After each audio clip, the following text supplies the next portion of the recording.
Hello?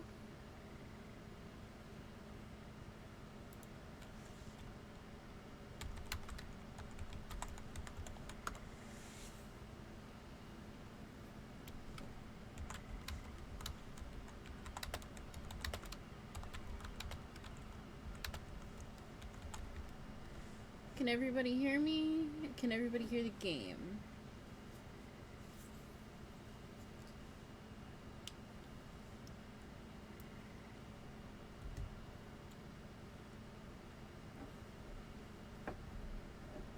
Awesome.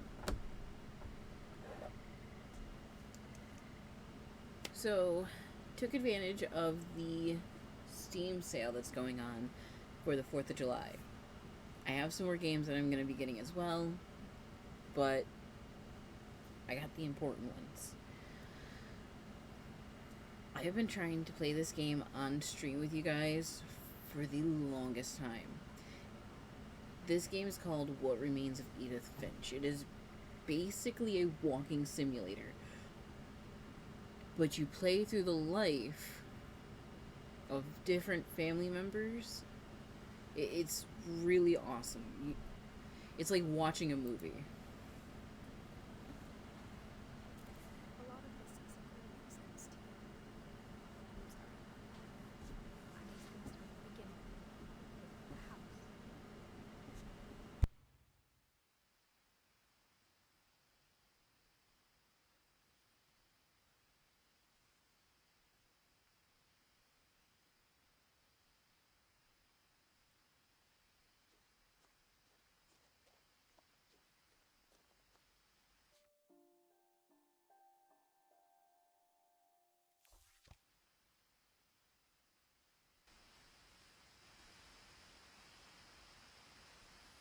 Sorry, guys, I'm just messing with the game audio.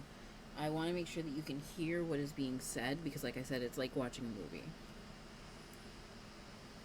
If the ratio is too different, let me know and I will edit the ratio for the sound.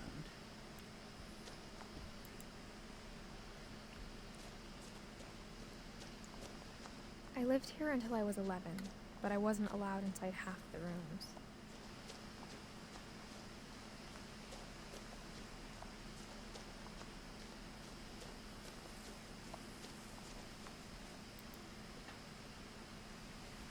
Inside the mailbox were bills from 7 years ago, marked urgent, open immediately.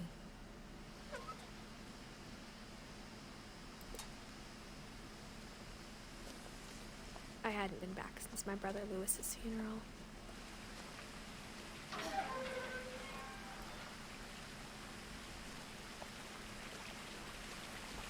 I'm glad. In her will, my mother left me a key, but didn't tell me what it unlocked. Maybe she thought I'd know. Or she thought the mystery would be enough to bring me back. So there are two ways that we can go to get there. We're going to take the high road first because I think it's the most direct route. And then we're going to come back so we can experience the other side as well.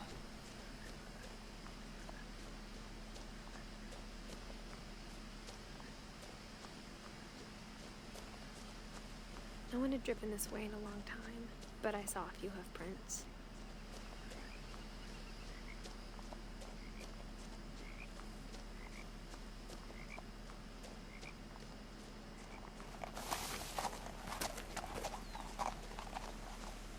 How's everybody's 4th of July going?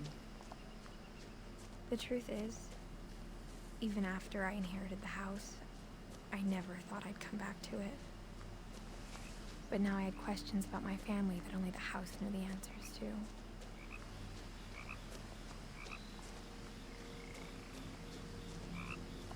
Okay, so this is where the two paths converge, so we're going to now go back, and we're going to come down the other end.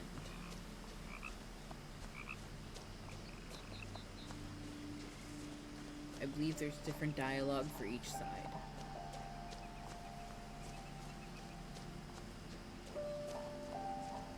That sounds like a fun day. I was supposed to go to a barbecue today, but we decided not to.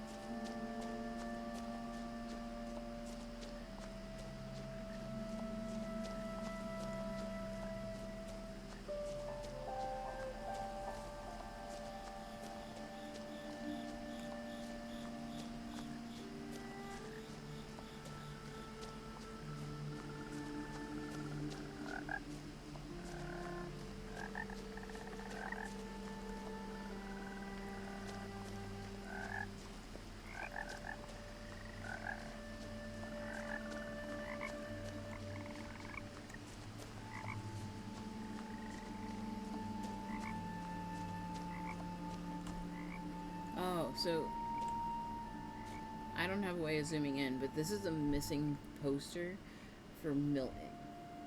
We'll learn more about Milton, but just note that there's a missing poster for Milton.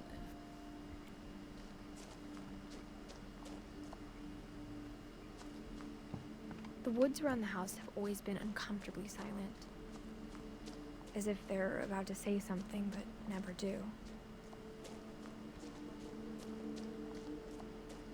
And that's the different dialogue that we were looking for.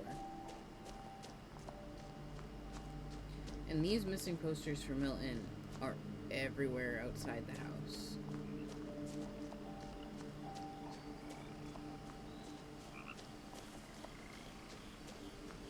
There's another one. I thought the truck said something.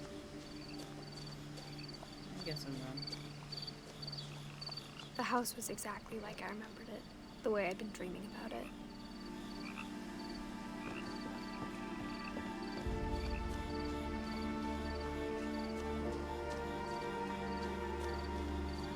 Right, over here and get this. Oh, more of Milton's missing posters. They didn't tell me what happened here.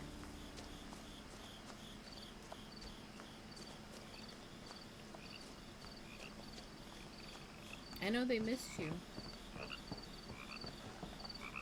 They were not happy when we came home. No, it's not gonna let me get over there. That'll be information we get later. How are you, Doom?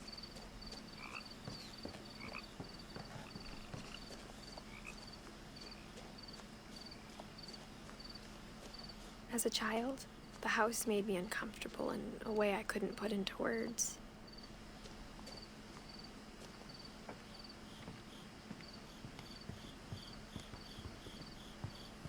I asked Edie once about the dragon in the pond.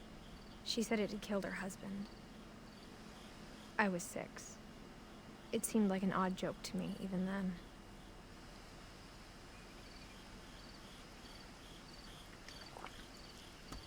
So pretty much her husband was making a slide for Now, kids. as a 17-year-old, I knew exactly what those words were. I was afraid of the house.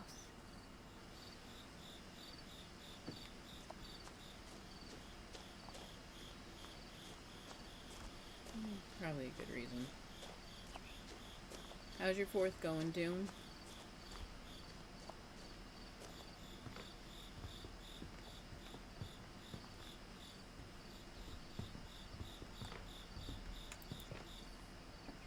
I hoped the key might unlock the front This is door. doing good today.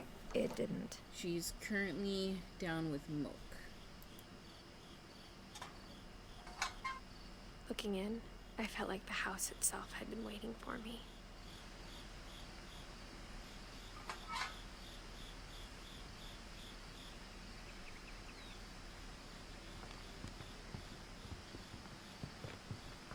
Good. I don't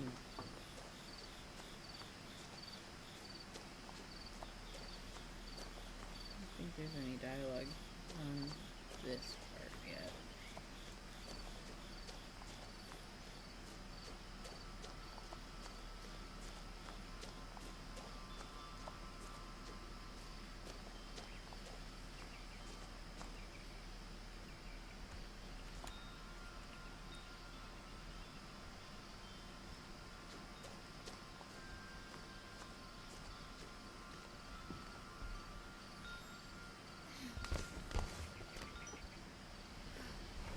Crawling through the doggy door used to be a lot easier when I was 11. I'm sorry, Kaisi.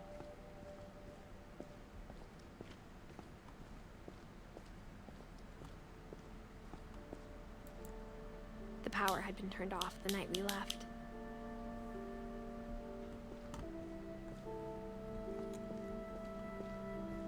For the first time in years, I felt like I was home.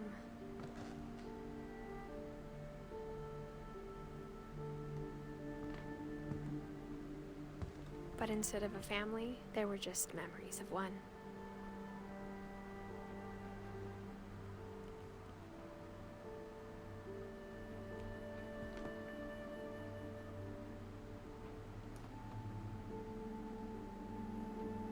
So, Lewis is our player character's brother, who sadly passed away.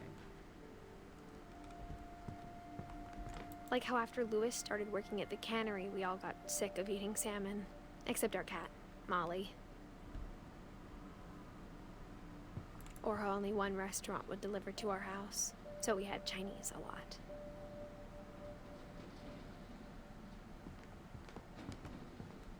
That's a lot of salmon. If we're supposed to take it that these cans are salmon, that's a lot of salmon. Between that, the pile there. Nothing in the house looked abnormal. There was just too much of it, like a smile with too many teeth.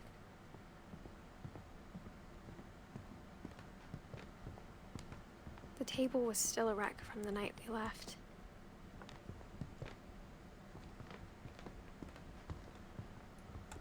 My mom was the only one of us who could imagine Great Grandma Edie living in a nursing home. Of course we will. Next time we might even be able to get Moke involved.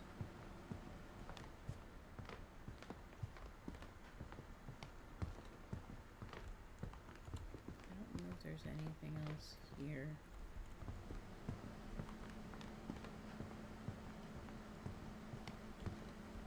that we can Even the enter, fireplace but- had a story. Edie told me the bricks came from the original house, after it sank. There we go. Knew there was more story there somewhere. Mom always told me to stay out of the basement, so I wasn't too surprised when the key didn't fit.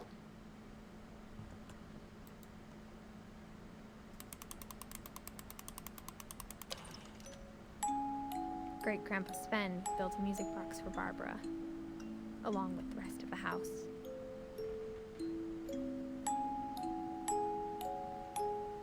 I don't know if that's copyright, so we're not going to listen to that for much longer. Edie told me once that every Finch who ever lived is buried somewhere in the library.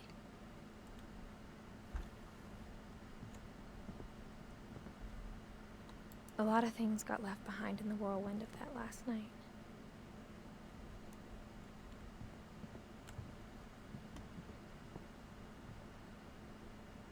After Milton disappeared, Mom sealed up all the bedrooms. Then Edie retaliated and drilled peepholes.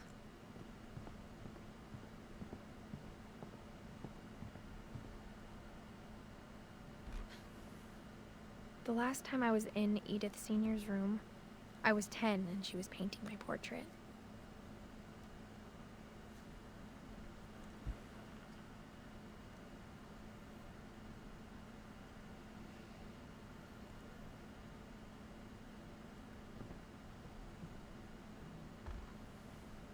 As a kid, I just assumed every house had peepholes and sealed rooms you weren't allowed inside of.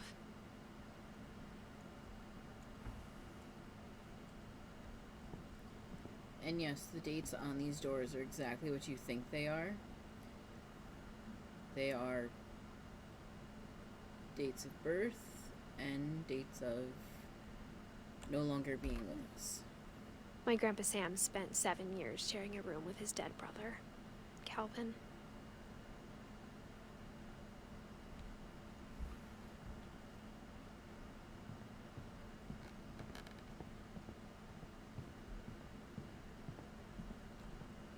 Whenever people ask me about my family, the first thing they always want to know about is Barbara.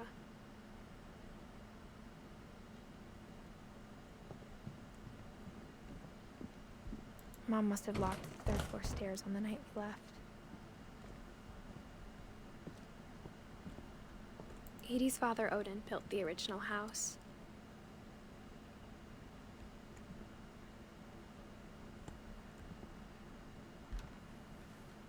Barbara was a child star for 2 years, until America grew out of it.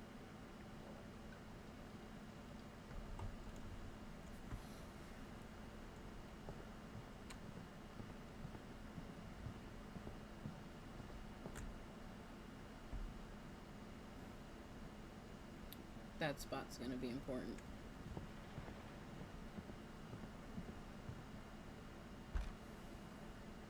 Molly always seemed like a girl I could imagine being friends with, if she hadn't died in 1947.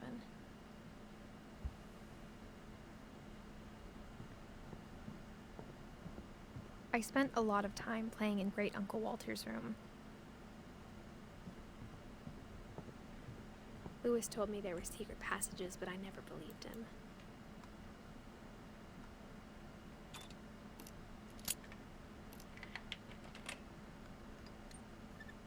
Turns out, my mom was really good at keeping secrets. Now it was time to find out what my mom had been afraid of. From the paintings on the wall, it was clear my brother Milton had been here before me. Reading this, maybe it sounds like I had a plan, but I had no idea what was behind that door. Oh, we can zoom in, guys. Just like I had no idea where all this was gonna lead. Oh, we are now stuck in this bedroom. We were I just grew up looking at Molly's room through the peephole.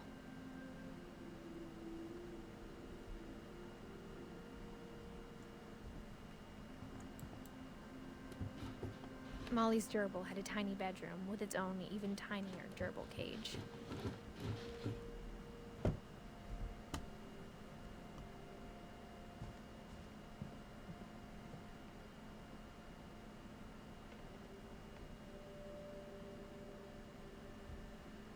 I don't know why she was looking at plans. Oh, can't go that way. I got the sense Edie had spent a lot of time here, before my mom sealed the doors.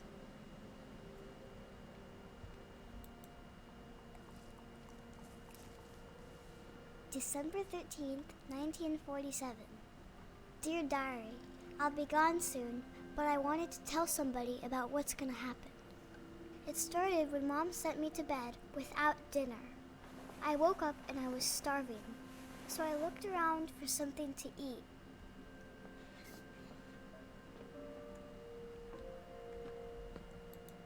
My Halloween candy was all gone. Mom, can I come out now? Sweetheart, it's late. Go to sleep. The gerbil food was dry, but I didn't mind it.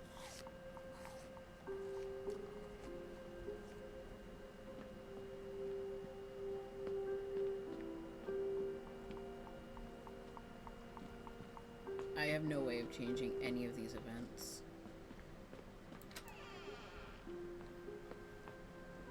I kept eating and eating.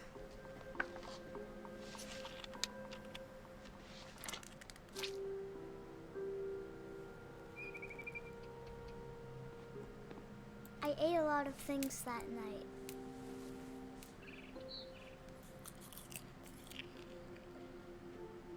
Including mistletoe berries and toothpaste. And Then I heard chirping outside my window. It was a barn swallow going back to her nest.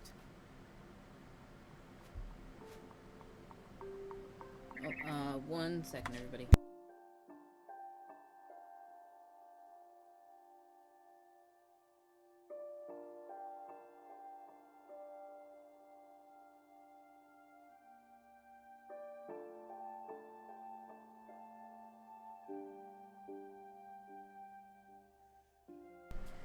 Sorry about that. So, my phone decided that it would notify me that I missed a call. And that call was not important. I reached out for her.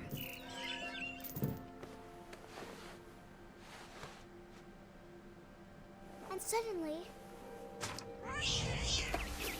I was a cat. I tried to be quiet, but the bird was really scared.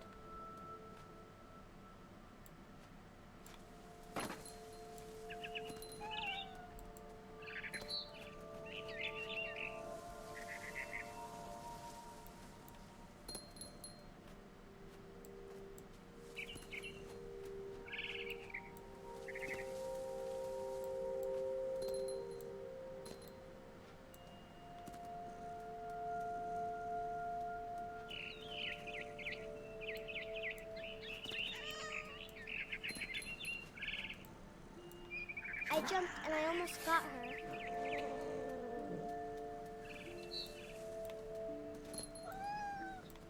I could tell she was getting really tired. Now I was up in the big tree.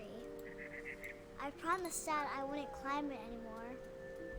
All I cared about was eating that mama bird. I gobbled her up. And suddenly, I was an owl. First, all I heard was the wind. Then I heard little teeth nibbling in the grass.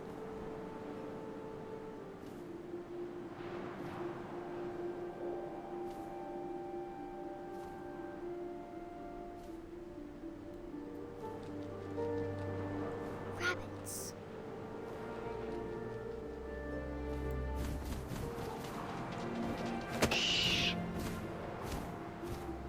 I imagined his face looking up and seeing mine through my talons. I'm very sorry. I swallowed him up, Squeamish. and I didn't chew one bit. Then I flew off to find something bigger.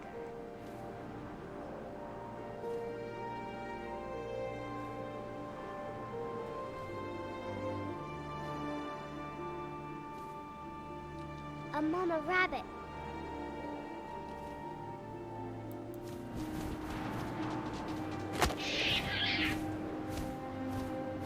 She was almost too big to carry. I started choking, but I couldn't stop eating. And suddenly, I was a shark.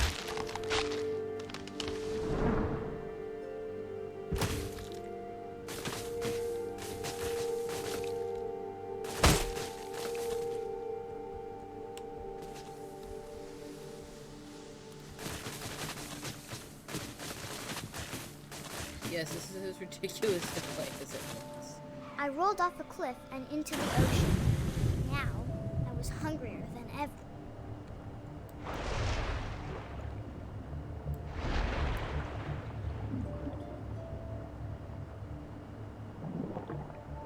I wanted fat, juicy seals. I tore off her flipper, and it tasted really good.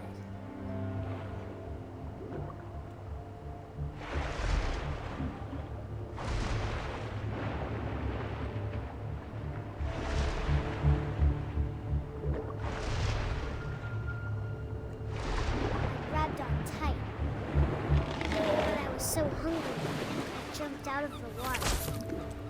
When I opened my eyes, everything had changed.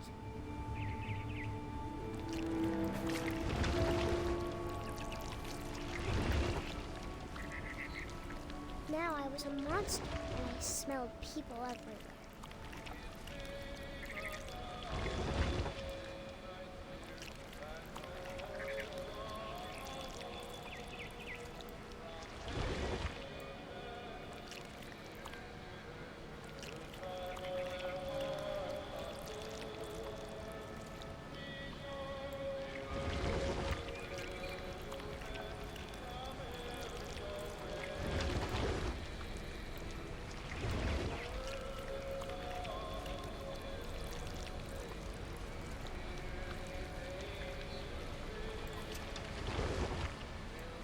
Yeah, I do apologize. This is one of... It's a very sad game. I have played it before. The last time I played it, though, I played it on controller instead of mouse and keyboard, so this is a different experience. And it does, it just... I was this big, part just but I moved real quiet. keeps getting worse.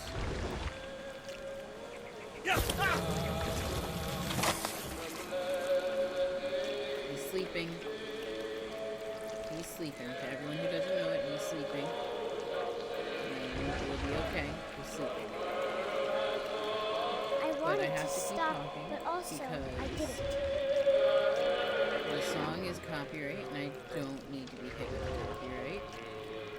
So I'm just gonna keep talking through the song. Just know that all of these people are sleeping, and there's nothing else to go with. They are sleeping. good.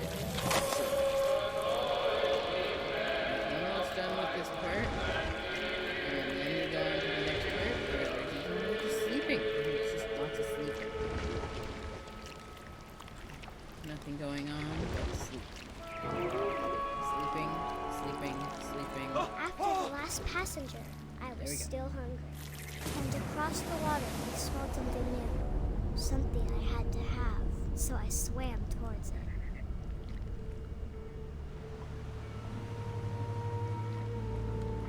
I slithered onto the sand, and the good smell went into an old pipe.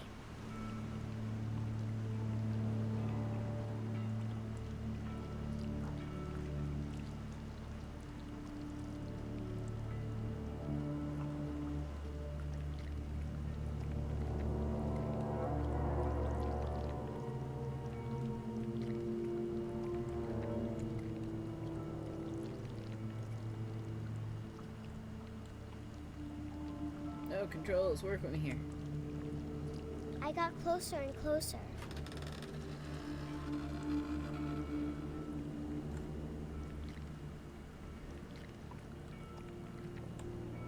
And we are back where we started this whole sequence with the cat.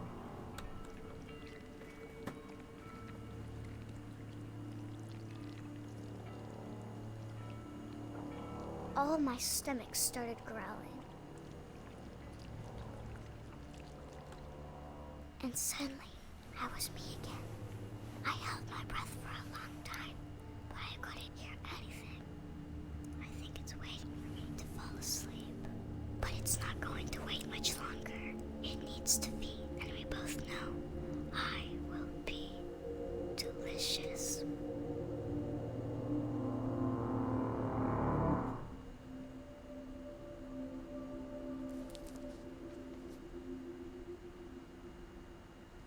Molly was 10 years old.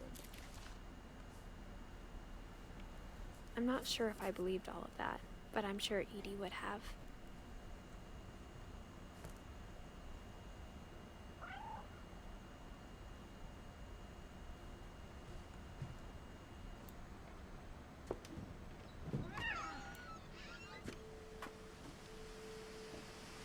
This will be obvious later, but my mom never told me any of these stories. Edie would have, but Mom didn't like bringing up the past. Though, when we adopted a stray kitten, she was the one who named it Molly.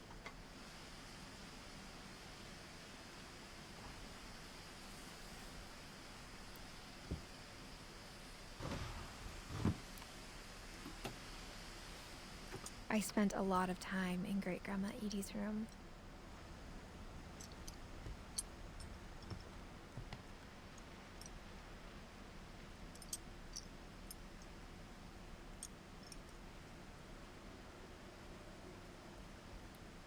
One, two, three, four, five. Nope, 4 birds, a lizard, and a noodle. Oh, we have an owl.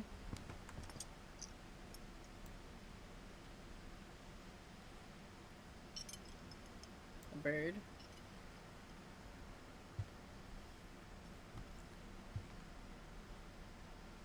Looks like that was it. Wait, what's this one? Oh, it was a dove.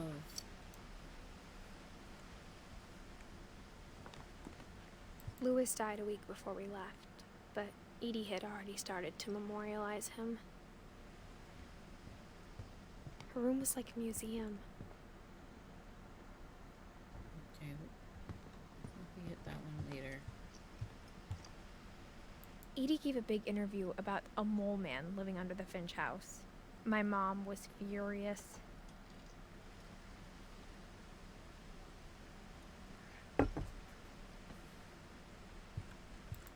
I hadn't thought of myself as Edith Jr. for a long, long time.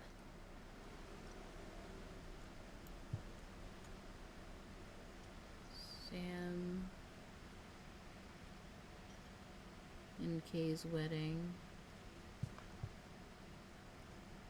Chapter 7 of Edith. With words that I don't Shrine sketches. Okay, so she literally went through out of her way and sketched the shrines that she was going to make. The house was built by Sven Finch in 1937. When Edie told people Sven was killed by a dragon, she could also have said he was building a dragon-shaped slide that collapsed. She could have, but she didn't.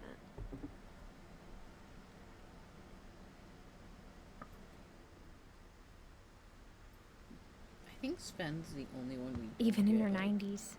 Sometimes Edie seemed a lot younger than my mother.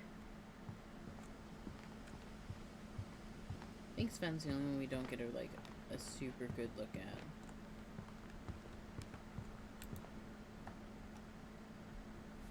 For 500 years, the Finches have been famous throughout Norway for their fortune and misfortune. Odin Finch buries the latest victims of the family curse, his wife Ingeborg and their newborn son, Johan. On January 7th, 1937, he set sail with his family and his house, hoping to leave the curse behind. But 40-foot waves off the coast of Washington send the house and Odin to the bottom of the sea. Odin's daughter Edie, with husband Sven and baby Molly, step ashore on their new home, Orcas Island. Odin Finch is the first to be buried in the new family cemetery. His daughter Edie is already dreaming of a new Finch house.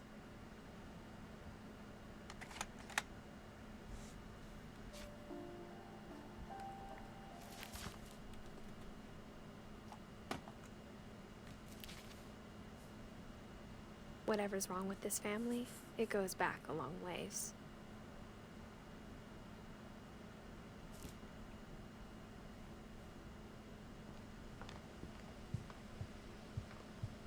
I know I'm not as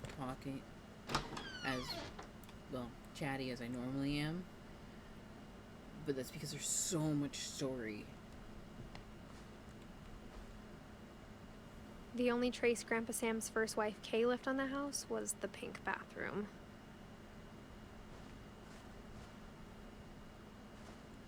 It was a pretty big trace.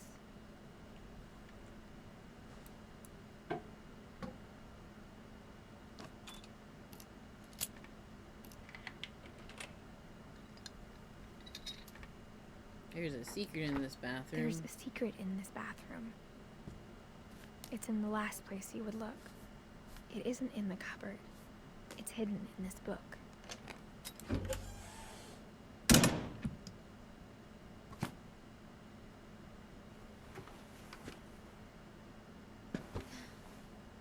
Sven gave Sam an old camera he'd refurbished.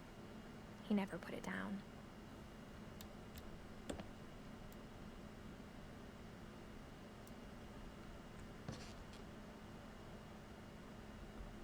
And yes, we are currently carrying a life.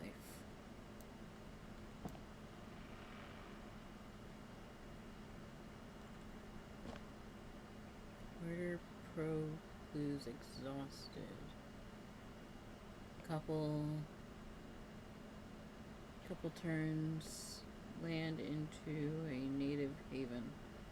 Early work on Rail Link. I wish these were easier to read.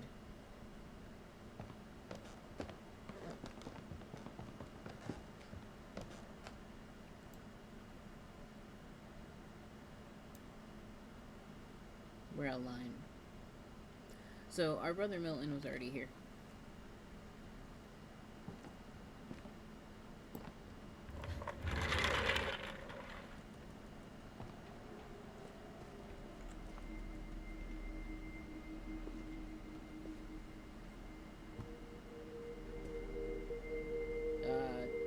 Candy.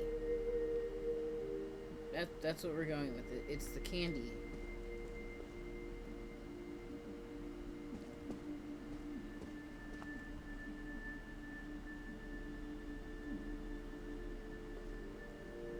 I think there had originally been like a little bridge like there is over there to get over there. I knew Grandpa Sam had a twin. and that he never talked about him. 2 command center.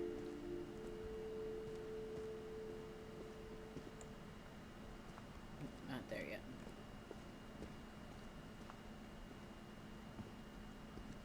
I guess my grandpa didn't like history any more than my mom did.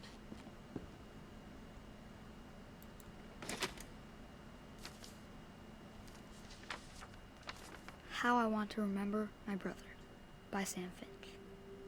The thing I remember is that when he made up his mind, that was it. My brother said he'd die before he ate another mushroom, and he did. At Barbara's funeral, we swore we'd never be afraid again, and he wasn't. I think Calvin always wanted to fly. Sam! Calvin! Dinner's ready! Coming! But that day, he finally made up his mind to do it. I told him going around was impossible. Maybe if I hadn't said that,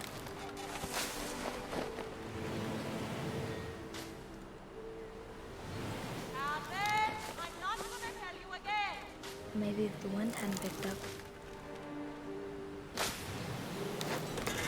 then maybe he'd still be here. But I doubt it.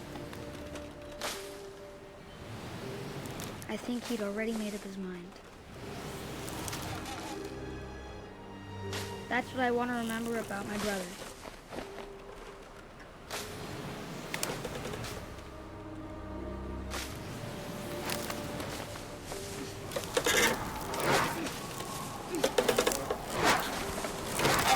The day he made up his mind to fly. And he did.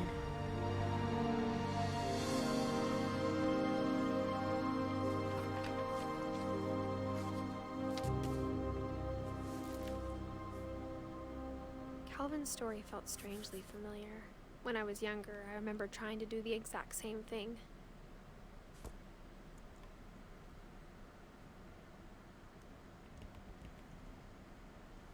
I can't imagine sleeping After the next funeral? to. Edie roped off Calvin's half of the room. Mom said Grandpa Sam enlisted at 18 and never set foot in the room again. I wouldn't be able to blame them.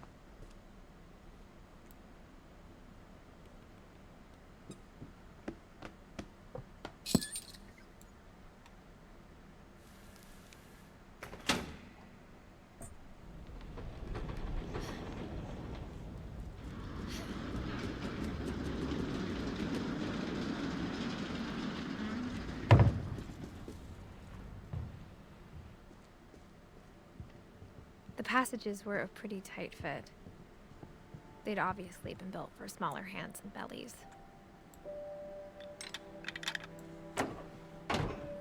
This is just a quick exit, but we're gonna continue on. Milton's been in here too.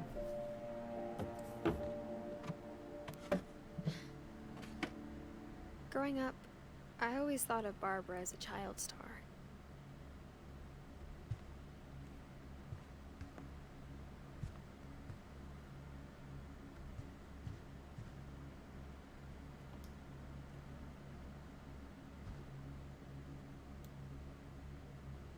Rated jobs increase. Expansion will begin June 15th.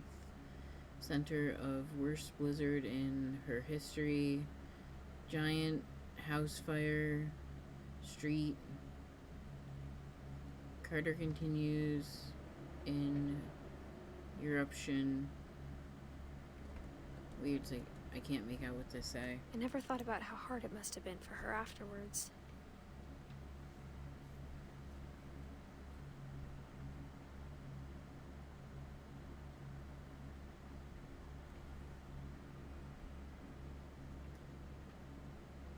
They just left the cake there. That's kind of gross.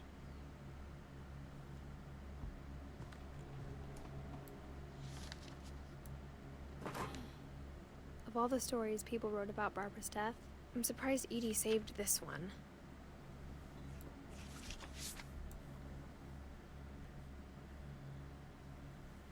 Old Jack here with another ghastly tale inspired by America's most unfortunate family.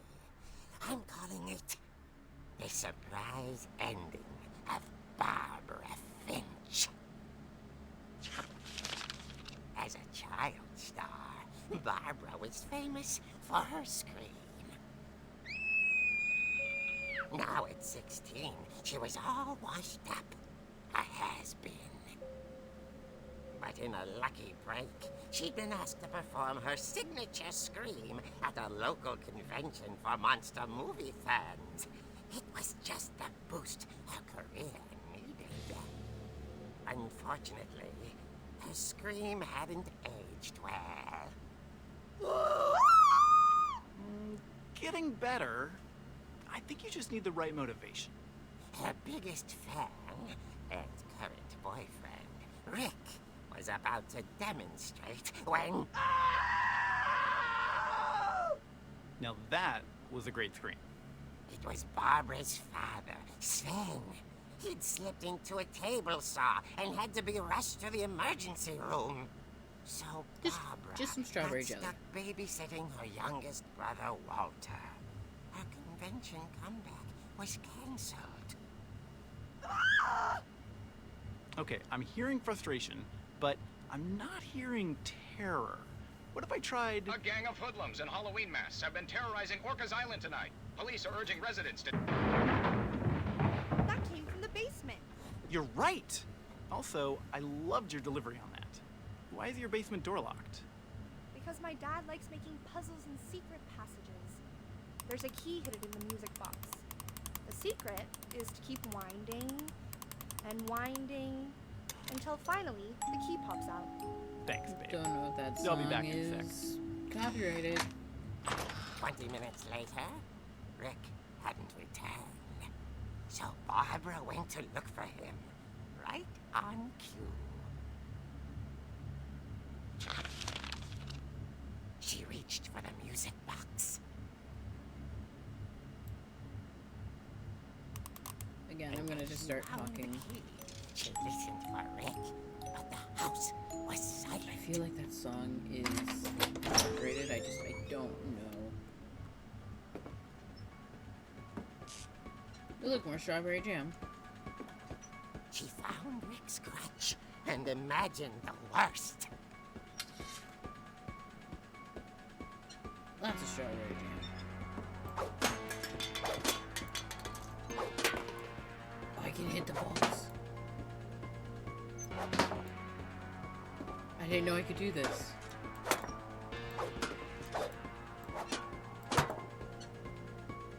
Huh. You can just destroy the house.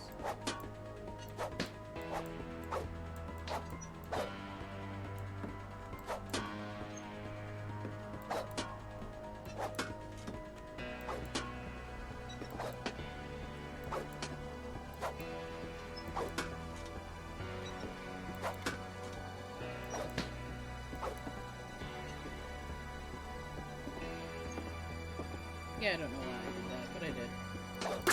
The gang's leader is the infamous Hookman Killer, Dr. Carl Hamill, who impaled and then ate his family 10 years ago tonight.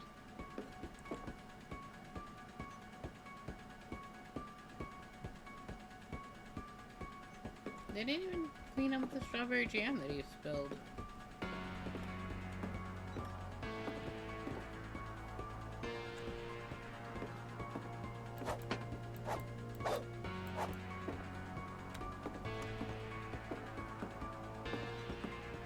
Old Finch rattled and grew still. Oh dear!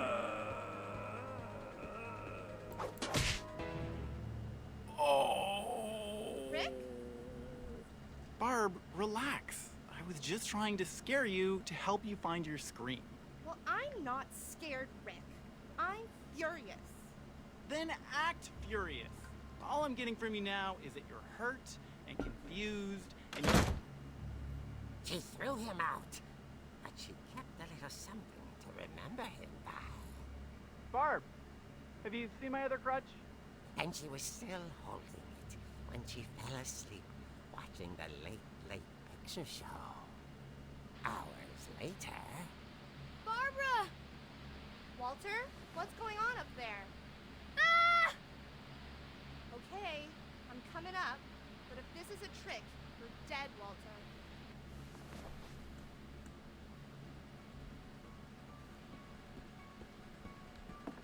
I know this song is definitely copyrighted. Although I do hope it falls into fair use, because I would not want to have to censor all of this.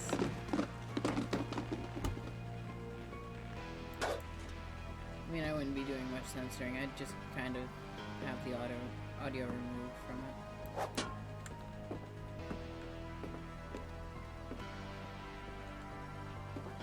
Walter, are you there? I'm now on rails. I can't do anything Walter else. had vanished, but his bedside radio was still on. Orcas Island police describe the man as 6 feet tall, with a steel hook for a hand. Residents are urged to lock all doors and windows and notify the police of any suspicious activity. Barbara turned, saw the hook man, and was speechless. He was quite smashing.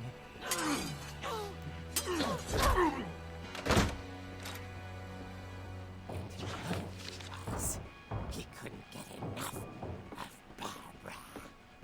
Okay, Barbara, there's gotta be another way out of here. That night, she played her part beautifully.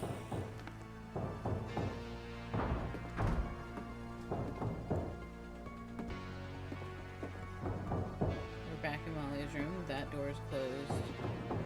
So, the shrine to Molly hasn't been set up yet. But the pumpkin jar is open. Hadn't been opened in years. The hinges grow.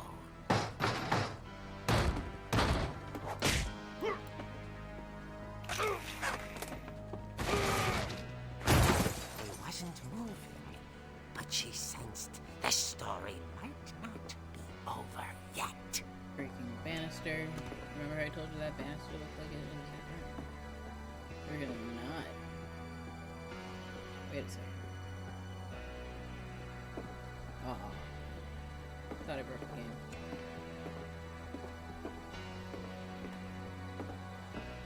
The hookman had vanished. She listened for his breathing, but all she heard was...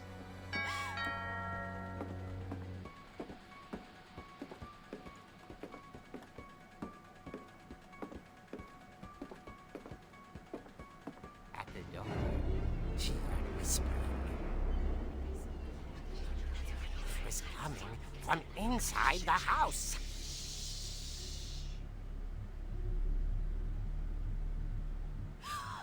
Oh dear. Oh dear. The monsters had come to surprise her. For Barbara, it was a dream come true. Then she saw what kind of monsters they were, and she realized what was about to happen. She was going to be famous. And with her final breath, Barbara Finch gave the performance of her life.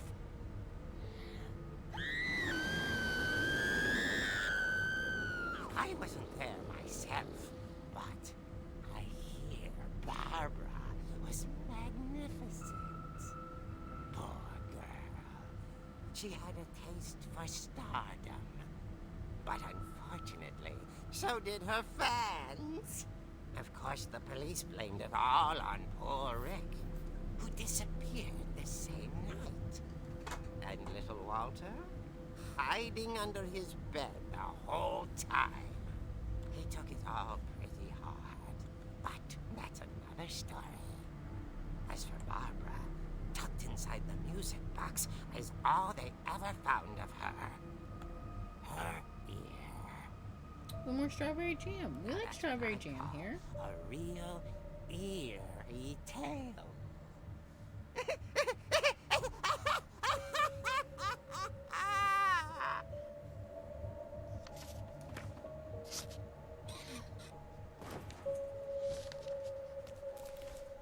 How's everybody enjoying the stream so Edie far? told me all Barbara wanted was to be remembered, as absurd as that comic was. Maybe what Edie saw was a happy ending.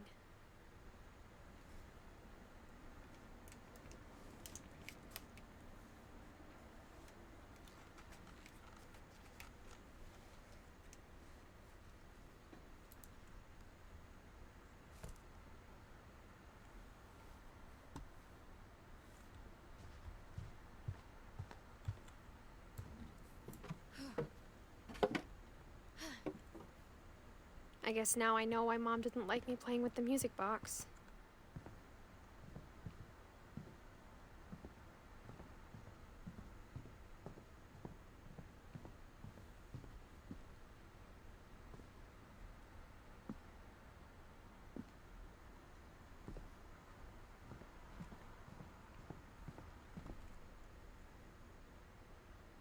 I'm glad that you guys are enjoying it.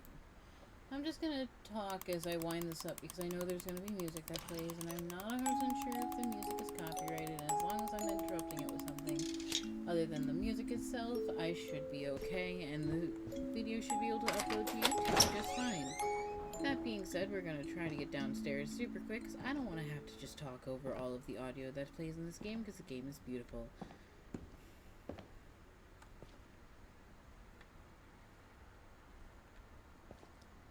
Oh, they fixed it. I destroyed this, and they fixed it. Mom said the basement was off limits, unless I wanted another tetanus shot. The model for the slide. I saw Edie sneak down to the basement once, carrying packages. I thought maybe she was hiding presents. It turned out she was hiding a lot more than that.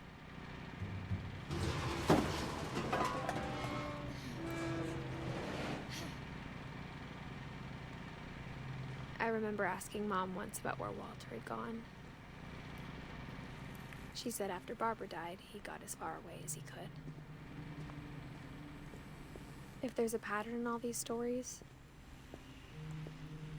I think it's that none of us has gotten very far.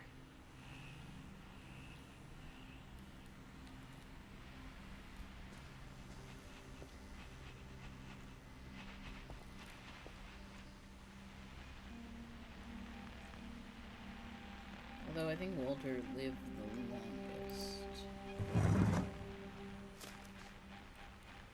Goodbye, everyone. I can't believe I've been down here for 30 years. On that first day, after the shaking started, I didn't think I'd survive a week.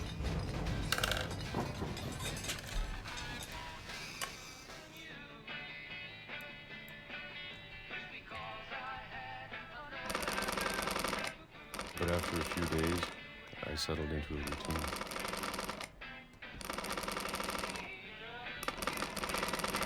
That's what kept me sane.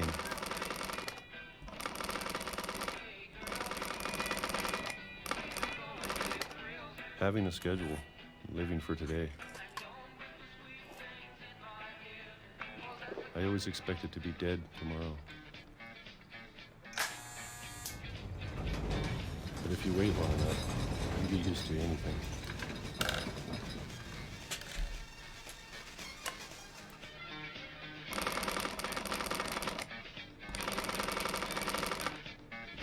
Even a monster on the other side of the door starts to feel normal. Almost friendly.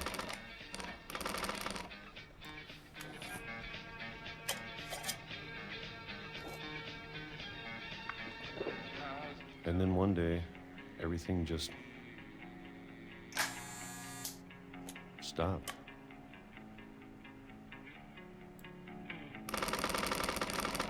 Whatever that thing was, it was gone. Maybe it got tired of waiting. Or maybe I just got tired of being afraid.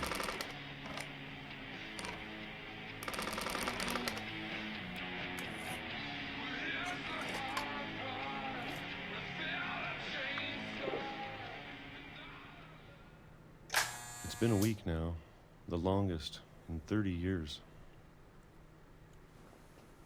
I'm done waiting. I have to leave while I still can.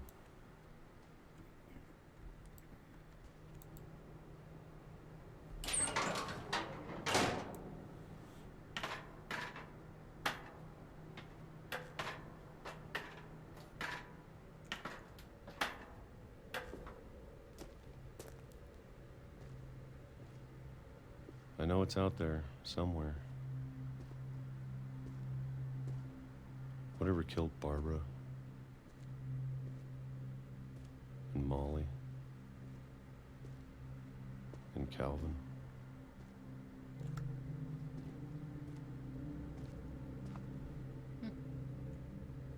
There's the garbage. That would explain. Maybe this is all a mistake. But I need to stop living the same day, even if it kills me.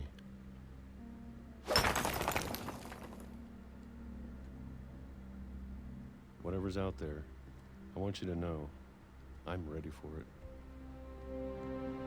I'm going to appreciate all of it, especially the food. I don't mind if I only have a year left, or a month, or a single week. I'd be happy with one long day. I can already imagine the sun on my face.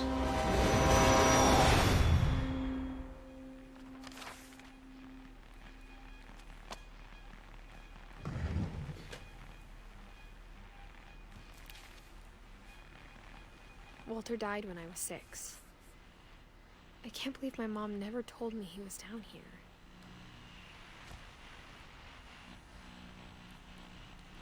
And they left the radio. I'm sure my mom was trying to protect me.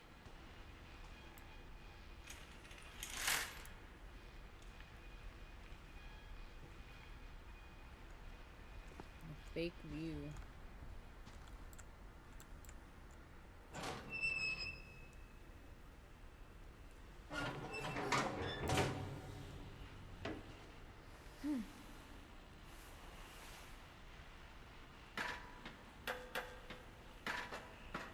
Maybe she was afraid I'd end up like Walter.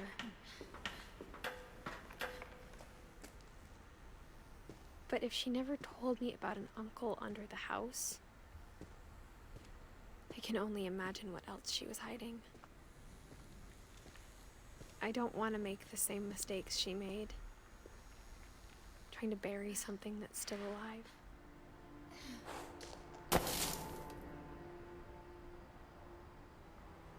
Now that there's only one of us left, or maybe 2, I thought it was time I heard the stories for myself and found out what happened to everyone else. But now I'm worried the stories themselves might be the problem. Maybe we believed so much in a family curse, we made it real.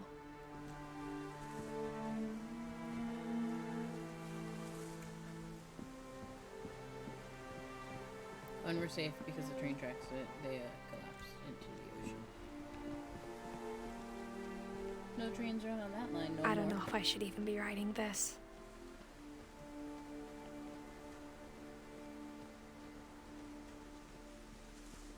Maybe it'd be better if all this just died with me.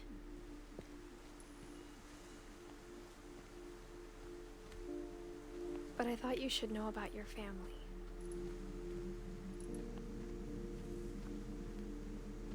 And the history you're a part of.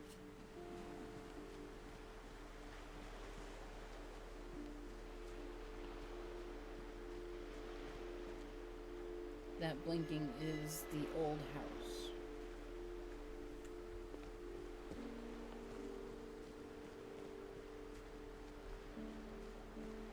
such a Though to be good honest, game. I feel as lost as you probably do right now. I think the people in these stories believed them, for what that's worth.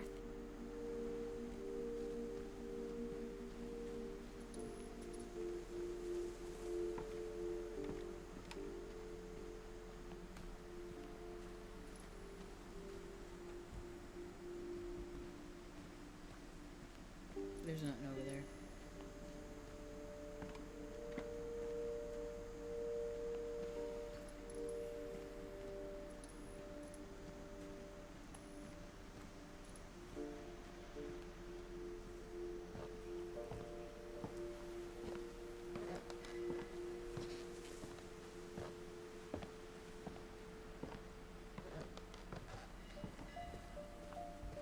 And when you look at the house, that history of imagination and stubbornness and madness, any of it seems possible.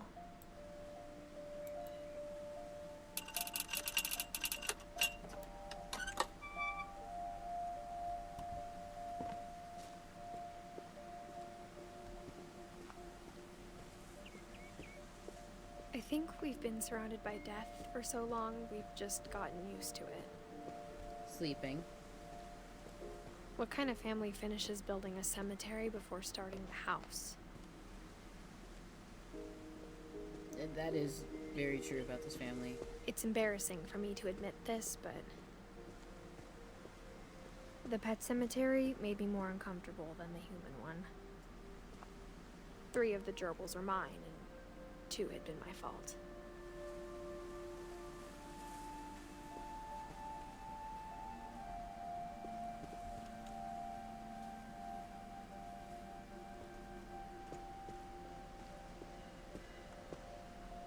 Oh, one of the things we missed is Christopher. Christopher was the goldfish that Molly had. She Sven debated built the eating him. house, but it was Edie who designed the cemetery.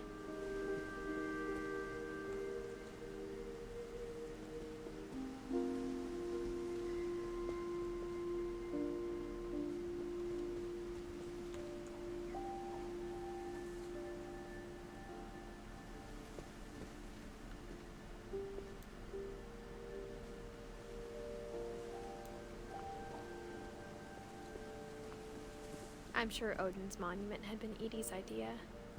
My mom was always trying to move on, but for Edie, the past never went away.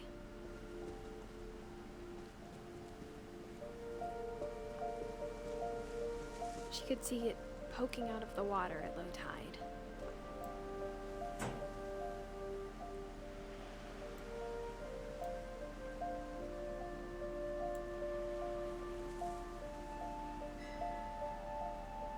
Edie said she dreamed about the old house every night.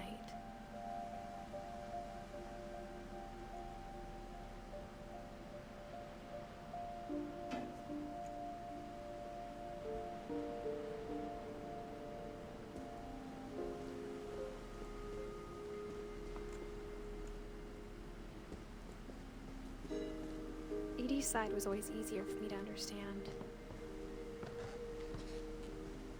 But the older I get, the more I can see where my mom was coming from. Her dad had been pretty strict, but it wasn't enough to save her brothers. She was just trying to do better.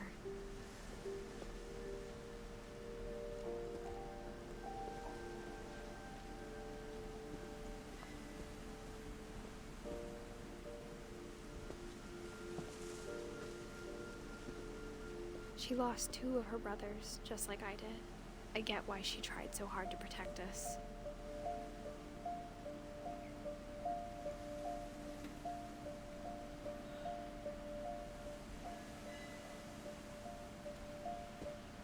We never found Milton's body, so my mom insisted we were putting up a monument, not a tombstone.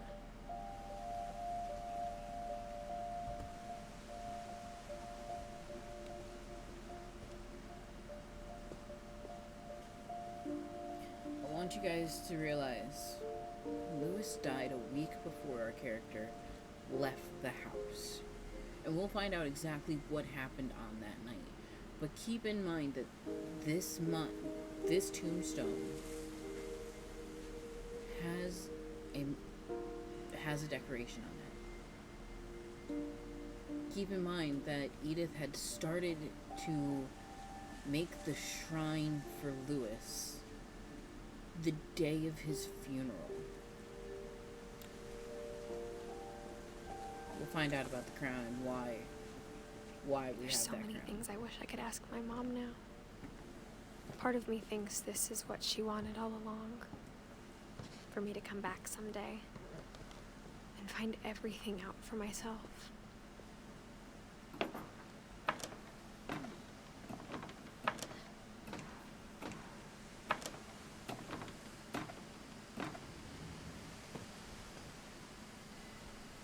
But looking back on it now, if she told me there was going to be so much climbing, I never would have come when I was 22 weeks pregnant.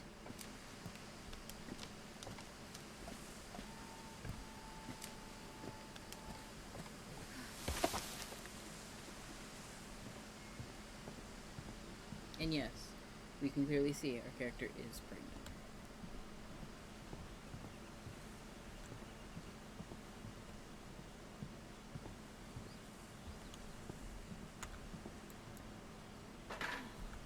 I never met Grandpa Sam, but I think he and my mom had a lot in common.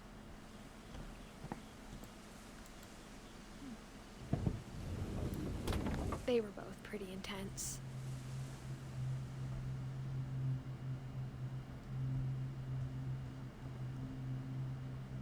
Okay, Sam that's spent what his life shooting photos, but Mom said he got nervous being in front of the camera.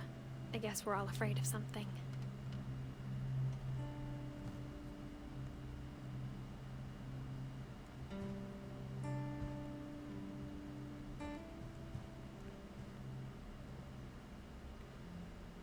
Oh, it's a glass shelf. I'm like, wait a second. Everything's just floating. They just left it floating. But you can see that it's a little dusty. It is glass that it's sitting on. Thought we had found them in a graphical glitch, but they were smarter than us. Chris Birdhunt.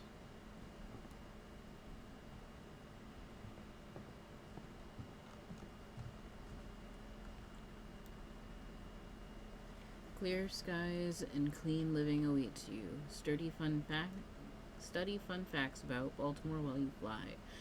And I can't read any of those facts. This is just decay.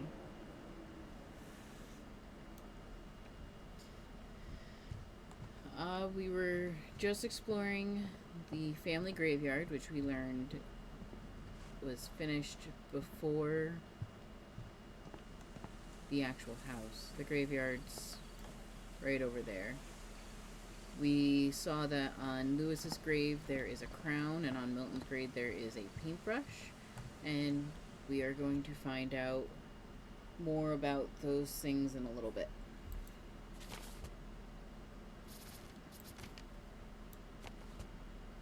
No, don't put it down. I want to open it.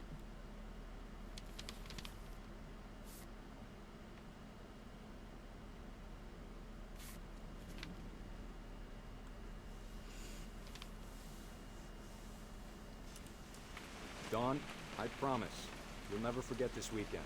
Yes, sir. These memories are gonna last a lifetime. Hmm?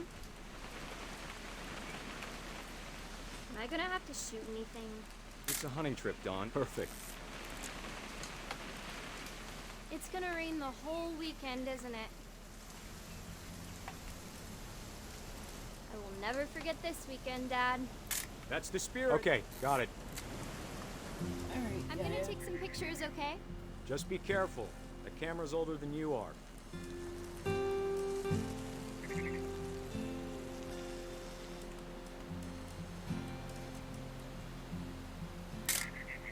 You're right, Dad. It's starting to clear up. Still freezing, though.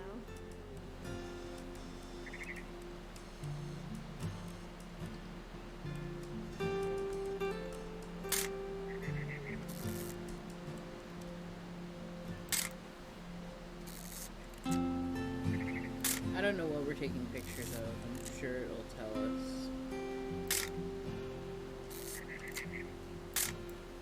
I don't know if we just have to take a certain amount, or... Oh, hello. Aw.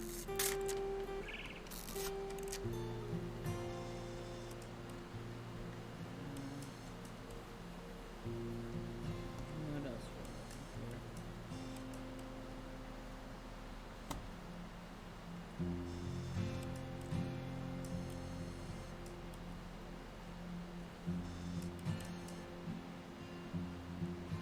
I'm really not 100% sure what we're looking for. Definitely should not have drunk all that coffee. I guess that's one of them. Hold still while I take a picture of you. I definitely won't be moving. Are you done? Hey! That's a keeper. I'm just saying, I'm not always gonna be here, Don. You'll need to remember this stuff, if you want to survive.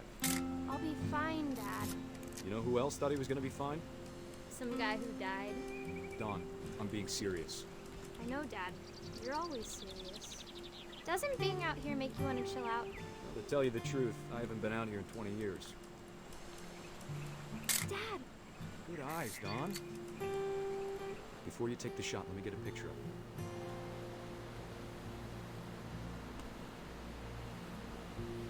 Alright, where are you? Dad, I... Just breathe. Turn off your imagination. Focus on your target. Let me get behind you. Do I have to do this? Don, you don't have to do anything. But if you want to survive, you need to be strong. Great shot, Don! Somebody spilled strawberry jam on the legs. I'm proud of you, Don. Always remember that, okay? Dad, it's twitching. I think That's it's totally some- normal, Don. Just focus on the camera. Try not to think about— Dad!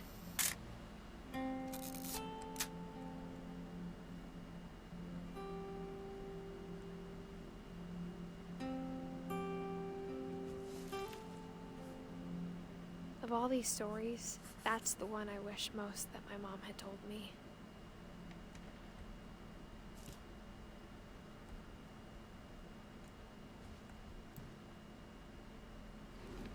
If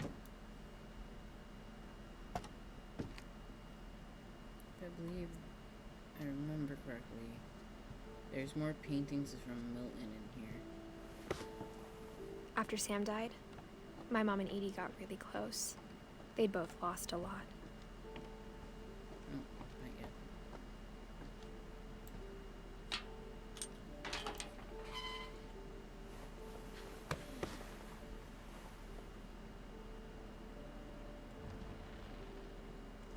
I'm going to pause for just a second. I want to forewarn everyone in my chat. There's no secret what this game is about. This game is very much so about family tragedy. The next thing that we're going to play takes about 5 to 6 minutes. And it involves an infant. If anybody would like to leave, I will wait and I will give you the chance to do so.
Sam Finch, a lawsuit has been filed against you.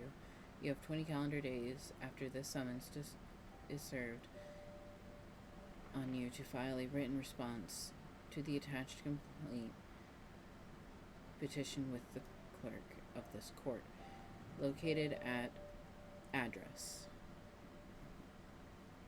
A phone call will not protect you. Your written response, including the case number given above and the names of the parties, must be filed if you want the court to hear your side of the case. This is the divorce paperwork for Kay and Sam Finch.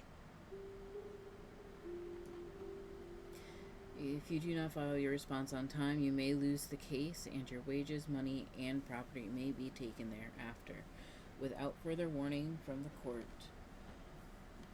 There are other legal requirements. You may want to call an attorney right away. If you do not know an attorney, you may call an attorney referral service or legal aid office listed in the phone book. If you choose to file a written response yourself at the same time you file your written response to the court, you must also mail or take a copy of your written response to the party serving the summons at address. Copies of all court documents in this case, including orders, are available at the clerk of the circuit court's office. You may review these documents upon request. You must keep the clerk of the circuit office notified of your current address. You may file a notice of current address, Family Law Form 1291-5. Future papers in this lawsuit will be mailed to the address on record at the county clerk's office. Warning: Rule 12.285 Washington Family Law Rules of Procedure require certain automatic disclose of documents and information. Failure to comply can result in sanctions, including dismissal or striking of pledgings. Dear Kay, do you remember the way Gregory used to laugh when he thought he was alone? Like something funny was happening, but only he could see it.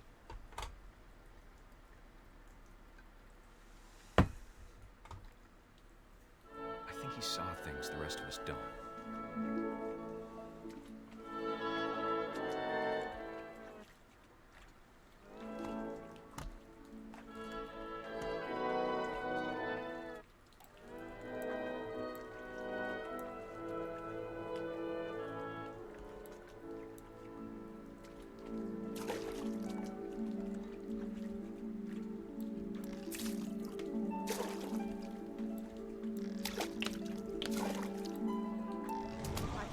Gregory, it's time to... Hold on, sweetie. Hello? Sam, I told you I don't want to talk right now. I wonder what he saw.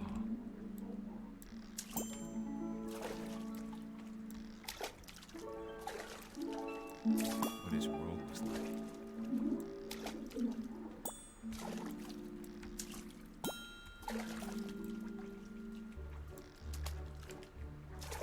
He reminded me so much of Calvin. Lost in his imagination. Whatever it was, he saw.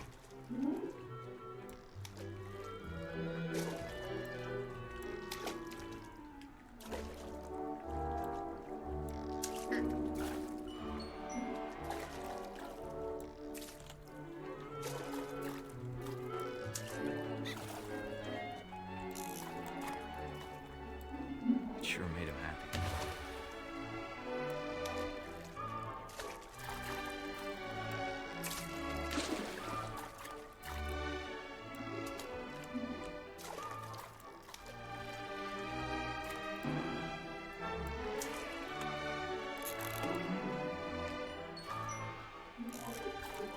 I know how silly it sounds.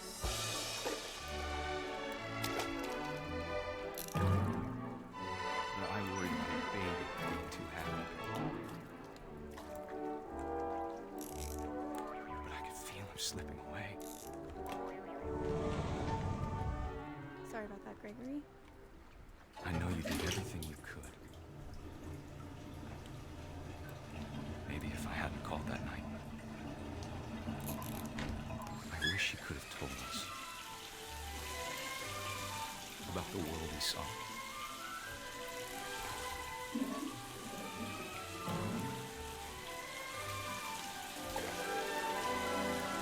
There's so much I don't understand about Gregory, about everything.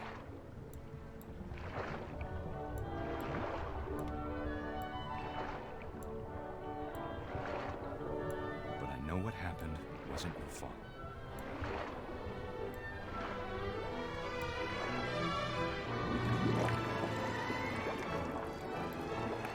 I'm sure he's happy. And he'd want you to be happy too. Good luck, Kay. Love, Sam.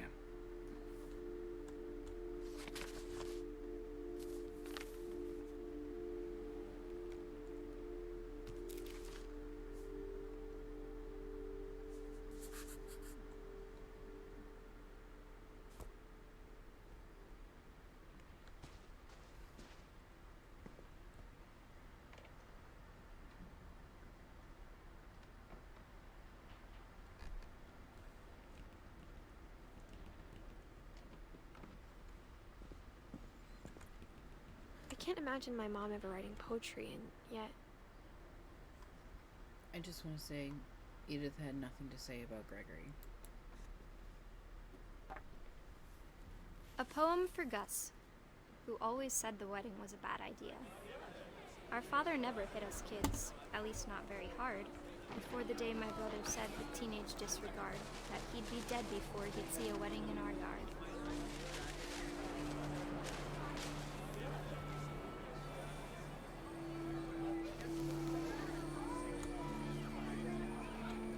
My father made him come, of course, but Gus stood far apart, just flew his kite and bottled up the storm inside his heart.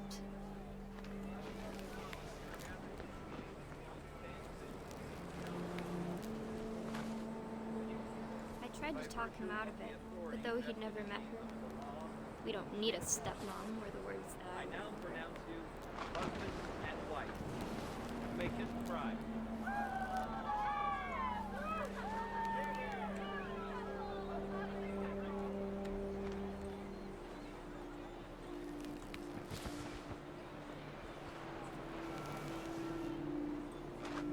Now we're leaving.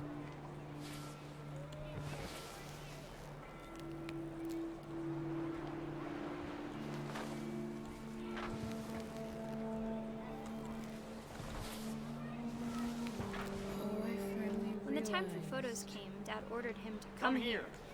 But Gus declined, and as a sign held up his middle finger.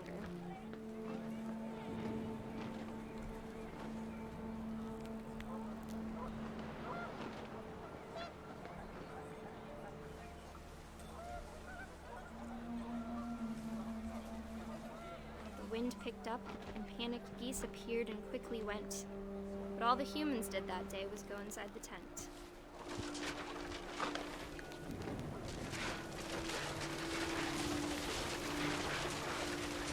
The rain came down in buckets then, but no one seemed afraid that nature might destroy the tent our dad had crudely made.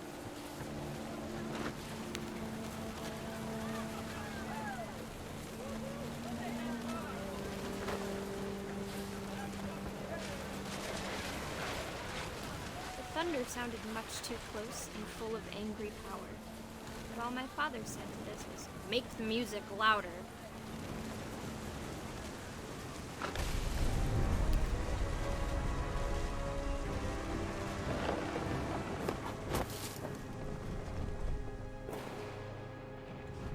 I wish that I could truly say I thought about you on that day. Out there on the beach alone, just you, the wind, the sea, and foam. But I didn't. Until we found you.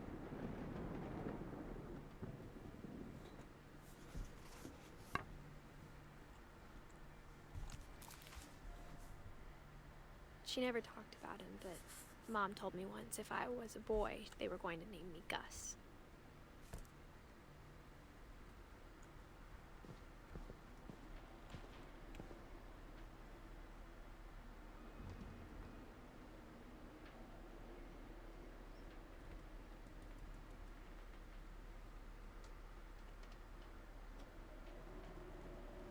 is a lot of exercise. But let's just take a quick look at the duties. Dawn needs to sweep and do the trash. Gus needs to mop and mow the yard which is the forest. And Gregory's duty was just to be a baby.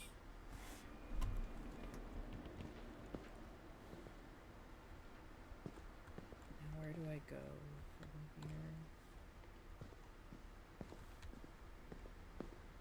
Oh, there was a staircase like right there and I didn't see it.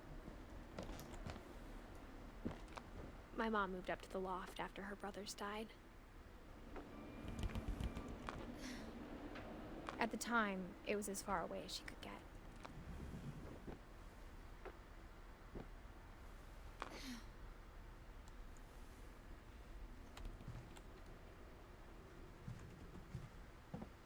She spent a summer building houses in Calcutta, where she met my dad, Sanjay.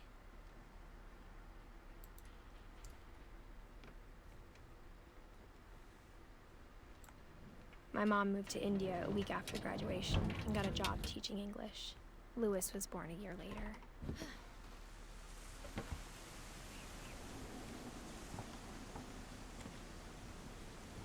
When my dad died, I don't think Mom knew where else to go. I'm sure Edie was happy to have her back.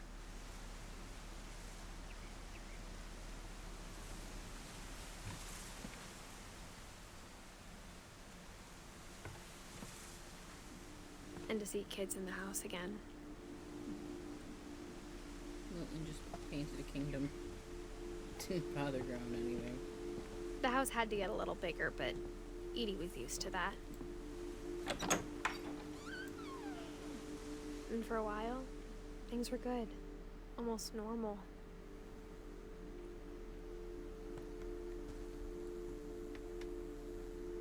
They built a schoolroom.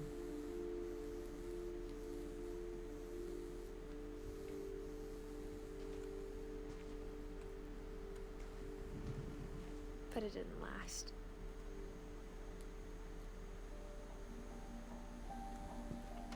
To Teach and to Learn. 7 Ways to Create a Fulfilling Classroom by Dawn Finch. Smartypedia.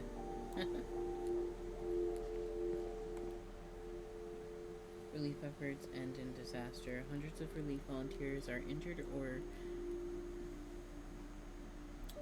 sleeping after the effects of a second earthquake.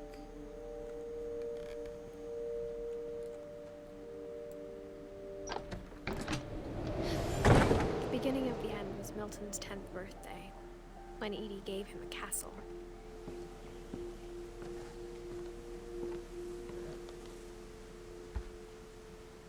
After Milton disappeared, the only thing he left behind was a room full of paintings.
Extra American newspaper available.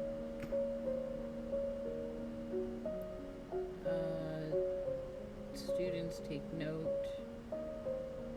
Teenagers take note.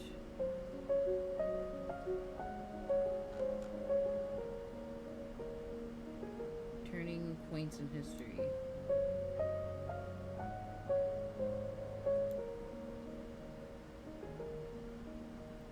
UNHD students, take note. That's what it was. Historic American newspapers now available. Murder Probes, Exhaust. They're all newspapers that we've seen before.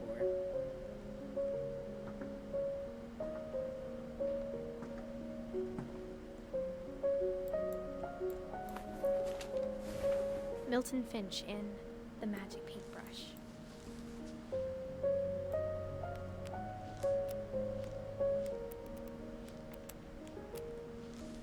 Oh, that's cool.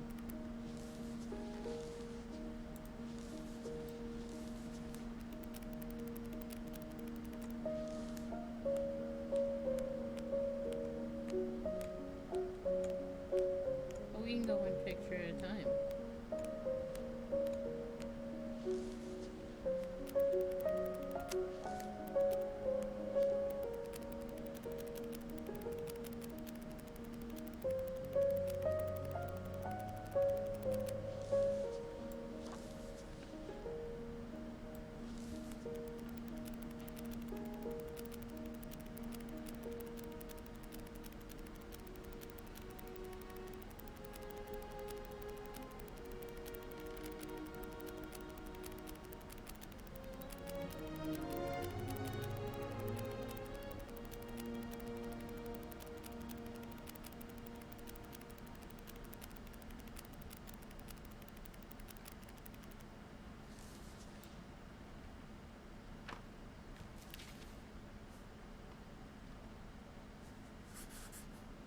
I was 4 when Milton disappeared.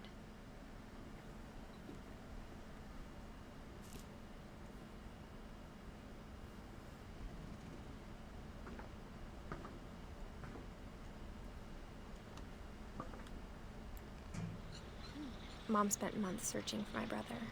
Then she sealed the doors.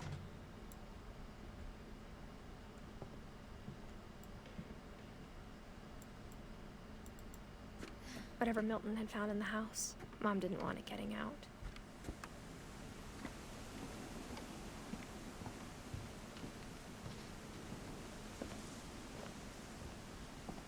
Alright, yeah, Tucker, you have a great rest of your night.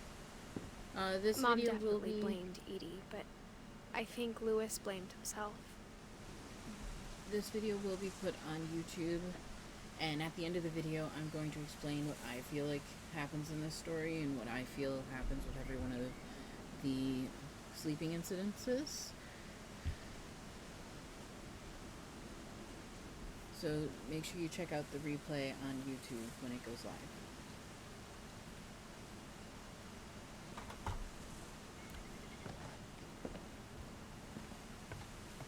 After he graduated, he just spent more and more time in his room. Until Mom got him a job at the cannery.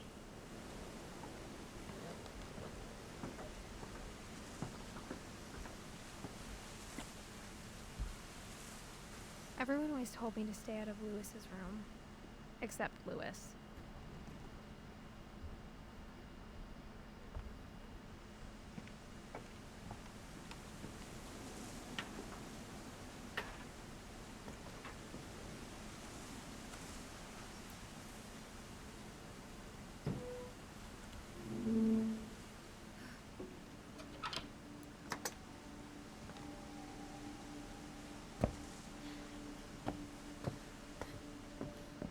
Lewis's room smelled very, very familiar. That part of him lived on. Lewis and I spent a lot of time playing games together, but he was surprisingly bad at them. He died a lot.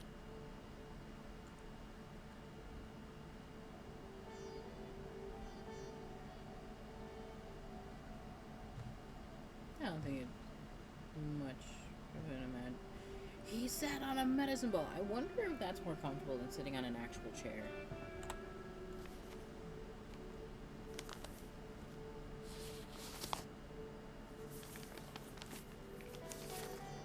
Dear Mrs. Finch, as Lewis's psychiatrist, I can understand your desire for an explanation.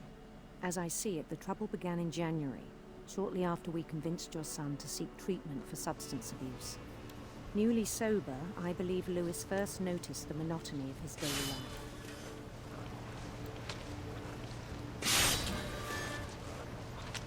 He kept working at the cannery.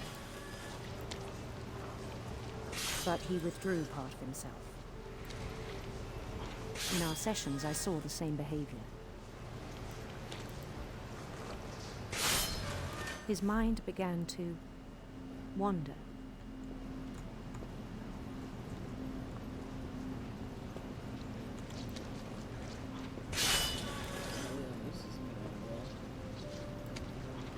I asked him to describe it.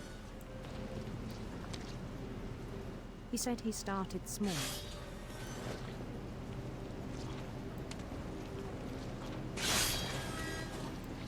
Imagining a labyrinth. He'd feel his way about.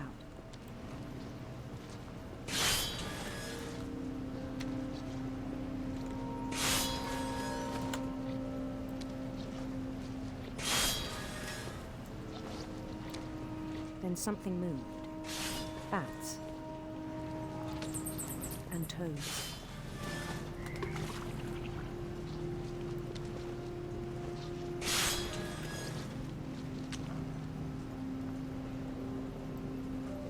And things that have not names.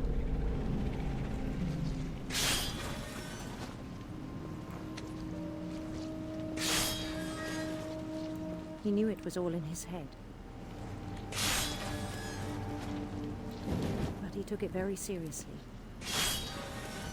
I had hoped he'd find himself.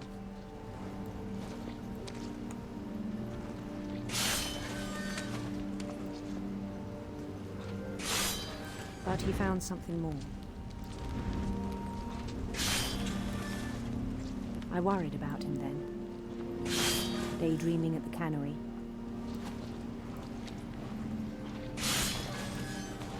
I spoke with his boss,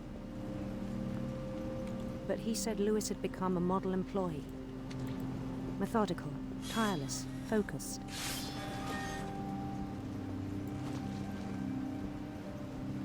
Like a whole new Lewis. So I let him go on.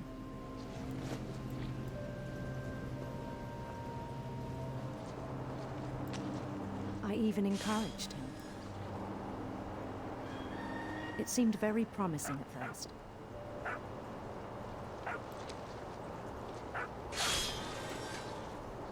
He told me he'd made a new friend.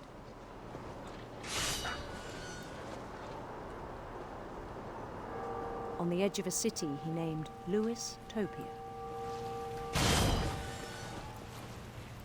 He built the city up slowly, brick by brick. Then he made musicians.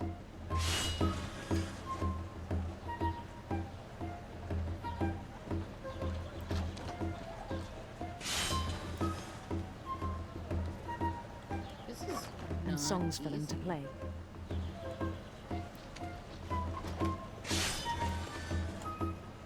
He talked about starting a band. And he was always humming something. Every day his imagination grew stronger.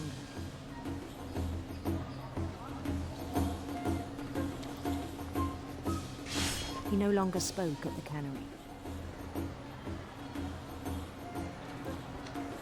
But his chopping was as reliable as ever. Then one day it struck him that all the cheering crowds, even the stones under his feet,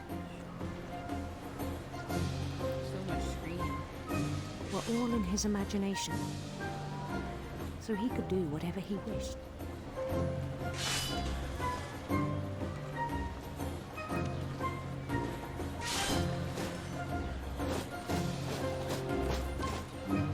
He held an election for men.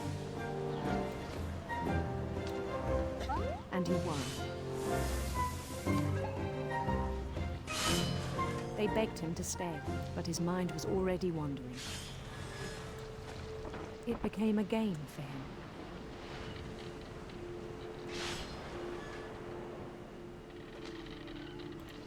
He'd conquer a city, then immediately push on. New Louisville.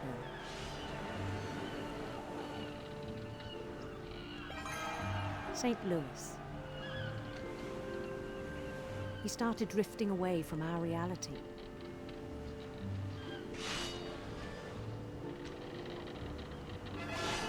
Minneapolis, until one day he forgot to go home from the cannery. Even as his mother pleaded with him, part of Louis kept sailing on.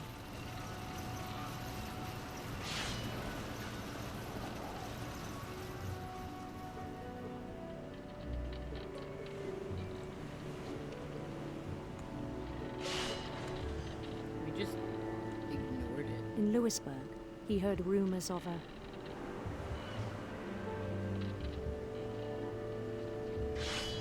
handsome queen.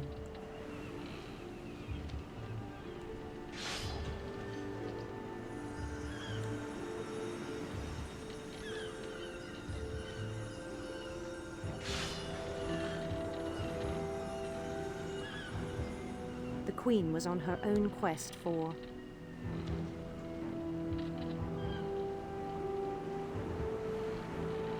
radiant rainbows. Sure, why not? I forgot what I was doing.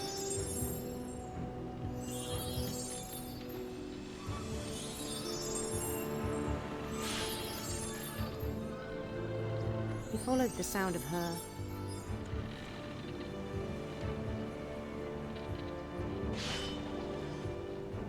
silver harp.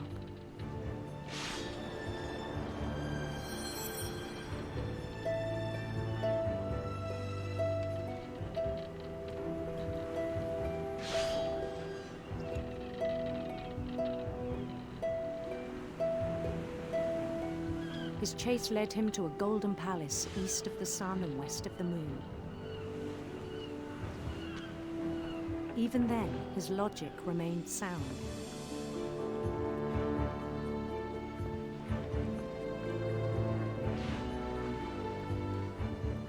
He knew the world was all in his imagination. Oh. That's a lot of fish.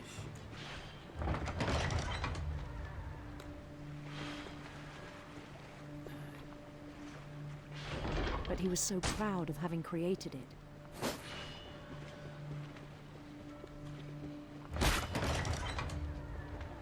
In his own eyes, he'd become something greater than a king.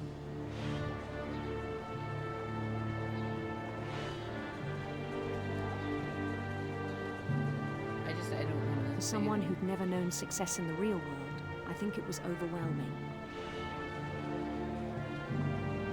And then it struck him that the real Louis was not the one chopping salmon, but the one climbing the steps of a golden palace.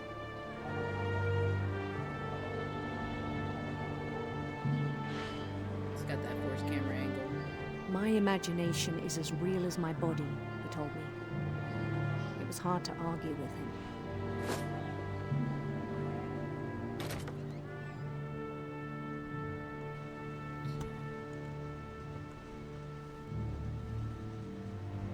I'm in the warrior garb, but in the real world.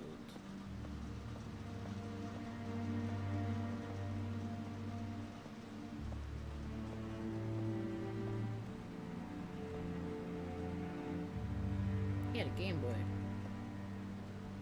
He began to forget the world we know. Game Boy.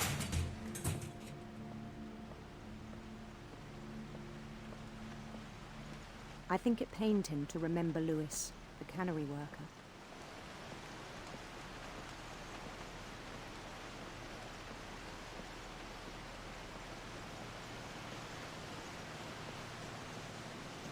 He began to despise the man with a royal contempt.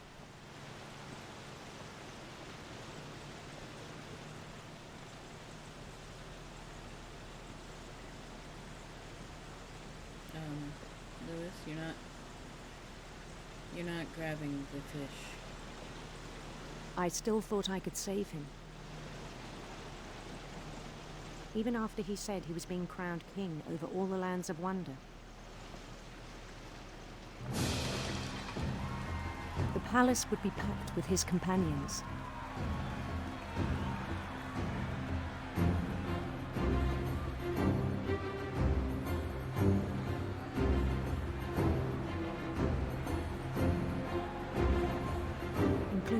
Chinese calico who'd insisted on inviting me.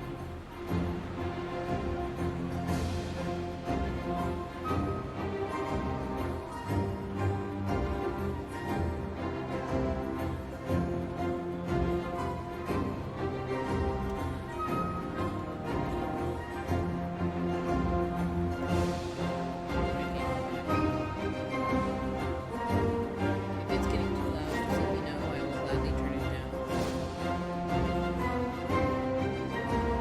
His queen waited, holding his crown.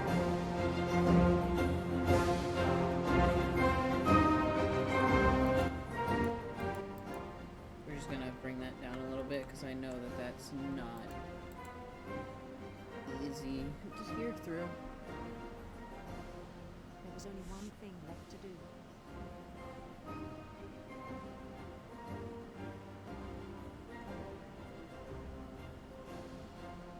Bend down his head.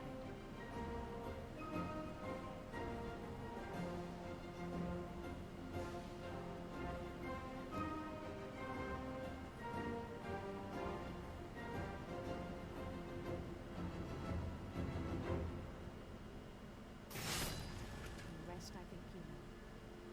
Mrs. Finch, your son was a kind man who will be missed by all of us who knew him.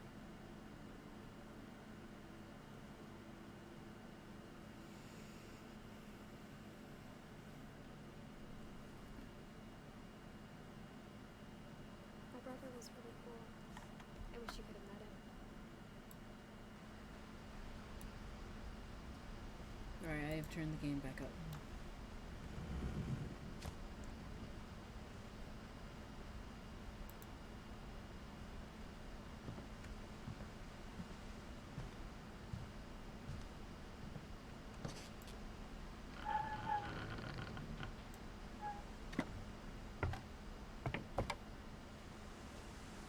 Looks like it's starting to snow. That explains all the layers that...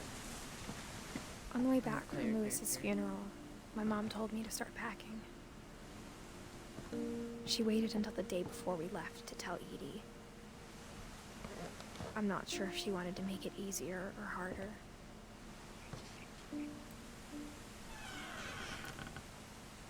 I wish we'd stayed.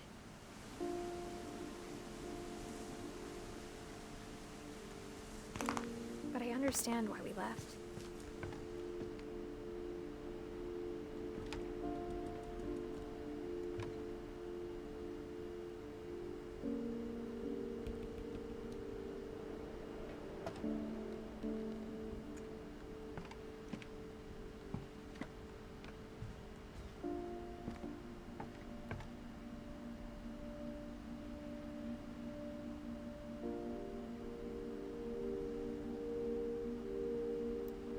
O God, you have called your servants to ventures of which we cannot see the endings. By passes yet untrodden, through perils unknown, give us faith to go out with good courage, not knowing where we go, but only that your hand is leading us and your love supporting us. Through Jesus Christ our Lord, amen. My mom ended up leaving everything behind.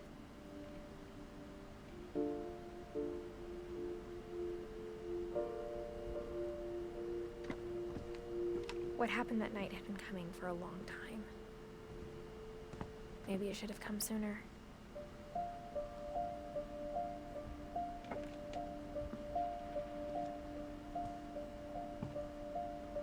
But it had to end one way or another. All that's left now is to tell you about that last night.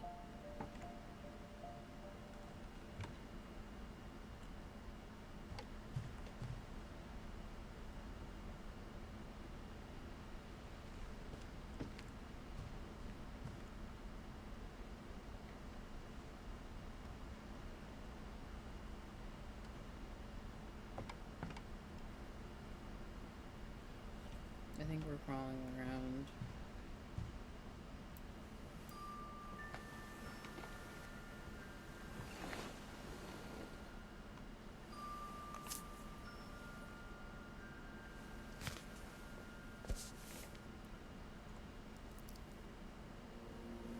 That whole last day, Edie just watched us pack and didn't say a word. Until supper, when she raised her glass and said, To our final night together, and all our final nights apart. Grandma, you know what I said about alcohol. Some of your medications are very Edith, specific. I left a present for you in the hallway. Why don't you go open it? The grown-ups have to argue now. I'm sorry, you're right. We're all leaving tomorrow. Let's just enjoy our last... I'm not leaving. Edith, you're excused.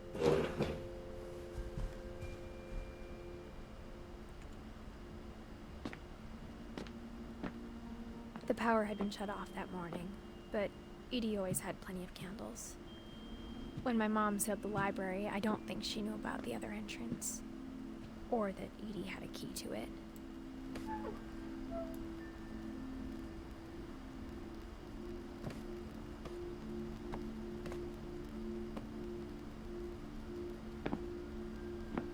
That thing you're afraid of isn't going to end when you leave the house. Edith has a right to know these stories. My children are dead because of your stories. Sleeping. I think it's best if Edith and I leave tonight. We'll have the nursing home send a van for you in the morning. Okay?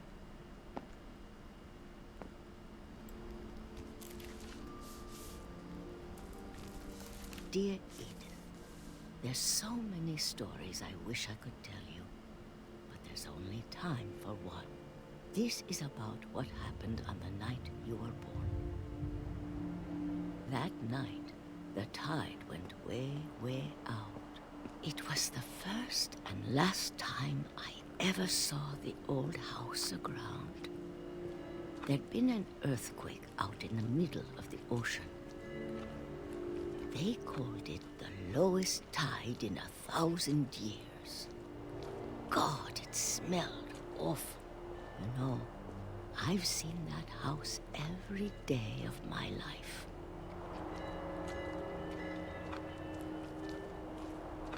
But I never thought I'd go back to it. When the fog rolled in, I lost my way.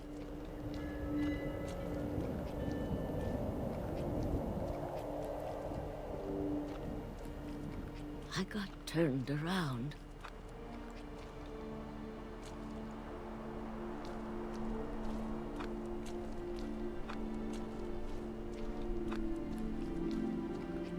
I started seeing things.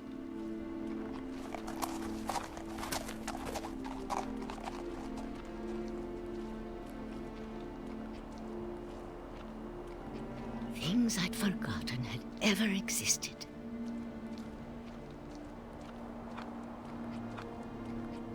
But when I saw them, they felt like old friends. That night, a lot of things came back to me. Or maybe I came back to them.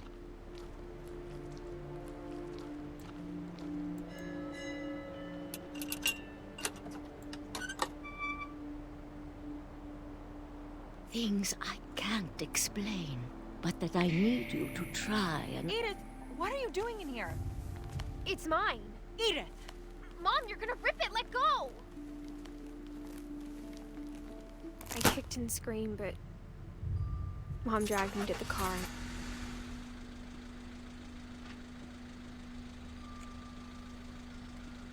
I never saw Great-Grandma Edie again.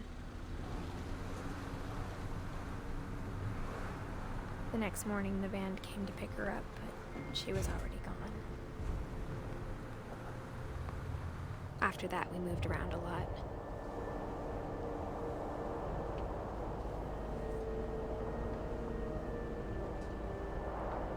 We both tried to make the best of it.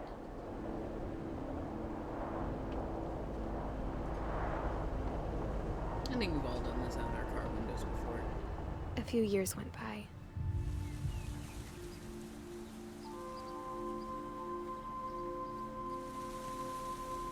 My mom didn't like to talk about it.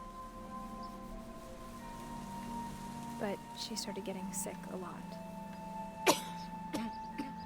The rest happened pretty quickly. She got better for a while, and then she didn't. And then I was alone.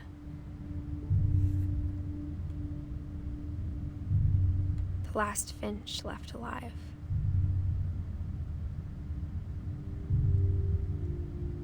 Until I found out about you.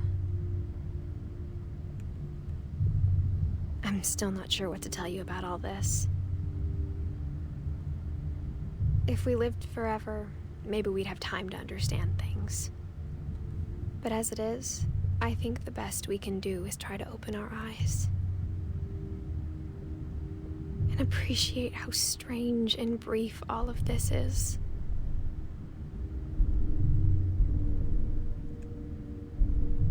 This journal was supposed to be for you.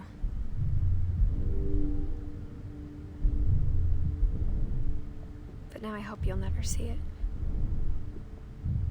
I just want to meet you and tell you all these stories myself. But I guess if you're reading this now, things didn't work out that way.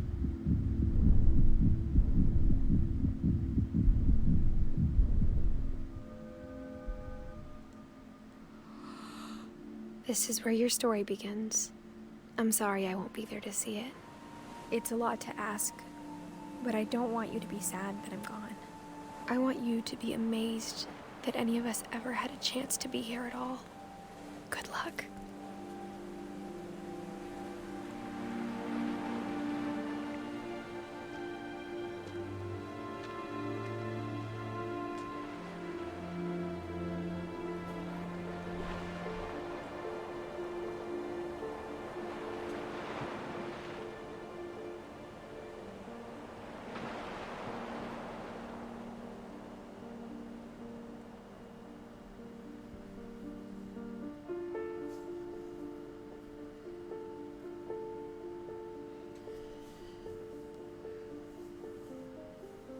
And that is the story of what remains of Edith Finch.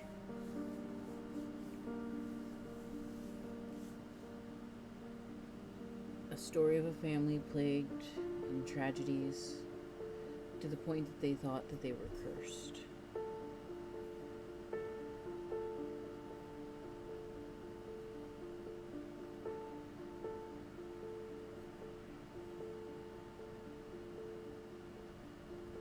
Some of the unfortunate circumstances that had come from this game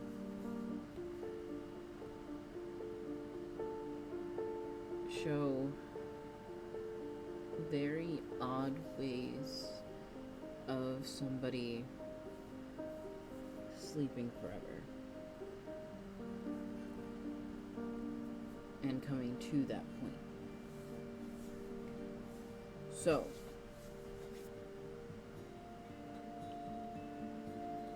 let's start at the beginning. I missed a cue in Molly's room about Christopher the goldfish. She debated eating him for just a couple of seconds. She debated on eating Jonathan, but she didn't. But let's take a look at what she did eat. After being sent to bed with no dinner, she gets up and she tries to eat candy. But there's no candy left. So she goes to the next best thing, the only other thing in the room that's actually food, which is her gerbil's dried out, disgusting carrot. Eating the carrot, she then goes into the bathroom where she eats an entire tube of toothpaste from the 1940s. While that continues to play, I'm just gonna quickly do up some research. Ingredients in toothpaste in 1940s. Just basic ingredients.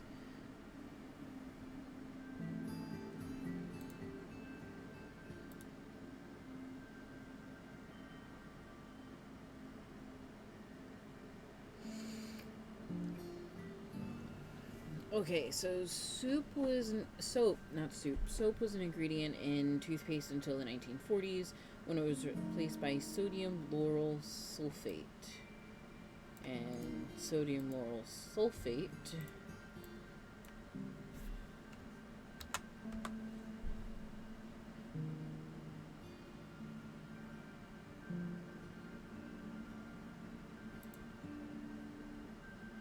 can cause skin and eye irritation as well as nausea, vomiting, and other stomach-related issues if ingested, according to the National Institute for Occupational Safety and Health.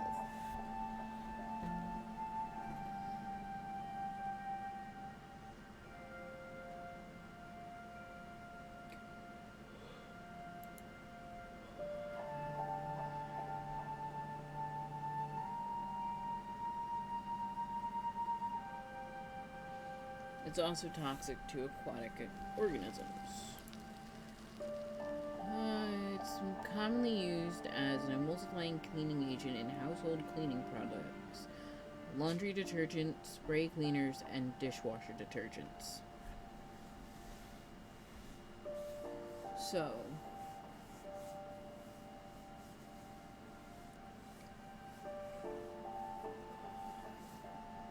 she ingested all of those chemicals. On top of that, she then went to her windowsill where she ate what looks to be mistletoe, but let me just...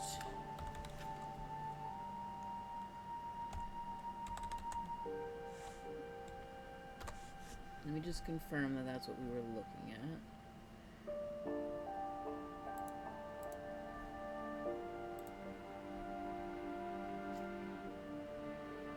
Yes, so what she ate looked to be a type of mistletoe or holly. It's probably holly. And the most common time for you to find holly is around Christmas time, which from the date is when this all happened. She then goes back to sleep and starts to dream. When she awakens, she records the dream, slowly going back to sleep and staying asleep.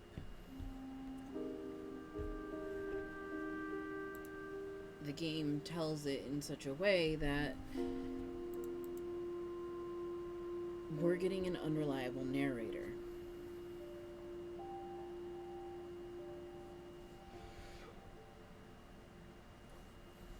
And the whole game is really... it's really all just one unreliable narrator.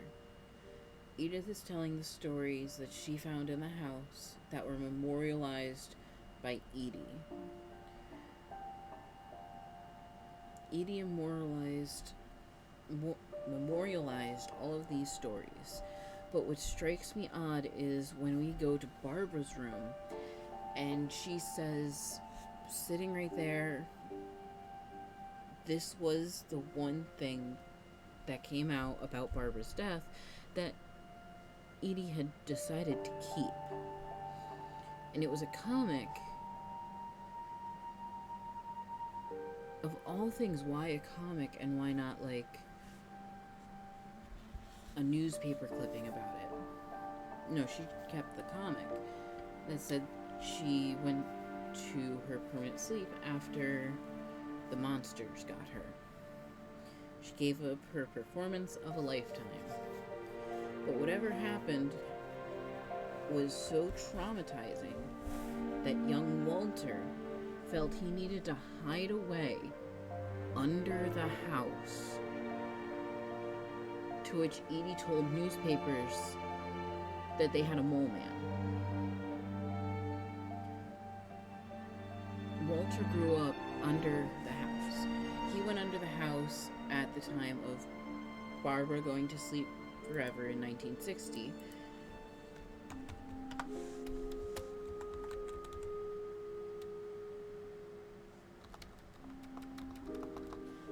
because my basic history knowledge is failing me.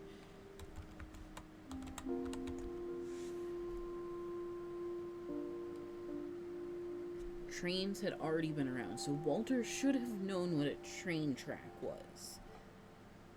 But because he spent from the time he was 8 to more quick information that I am not good with. Quick math, because my brain can't do it on the fly anymore. So from the time that Walter was 8 to the age of 53, he lived under his house. And as a train rode by every day, which there was not much wall between the train tracks and where Walter was throwing his garbage away, he misconstrued it as a monster in his young mind. And continued to believe that because of the stories that were told to him by his mother, Edie.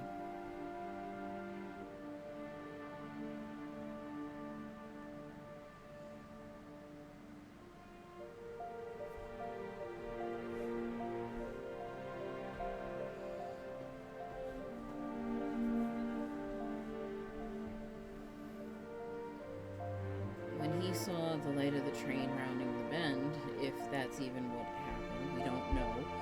Because, again, unreliable narrator, but we did see the memorial that was left there.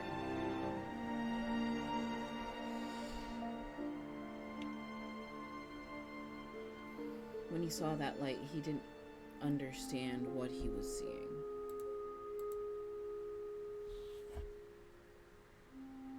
Calvin wanted to fly and circle all the way around the tree branch. I wanted to try to swing my swing around my swing set when I was a little kid. I never got that far. Mostly I was too scared, but I never wanted to try it, actually. I wanted to, but I didn't.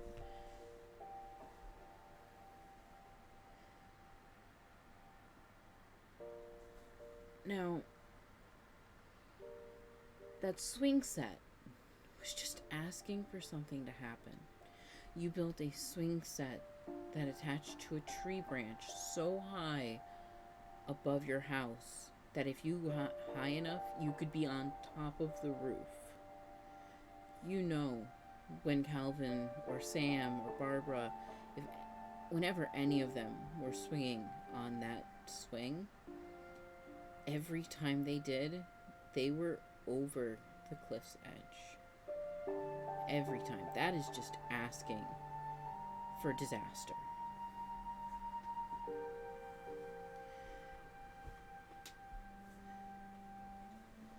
Sam, unfortunately, his was the most straightforward. It wasn't dramatized. It was shown to us through pictures. When Sam went to sleep forever, he was pushed off a cliff by a deer that he did not make sure was fully asleep before taking that picture. And he had put Dawn right next to that deer. That could have just as easily have been his daughter.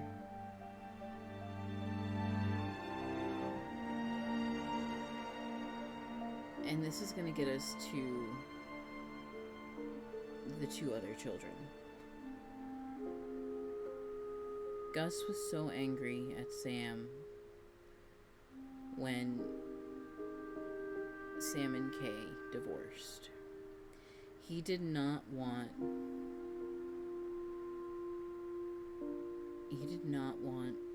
for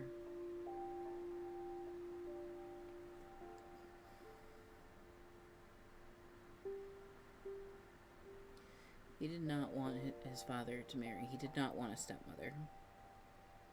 So instead of taking part in the party, he was outside flying his kite. his father did not make sure that when the weather got bad, he came inside with the rest of them.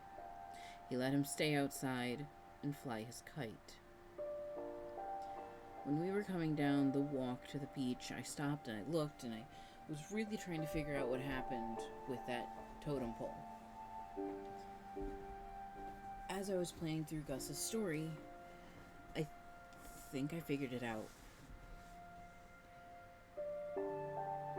High winds can most definitely throw around furniture. We've all seen it. And the tent that the wedding party was taking shelter under could possibly have not been strapped down to the ground properly. And if it had been pulled off fast enough, and because that totem pole was made by Sven back in 1960, 20 years have gone by at this point. We see him building it in Barbara's story. But after 20 years, who knows what the elements have done to it? If insects have gotten to it, it could have been very weakened. And when the tent hit it, it landed on poor Gus.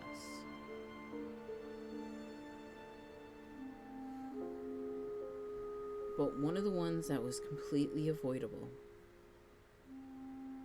without a doubt completely avoidable, was Gregory. Kay was so irresponsible to leave Gregory where she left him when she answered the phone. Even at 1, you don't leave a baby in a tub by themselves. No matter how much water is in the tub, anything could happen.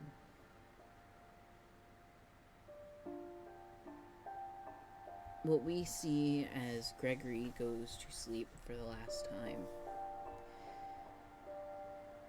is very stylized of being underwater until it's just being underwater for a very long time.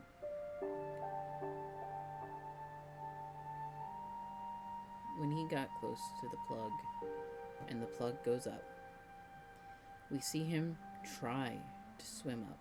He tried. But Gregory's a baby. It was already too late. And Gregory, unfortunately, went to sleep. And it ended Kay and Sam's marriage.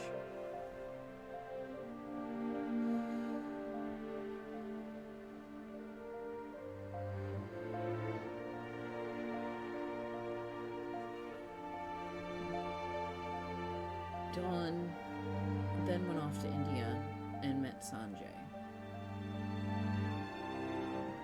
They built houses together until Lewis was born. When Lewis was born, they raised him for a little bit over in India and then came back when Sanjay died.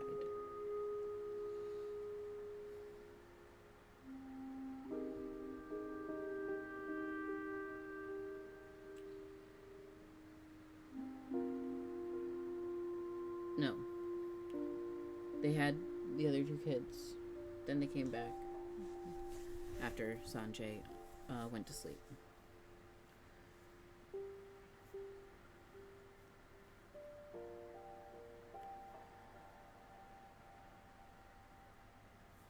Milton is a very special case. All we see in Milton's room, we don't get anything concrete. When it comes to Milton, we get probably one of the most unrelatable,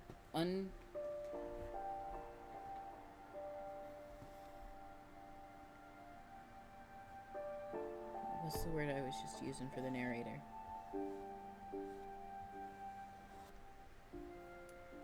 Unreliable narrators that we have. His whole story is told through a flip book, which we can control. It's not a cutscene. I was slowing it down, stopping it, rewinding it. It's definitely not something that I imagined being able to do with a game that's supposed to be an on-rails walking simulator. But this company made another game called The Unfinished Swan, I believe, where the main character enters a world through a doorway. Milton, in his flip book of the magic paintbrush, paints a doorway and walks through it, giving a bow. There's a doorway painted down in the lower part of his castle.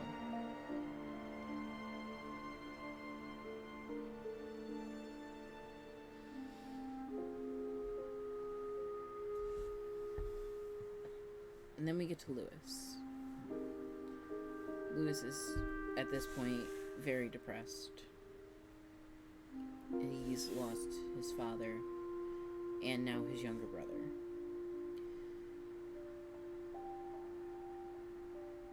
He would have been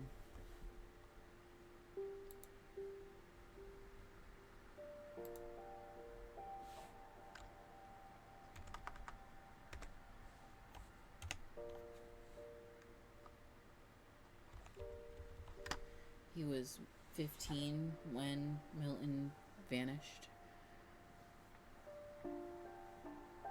And that's a lot for a 15-year-old to handle. He kind of finished school, homeschooled by his mom. Finished schooling and didn't really want to do much with his life. Wanted to just stay home, deal with things. But his mom forced him into a cannery job. And I'm not saying that having a job is a bad thing. It's not. But Lewis was dealing with a lot. He was going to a therapist, trying to get better. And he got lost in his daydreams.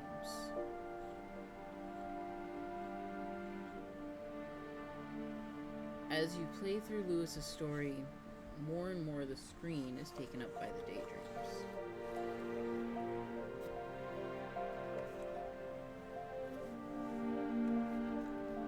For Lewis, it became his reality.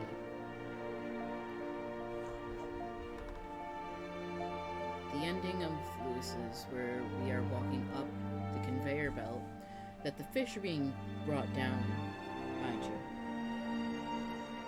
That irony is not lost on me.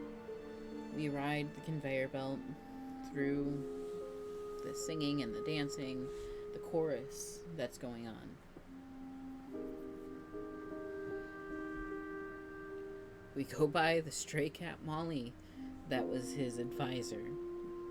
The stray cat they brought in, and Grandma Edie named Molly after her daughter that magically transformed into a cat in her dreams.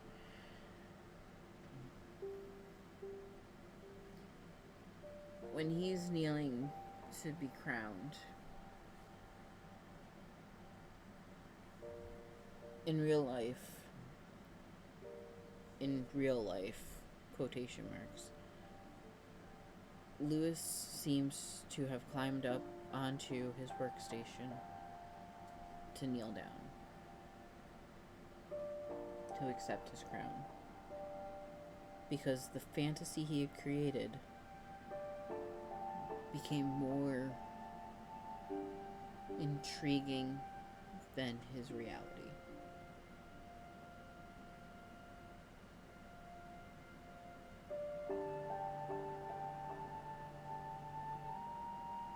And when it comes to Edith Jr., young Edith, the one we play as throughout the entire game,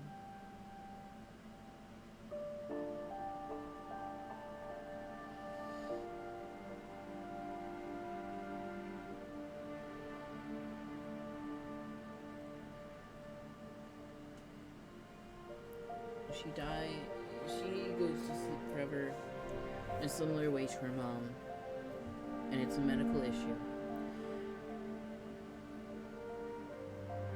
But she's not the last Finch.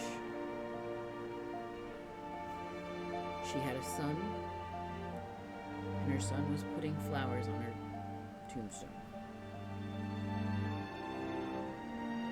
But this is what I was talking about when I was still playing the game.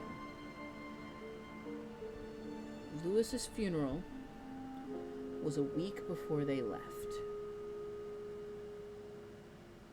1 week. In that time, Edie Sr. had gone through the process of starting a wood painting for his room to memorialize him. She would have put the same cloth, the same candles, the wood painting, and the letter from his therapist that was sent to his mom as an offer of grievance would have been put on that shrine. But before she even started the shrine, she made the decoration for the top of his tombstone. Meaning that she had to have read the letter from the therapist to know that she had been told that Lewis was going to be getting crowned.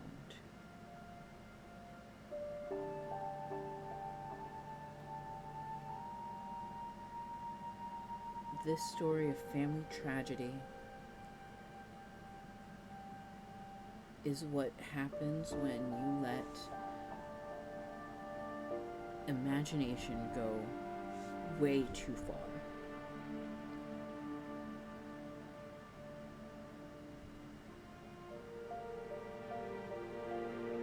A man who believed that he could bring his house overseas. The oldest one of them all, Edie. Edie is the oldest on this page. At 93 years old. Edie outlived all of her children, her husband, and 2 of her great-grandchildren, as a curse ravaged through their family, and she was picking which things to do. She made the siblings of the ones that had unfortunately found their end. She made their siblings normalize this in their own lives. Built shrines and picked out the pieces that would be used on some of them.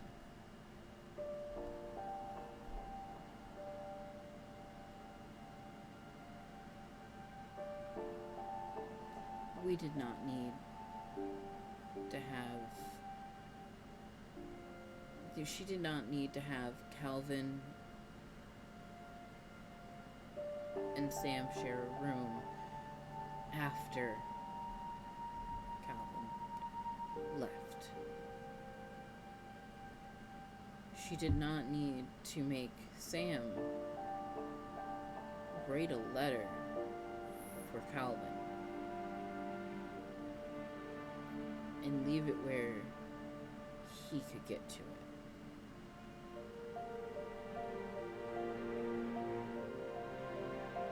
This story does not have a villain, but it has a cause. And the cause was Edie.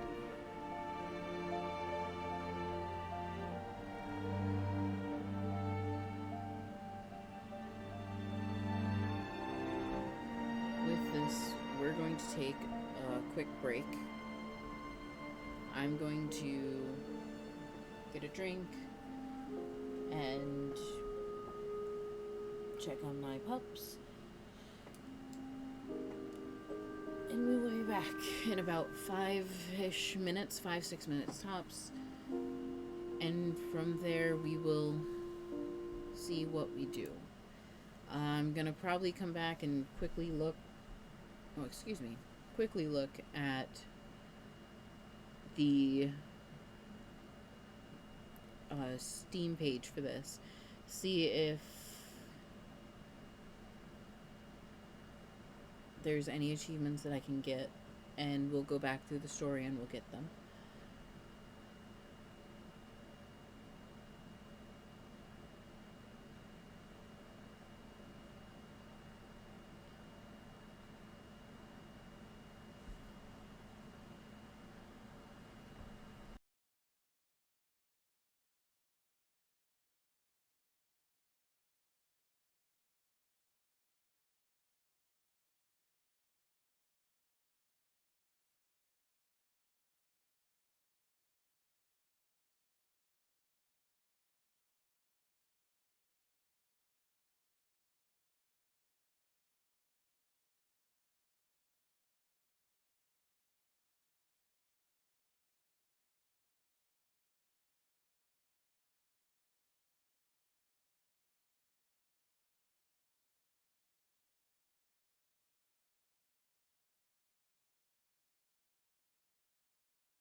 Hey guys, I'm back.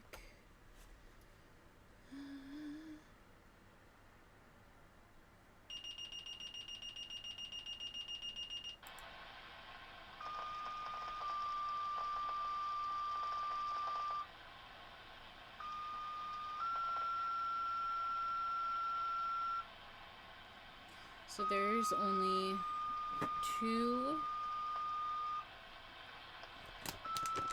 achievements we didn't get, and that's let him finish, and we have to let the drunken sailor finish the song in Molly's playthrough. And loop-de-loop-de-loop, which is when we have to play Calvin's story again.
Sorry about that. I had to mute because of December 13th, Moke's, 1947. fire alarm.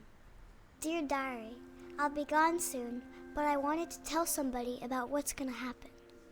It started when Mom sent me to bed without dinner. I woke up and I was starving, so I looked around for something to eat.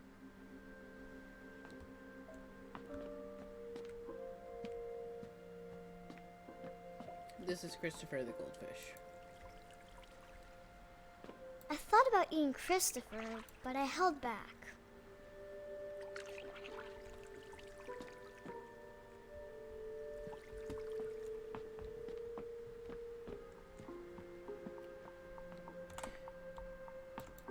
My Halloween candy was all I gone. think we should explain to chat that you are my mother, and that is, it's not creepy for you to say that you've missed me. Mom, can I come out now? Sweetheart, it's late. Go to sleep. The gerbil food was dry, but I didn't mind it.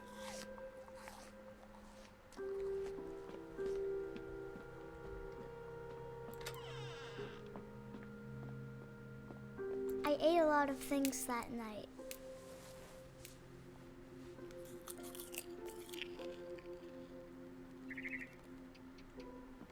What was what? I kept eating and eating.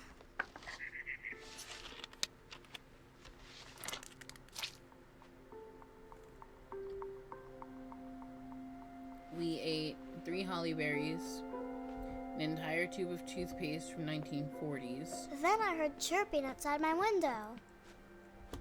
We looked for candy, there was none. We ate the gerbil's carrot, which was rotting. We tried to eat the fish. The fish was not too happy about that.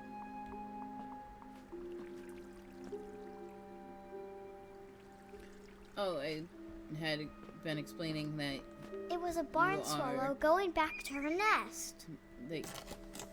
You're my mom, and it's normal I for you to reached miss out me. for her. So that way their chat didn't think it was creepy for you saying you missed me. And suddenly, I was a cat. I tried to be quiet, but the bird was really scared.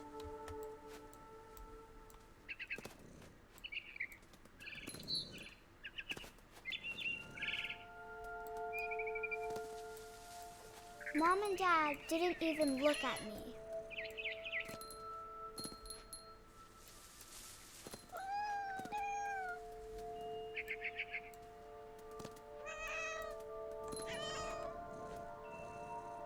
Oh, they are there. Yeah, but I can see the viewer count and I can see how many people are watching.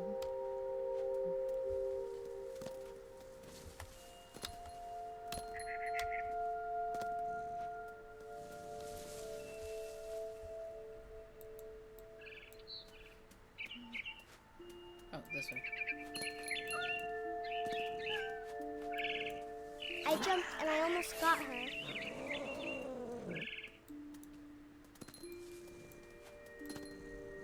I could tell she was getting really tired. Now I was up in the big tree. I promised Dad I wouldn't climb it anymore. All I cared about was eating that mama bird. I gobbled her up. And suddenly, I was an owl. First, all I heard was the wind. Then I heard little teeth nibbling in the grass.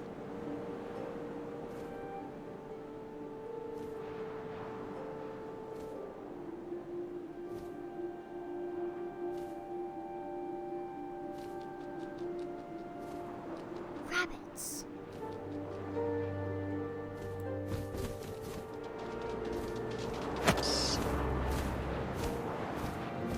I imagined his face looking up and seeing mine through my talons. I swallowed him up, and I didn't chew one bit. Then I flew off to find something bigger.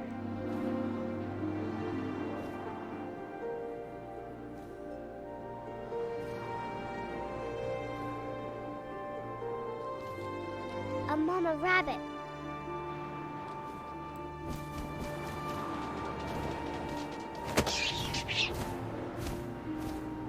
She was almost too big to carry. I started choking, but I couldn't stop eating. And suddenly, I was a shark.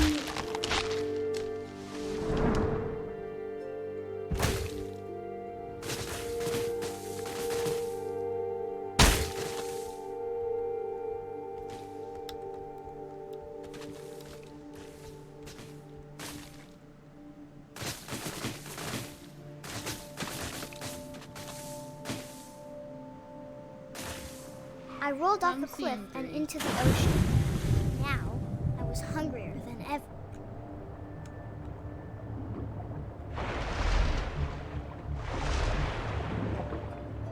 That's okay. I wanted fat, juicy seeds.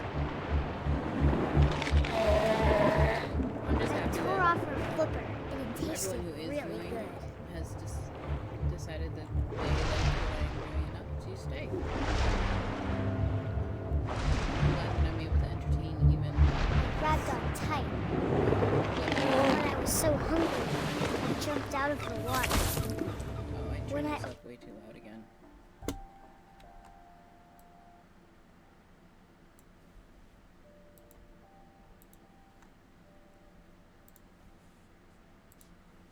Opened my eyes, everything had changed.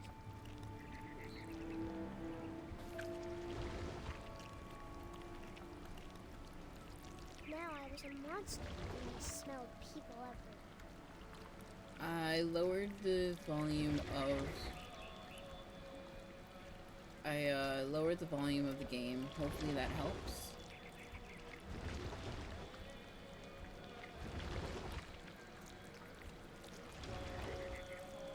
I was big and I moved real quiet.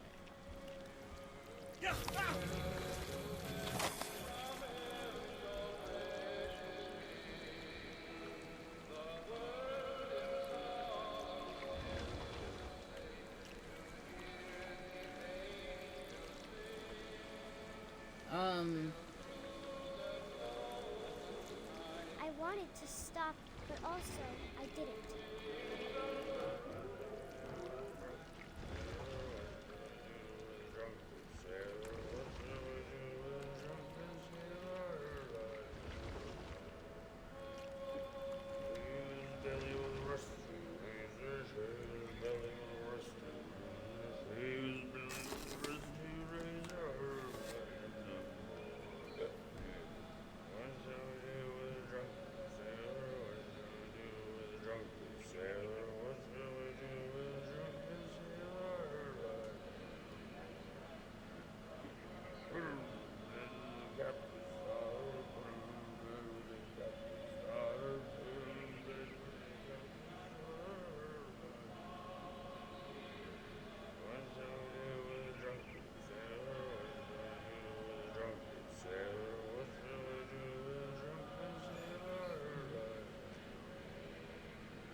was pretty much just saying how, even though I only see that there's 3 viewers, I really do appreciate them staying and watching my content.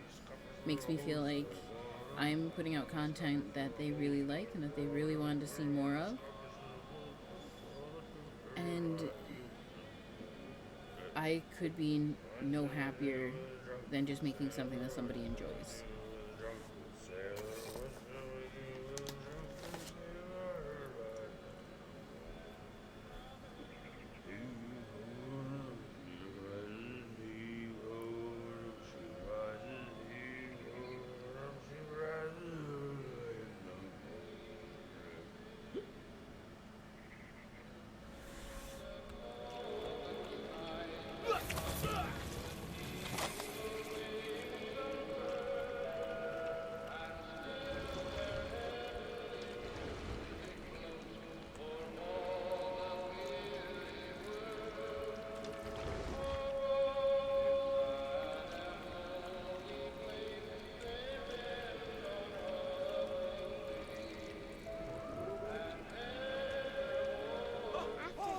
Passenger, I was still hungry, and across the water I smelled something new, something I had to have, so I swam towards it.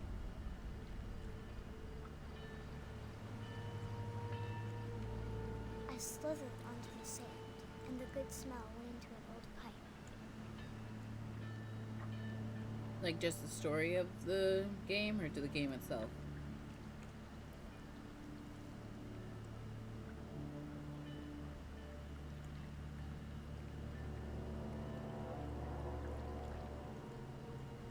I got closer and closer.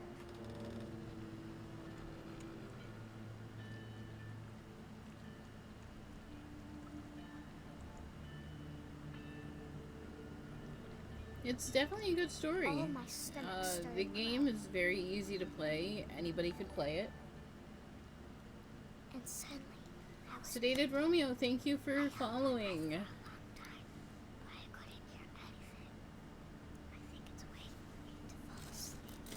but it's not going to wait much longer. It needs to be, and we both know I will be delicious. Chat, let's give a warm welcome to Sedated 3 Romeo.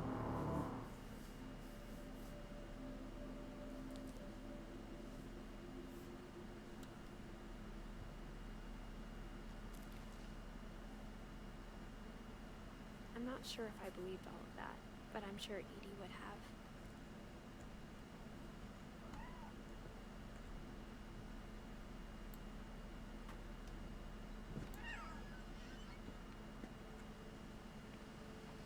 This will be obvious later, but my mom never told me any of these stories. Edie would have, but Mom didn't like bringing up the past. Though, when we adopted a stray kitten, she was the one who named it Molly. Okay, let's replay Calvin's story.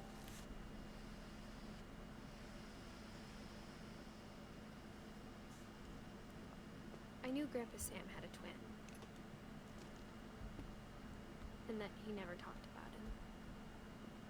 I guess my grandpa didn't like history any more than my mom did.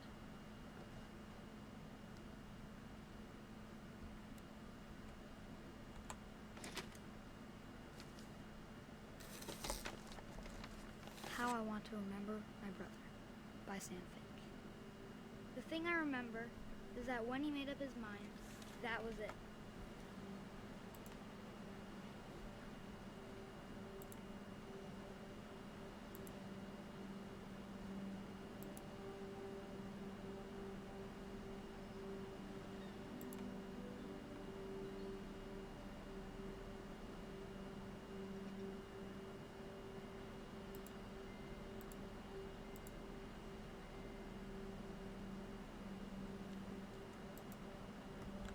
This is the last achievement we got.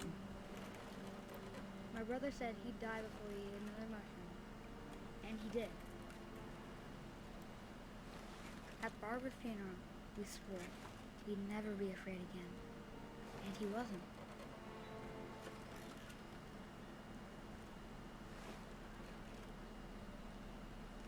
think Calvin always wanted to fly.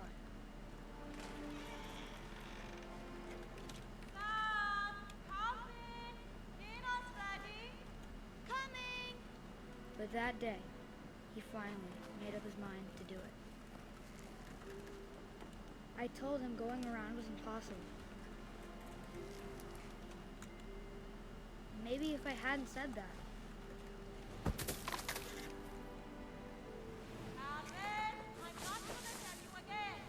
Maybe if the wind hadn't picked up. Then maybe he'd still be here. But I doubt it. I think he'd already made up his mind.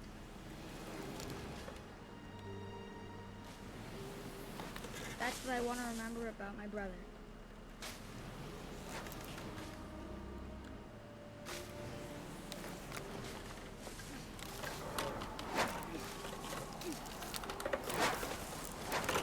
The day he made up his mind to fly. And he did.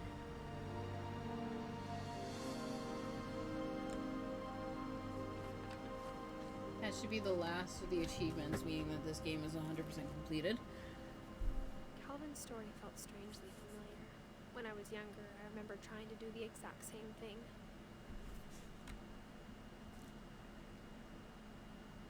Yep, that's the last achievement. After the funeral, Edie roped off Calvin's half of the room.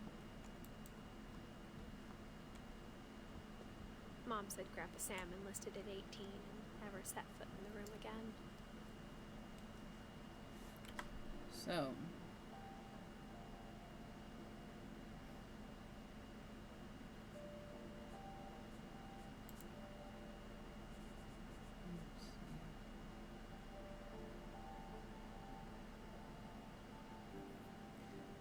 that's because you're the only one talking right now, She-Devil. I don't force anybody to talk if they don't want to.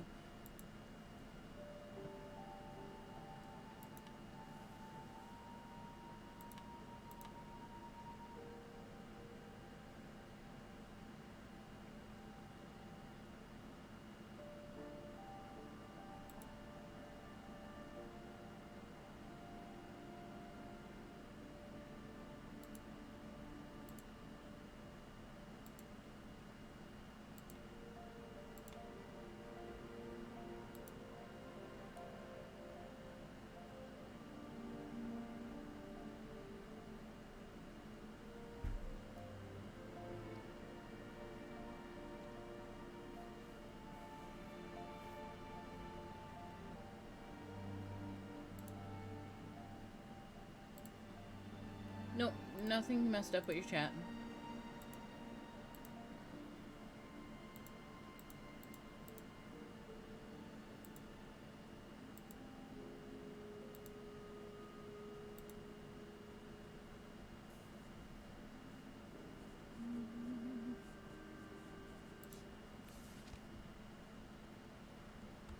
Let's see.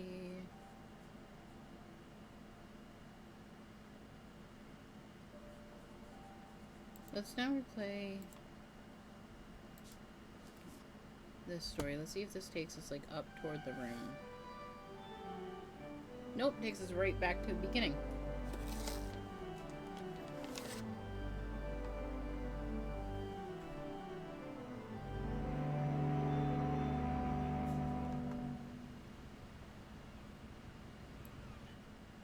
It's a very loud game though, I noticed.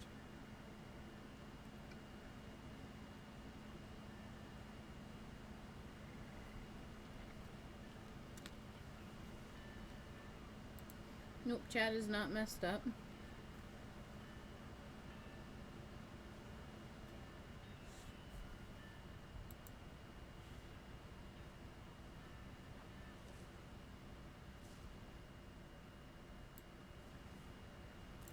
lot of this isn't going to make sense to me. And I'm sorry. Sounds like fireworks are starting.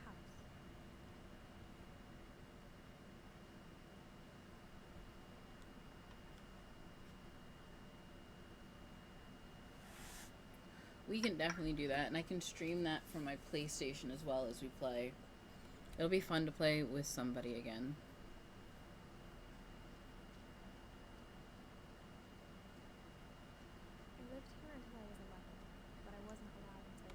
just kind of sitting here looking at this house. This house is a death trap. There's no other way to put this out there. Like, this house is a death trap. Literally, anytime anything happened, they just added on to the house. They never repurposed anything.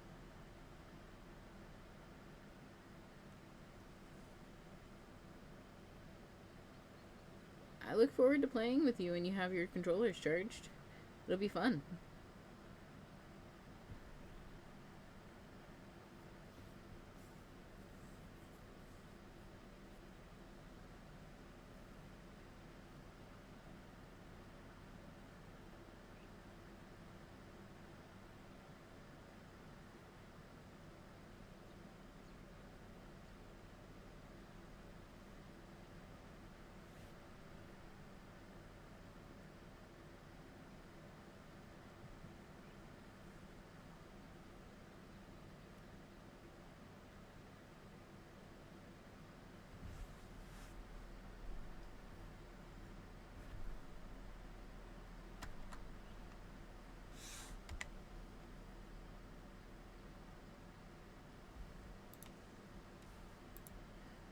Know what we're gonna do though?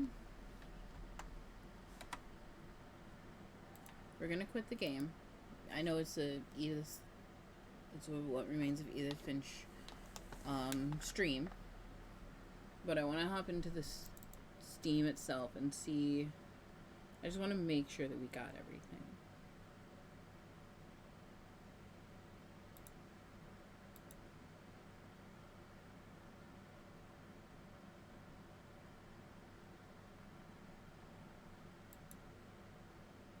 All roads take both paths. The end of everything. Finish all the stories. Closer look. Look in all the peoples and telescopes long enough to hear Edith's commentary. All roads take both paths to the house. Great owl. Catch 2 rabbits in only 2 swoops. Let him finish. Let the drunken sailor finish his song. Clear the table. Clear all balls off the pool table. I did that without realizing I did that. I just wanted to destroy the room. Of course, I wouldn't dream of having you do that tonight. It's the 4th of July. Everyone's going to be outside watching the fireworks. Gregory. Knock all the letters of Gregory's name into the bathtub. Thanks, Jonah. See Jonah's name in the ending credits. And loop-de-loop-de-loop. Play Calvin's story again. Alright, so we have finished all of What Remains of Edith Finch. So with that, let me add a source. And we're just going to capture... We're just going to capture my display. Alright, everyone can see the display, right?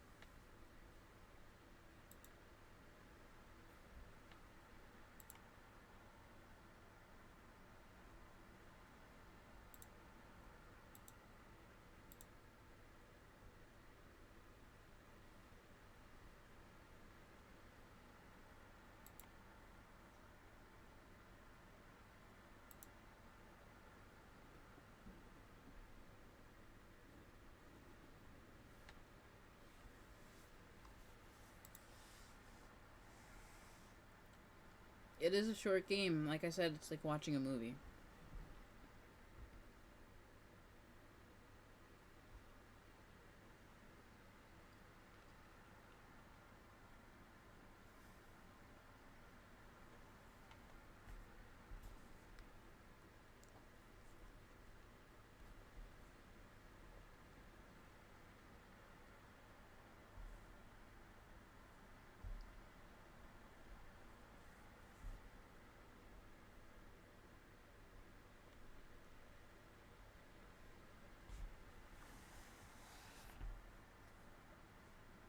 But everyone can see the display, right?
So, using this though, we're gonna pick the next game that we play on the next stream.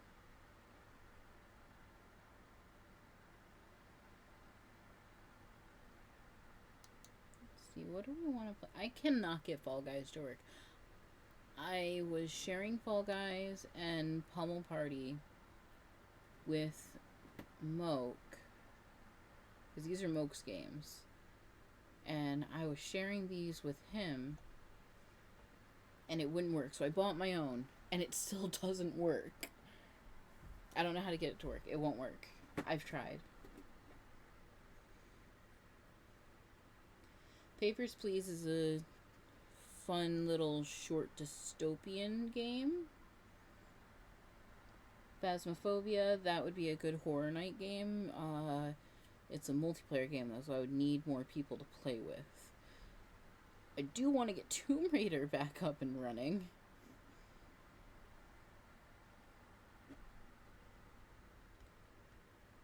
I had a couple Yu-Gi-Oh games that I forgot I had. It Takes Two, that'll be a game that I play with Moke eventually.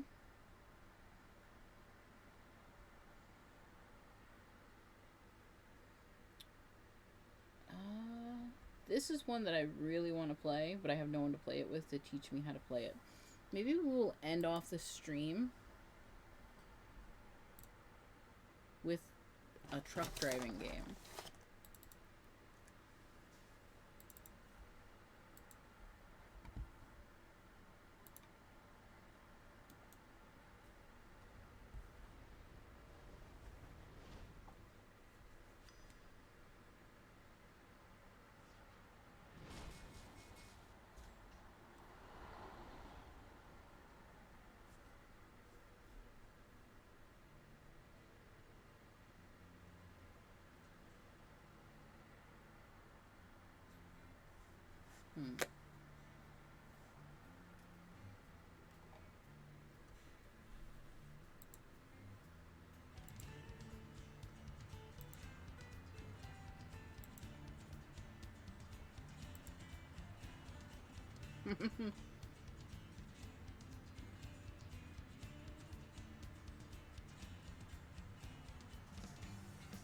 This is like...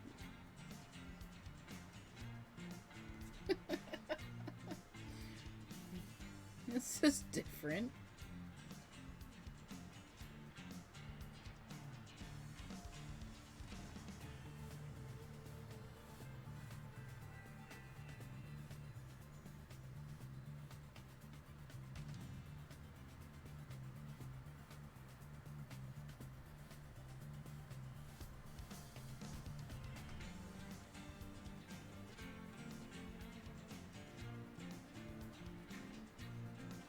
I don't know who to pick as my picture.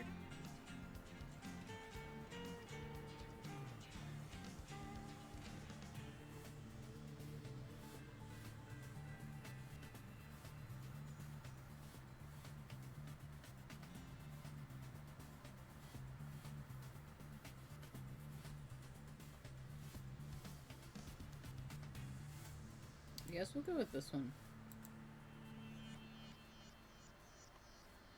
Now, if I only knew what any of these trucks were. But I know someone who does.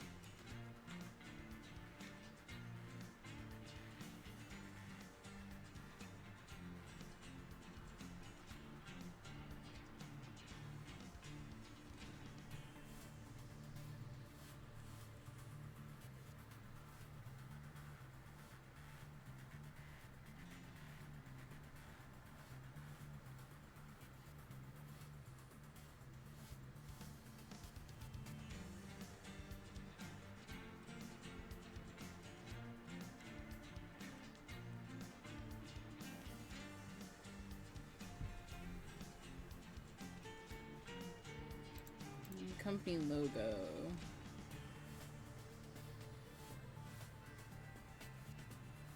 I think we will go with this one.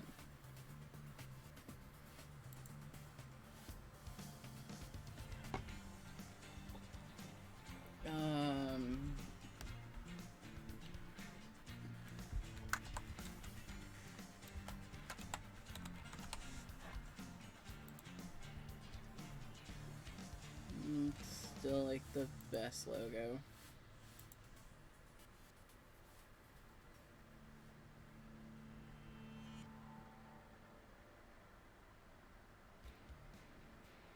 Hey, Trucker Tom. Do you know what these are? Like, can you tell me what these specific models are and what they do?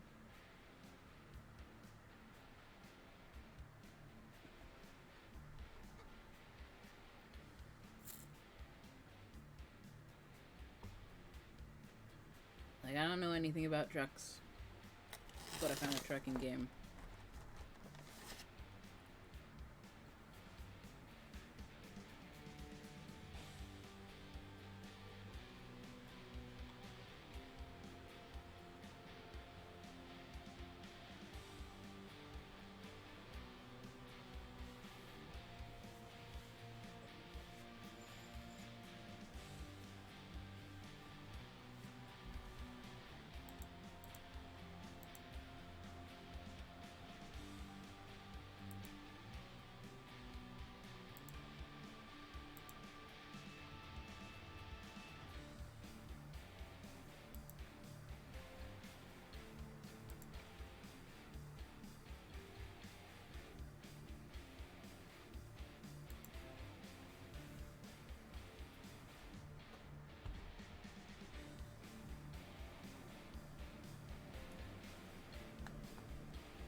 This one here, I didn't pick any of them yet.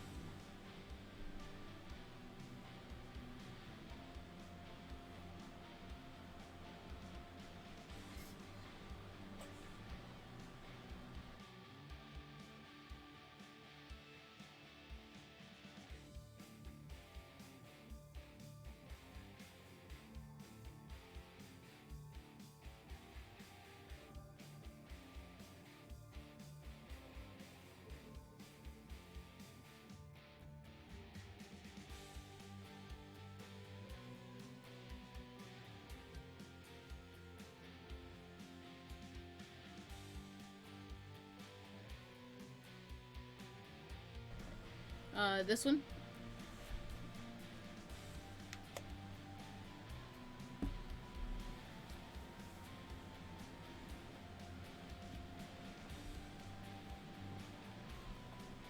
Oh, that reminds me.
what that means.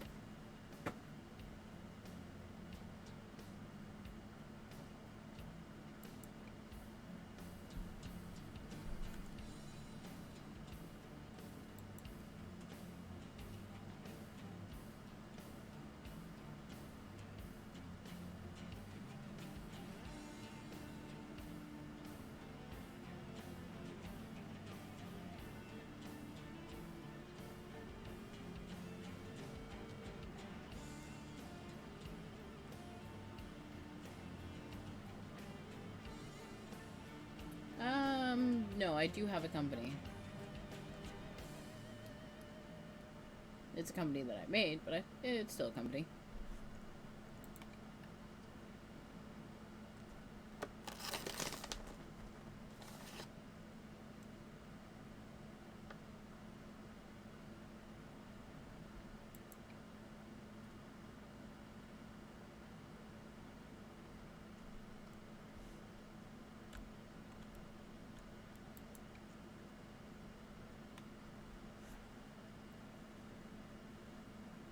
I don't know.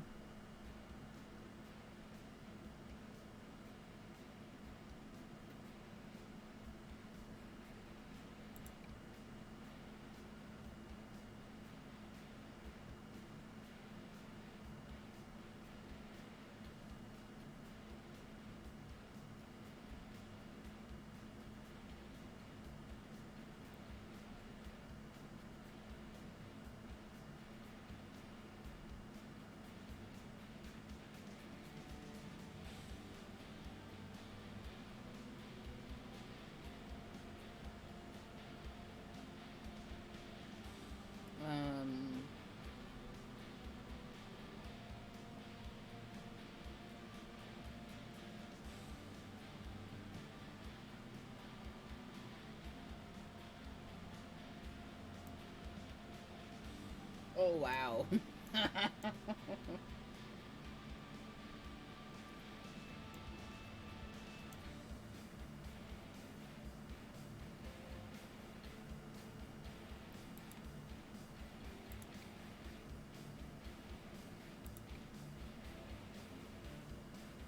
I don't know yet. I haven't even picked up my first job yet. All I did was pick my city.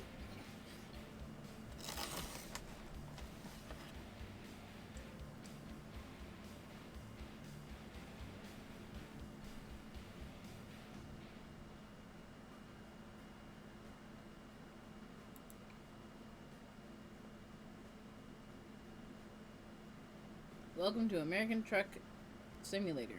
At last you have the chance to experience your dream job. Your dream job. Driving a truck.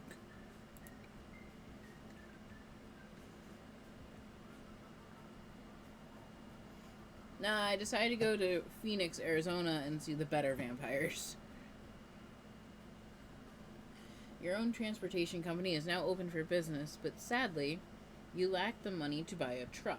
For now, you'll have to work for other companies as a driver for hire. Your task is to safely deliver a load of home accessories to a charged dock in Phoenix. Your employer has provided you with a vehicle and will cover all expenses. Don't let anyone down and arrive on time.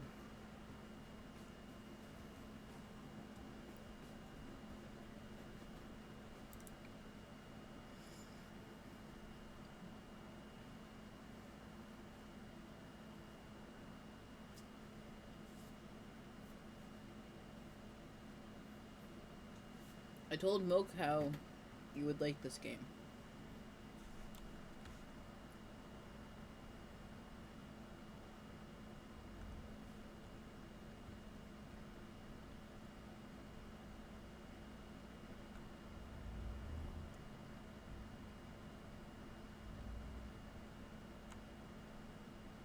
Okay, 1, 2, 3, 9.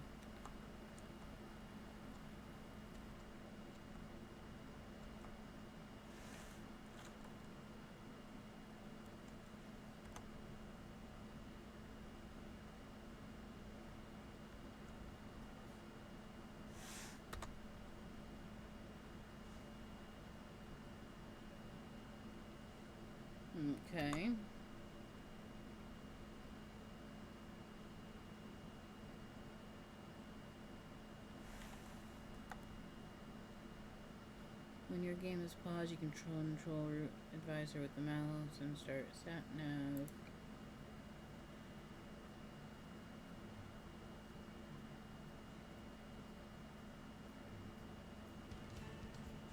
This shows how fast I'm going, what gear I'm in, how much damage my truck has gotten, how much fuel I have if I'm tired, and email. Current job, and it's expected on Monday with like a 5-hour gap. I have 5 hours remaining, and my next rest stop is in 13 hours. Diagnostics and assistance, short messages, and chat. I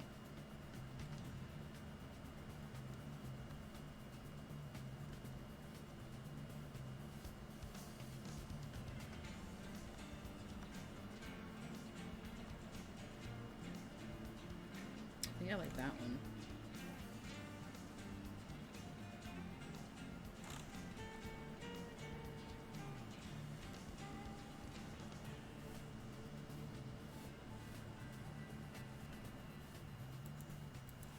Okay.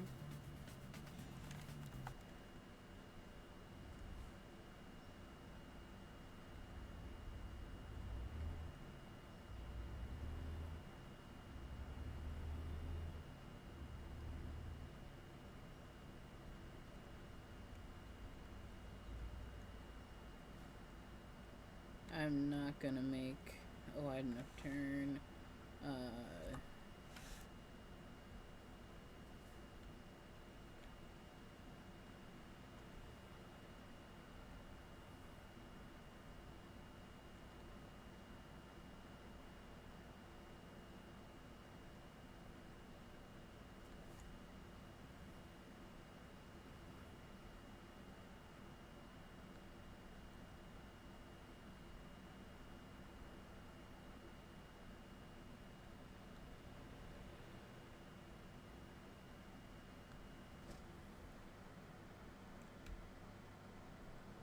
Alright, hold on.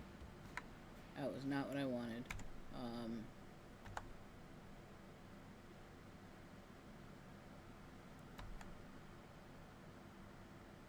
Okay, at least now I can see.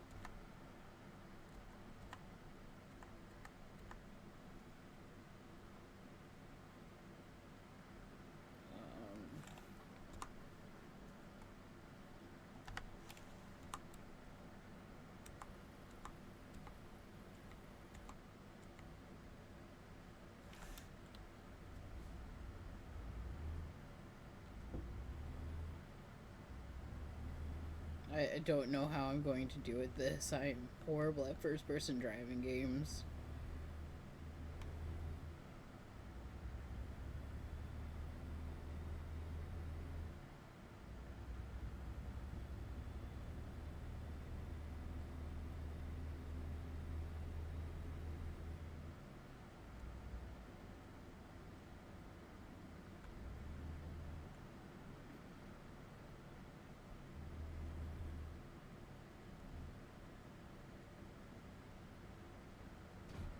I took out the sign.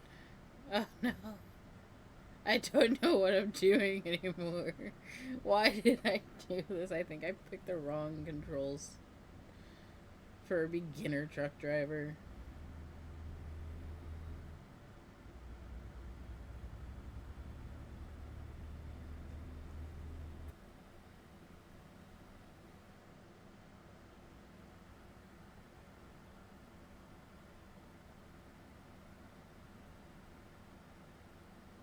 No, I gotta continue going straight. Don't ever let me behind the wheel of an actual 18-wheeler. If this is how I'm gonna drive it.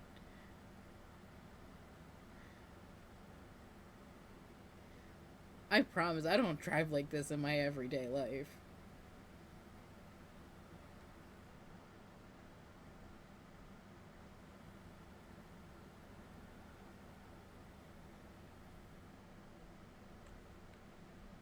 I need a blinker. How do I turn on the blinker? Is there no blinker button?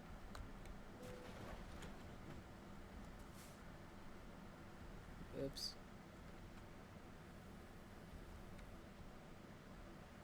I keep trying to turn with my other keys.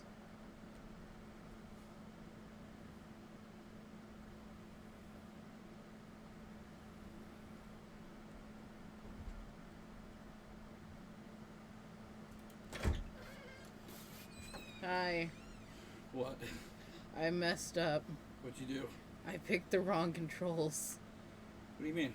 I am controlling the steering with the mouse. You can change that. I don't know how. Seatbelts and hold on tight. You're right on that one. Are you sure you're controlling with the mouse? Yes. Show me. Oh, yeah. Okay. What the hell? I don't know. I don't know. I was gonna say, so you want to stop at red lights because you'll end up getting money taken away from you. I've already hit walls and taken down like 4 signs and a pole. Okay, but you also, if you hit cars, you get money taken away. I don't think I've hit a car yet. Just letting you know. All right, press escape. Escape. Go to your options. Options. And try to fix your keys and buttons. No. Gameplay.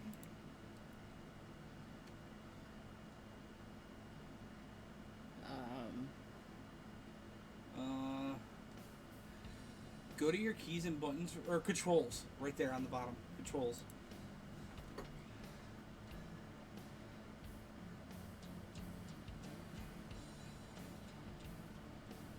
Hold on. Go back up.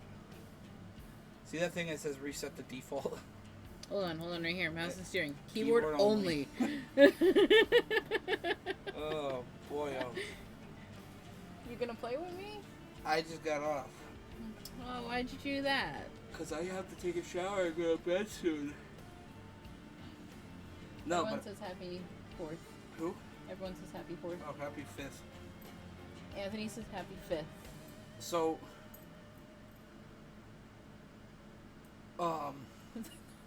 Trucker says the company wants you to take a drug test. Okay, so the whole point behind the game is to start a business. Okay? Yeah, I learned that. Okay. So you can get out of this. I can change this? Yeah. I can change this. Pretty neat, isn't it? Although why I would want my truck stopped being an underground hallway, I don't know. No, it's just a background. Okay. So as you play, though, you want to use that money to buy your garage. You're going to hire people, buy trucks for them to drive. Okay? And the more that you do jobs, you'll get jobs that will give you more money. Okay.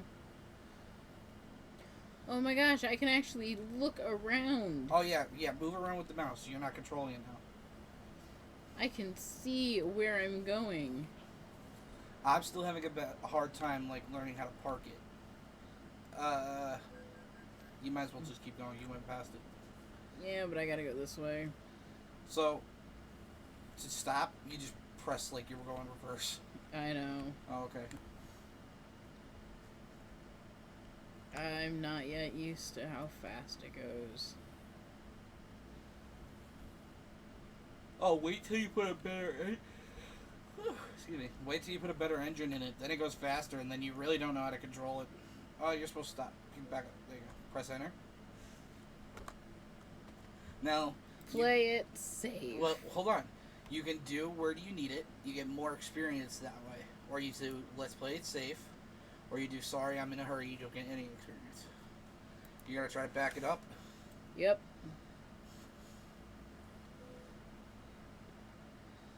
Remember, I have a hard time learning how to do it, so I can't help you. I'd be a very bad teacher. I got the best teacher in my chat.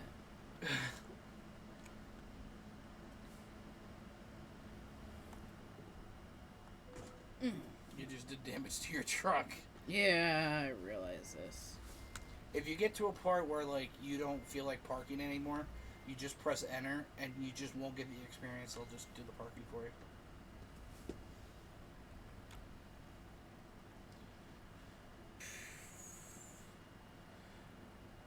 Do you want me to help you? No, no. Alright. Press the letter A. Press it and hold it. Or no. D, I'm sorry. I was like, well, where are you going? Well, when you turn your truck, you gotta keep putting you gotta keep holding it. No. Oh my god. Told you, it's gonna be hard.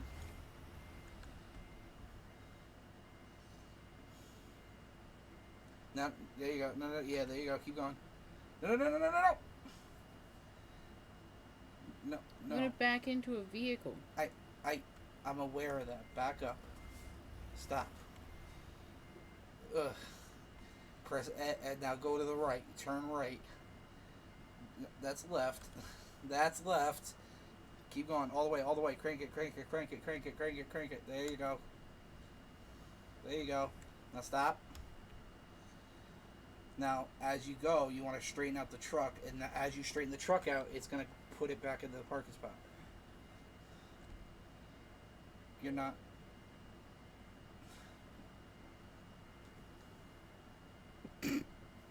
You're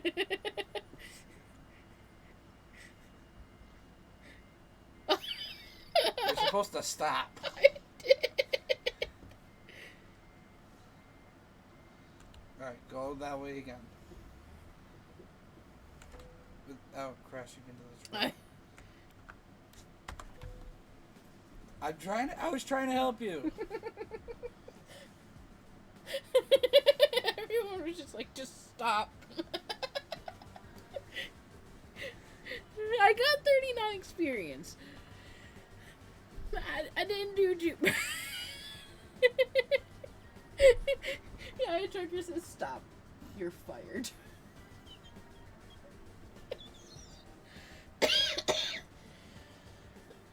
Oh boy. Hershey, you're behind my head. Hi, sweetie. This is your garage. Oh boy. It's one. Give me 40 acres. Turn this.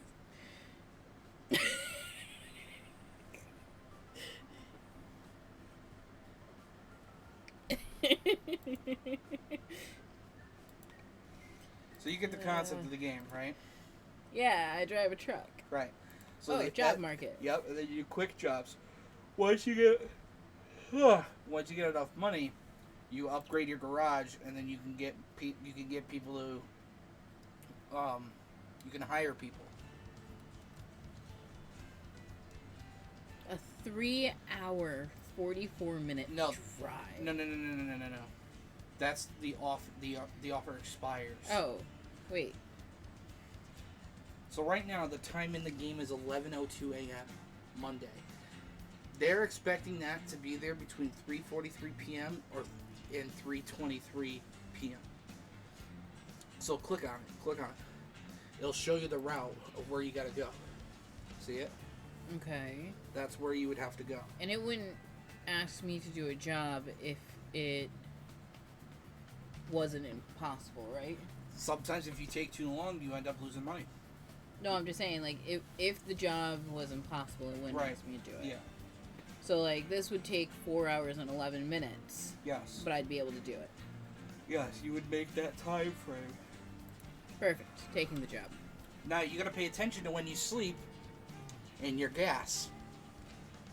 Because if you end up getting to the point where you need to sleep, you end up losing money because you're avoiding sleep, and then you'll just doze off while you're driving, and then you'll crash. Yeah. I learned that one the hard way. 2. The number 2. There you go. I got two trailers this time. Yep.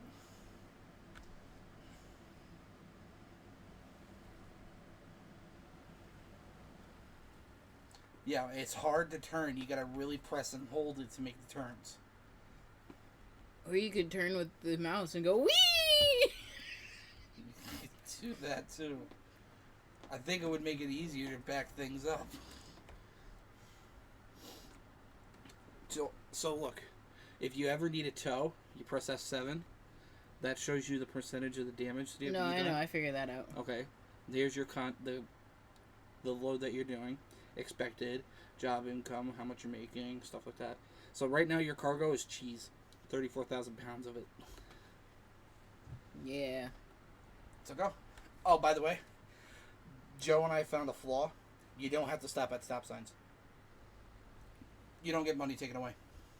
You can blow right by them. Stoplights, you'll lose money. You also get money taken away if you're speeding.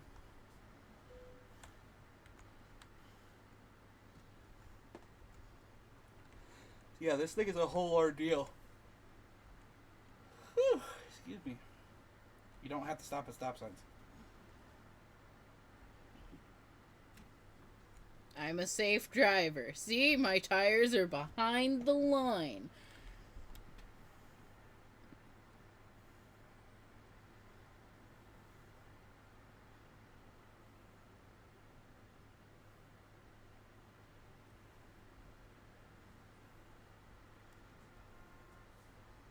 Oh, I'm getting beeped at because I was reading chat. Chat, stop distracting me. I can't text and drive. Like I said, you don't have to stop at stop signs. I was reading chat. I'm just saying. So you're expected to be there by 3:16 p.m. Now remember, every 3 minutes in real life is 1 hour in the game. Okay? Okay. It's just something to remember when you end up taking a job that's 30 hours. I just did one. How'd that work? I didn't make any money. Why? Because I was 24 hours late. Why? I may or may not have crashed and needed a tow. We're not going to go there. Sure.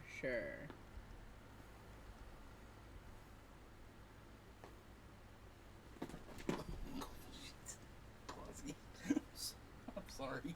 Did you just scare her half to death? No, I was doing this and I pushed her. That would be so annoying. Can you concentrate if I do that? No. No. You know what I like to do for fun? Here, I got you. Let go. I got it. Sometimes what I like to do for fun is this. Ah! I pressed Q. Sorry. We're good. Yeah, you got me. Get your hands off the steering wheel.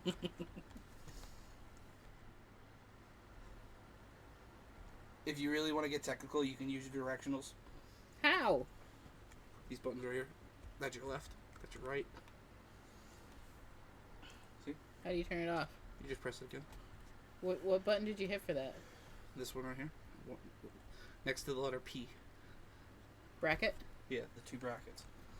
The left bracket's for left, the right bracket's for right. You don't have to use it if you're not going to lose money. I just don't do it because I'm not professional.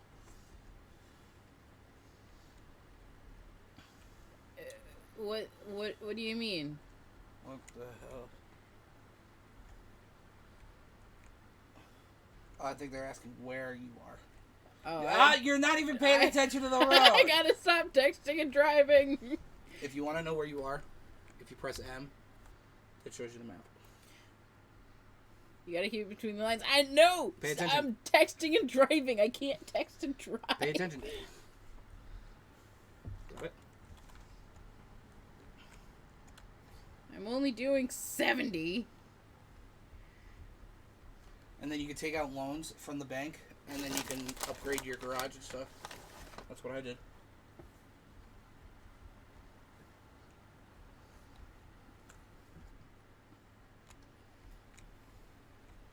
When me, you, and Unison play this, God, yeah. I'm gonna name the stream Convoy Across the USA. What do you have it named right now? What Will Remain, because it was a Edith Finch one. Gotcha. Oh, somebody ran out of time. Somebody had to... Oh, that's a cop. Never mind. They will take money away from you for speeding, just so you know.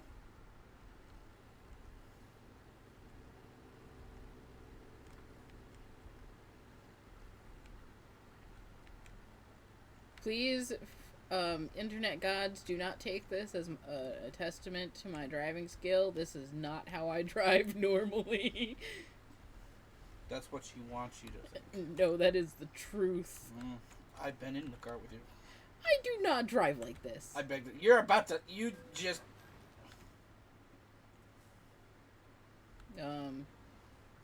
Just keep going. Just keep going.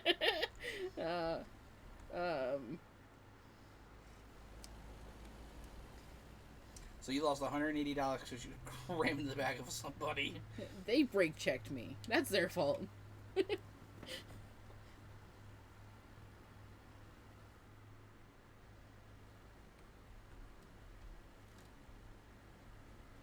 don't really have much control over the speed I'm going. I only have W. We're playing Grand Theft Truck. How fast I go, it seems that way. How fast do you drive? I do about 90.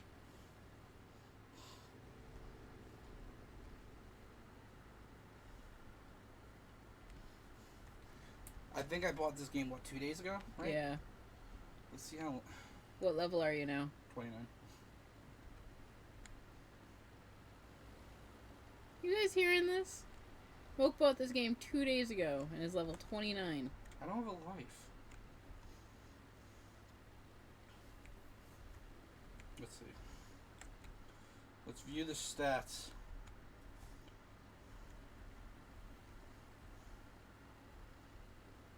Oh my god.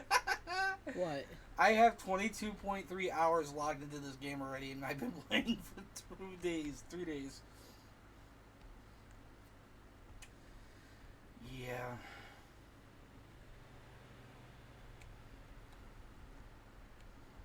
Does it show I have a life? Yeah. Okay. You should be the streamer. You want me to take your spot? No. But you should join me. Road Gators. I would, but I told you, Mom and Dad are watching a movie, and I don't want you getting... That's not what I meant. You should join me as a streamer. How? You should stream too. How am I gonna do that when majority of the time the TV's going on downstairs? How do you want me to do that? Not stream that there's no vocals. It's nothing but game. People do that. People have non-commentary channels. Yeah, but I'm not one to do such thing. My mind just went in there. In English.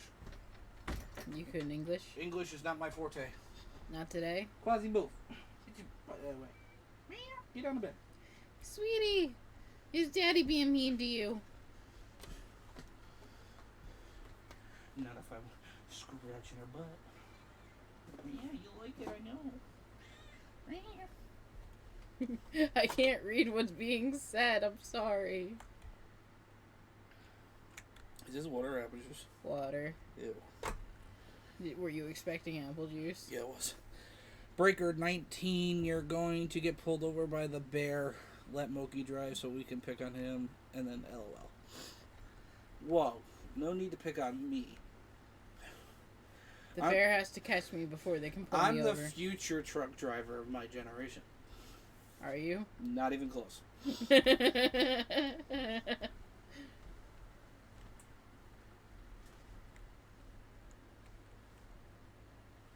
I am going... How'd you pull up the map? M. I am going to Holbrook, Nevada.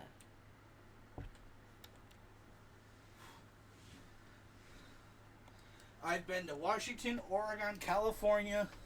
I started in Phoenix. I've been to Washington, Oregon, California, Arizona, Idaho. I haven't been to Wyoming yet, I don't think. And New Mexico. I gotta go there too. What are they saying? Matt already does that for a living. Oh, wait. Hold on. OMG, where the hell are you going? That's scary. Matt already does this for a living. You were all over the road. Oh, you should have seen me driving yesterday. I was pissing myself because I was going like 80, swerving in between cars. And I did it perfectly.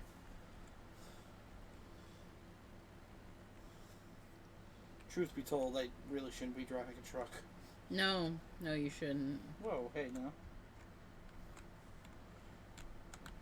But neither should I, in all fairness. Excuse me.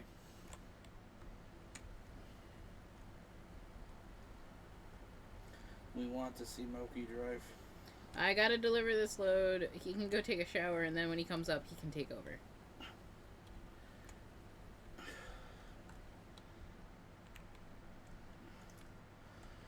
I'm a good driver. What are you talking about? I love this game so much. It was so worth the $15.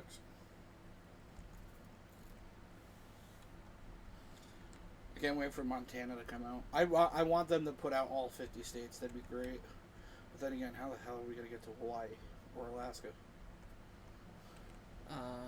We're going by boat. Well, no. Alaska, we would just need to hit the borders. And then we'd have to drive through Canada and watch out for moose. What's a plural for moose? Mooses. I saw a flock of mooses. I see chat. I don't know what chat is saying. I'm sorry, chat. Alright, how do I fill it up with gas? Alright. Oh, you're fine. Keep going. You're fine. Where are you going? To get gas. You don't need gas. I need to know how to get it. Okay, but keep going and No, what are you doing? You didn't have to stop at a stop sign. You told me to keep going. Yeah, keep going straight. Drop off the load first. It's going to be easier once you drop off the load. I promise. Oh, because I got to go back to home base, don't I? No. That's gross. Oh, excuse me. That's gross. What is the name of this? It's called American Driver Simulator, I think. Trucking Simulator. Trucking Simulator, that's it. What did I call it? American Driving Simulator. Oh, God.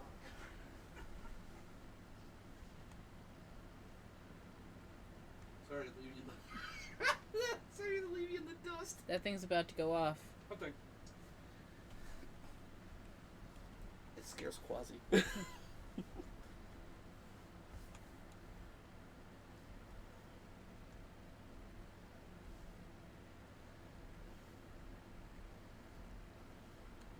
I got free driving. There's no one behind. Well, there's people behind me, but yeah, they're fine. Woo! Look at all those chickens. As you drive up the road. I got very scared. Some of the scenery is really nice when you get into like Oregon and Washington. How much will you have had today? I don't know what you're talking about. As you're going off the... I don't know what's going on. You know, reading your chat is just as bad as texting and driving. But I want to interact with chat. Don't you know the laws? Look, you're even speeding. 78 and 75. I'm not speeding. You're speeding. That's like saying you're not drunk. I'm drunk. Wait, what? See, I'm not speeding. I'm going 74. I'm just taking up 8 lanes. Do I need to check your water to make sure it's really water, not vodka? Yes, I think you do.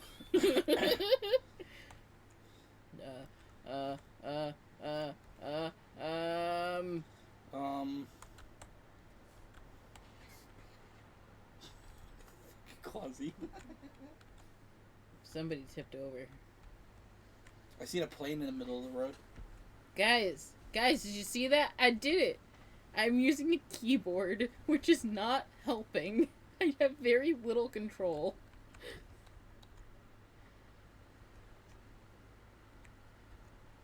This game would be fun with a keyboard, with a steering wheel attachment. This game would be fun as fuck drunk. No. But a steering wheel attachment, that would be fun.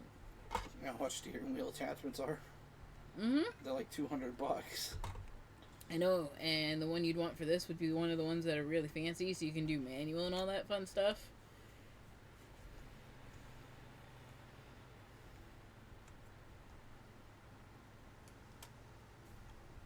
What did you just do? Oh, I'm just checking. What are you doing? I'm checking something. Chill. What are you checking? I'm just checking something. Chill. Broke your headphones. They're now falling off of my head. Yeah, you don't need them. How's that? No. Oh, Jesus. Here, I'll be your ears. I need to be able to hear. I don't know why. There's Keep no going. sound. You're going off the road. I looked over in chat. Here, fix your headphones. Oh. Did I get it? Yeah, can you turn them up? You turned it down on me. Is that better? Yeah. Oh. Sorry for that one, then.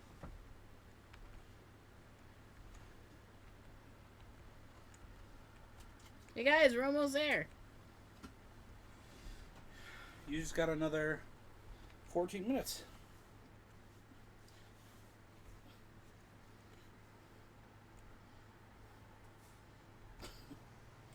Oh, I see you slow down and everyone's like, yeah. Exit 286.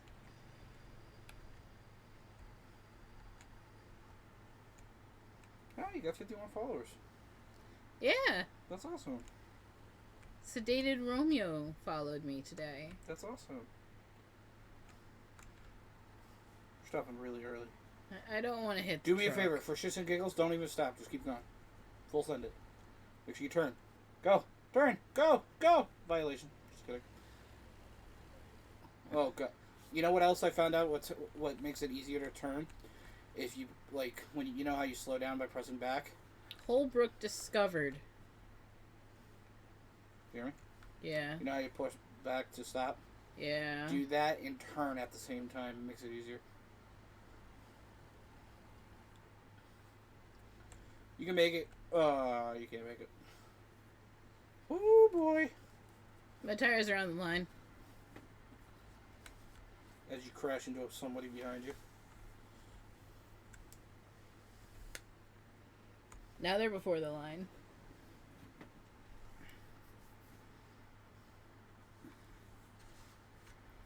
What's this button do on your computer? That would turn it off. And I would be very sad. Yeah? Yeah. Where's the horn? You press the space bar. H is the horn, N is your air horn.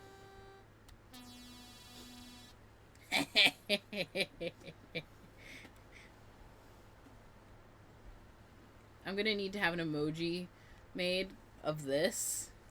Oh, yeah. That'd be nice. Specifically for this. Why is there's no stop sign? It's not why I'm stopping. You don't turn here. Oh. You are drunk. I am lost. You are drunk, my guy. I am not. I am not. Here? No. No. Yeah, right in the building. Wide turn. Stop. Do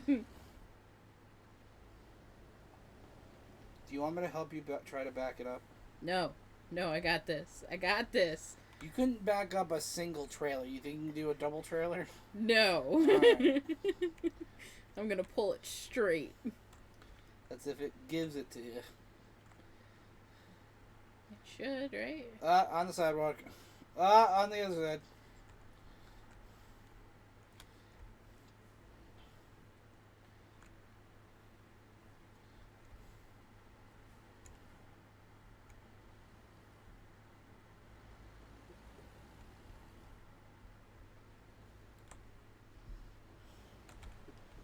Oh boy. Ah! Can't stop. Back up. You're gonna hit the hydrant. Hit the hydrant. I missed the hydrant. You hit the hydrant. I missed the hydrant. Okay.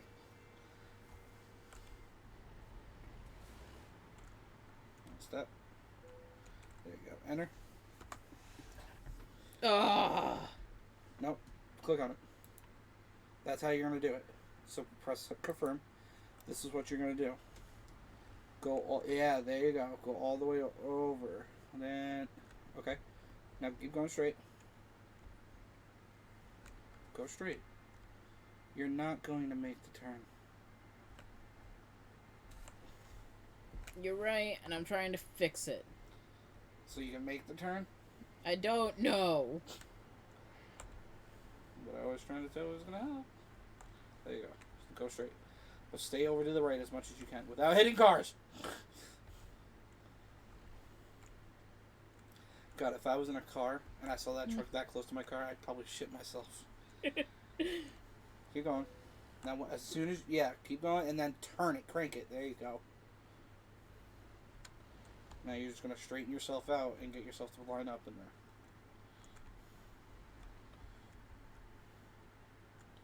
Make sure you do it nice and slow, because once it lights up green, you're going to stop. Go ahead, keep going straight. You can pull, if you go forward, you can. It's easier to straighten it out. There you go. Now back up.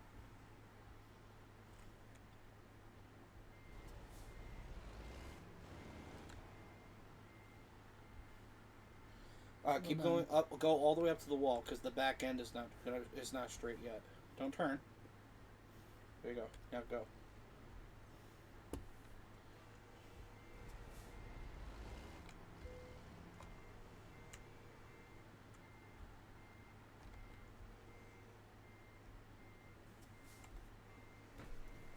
Here. Everyone says I'm fired. Get up. I'll help you. No, everyone says I'm fired. I'm gonna help you. I'm gonna help you.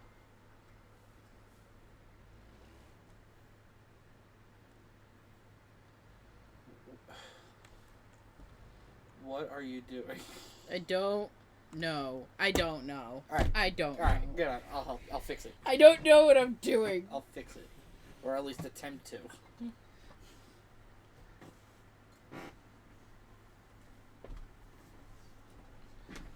Alrighty. Oh god, this chair is so uncomfortable. I think it's very comfy. Alright, what are we looking at here? I was gonna try to just pull around the building and go back around for another swoop, but that's not possible. Yeah, that's not happening.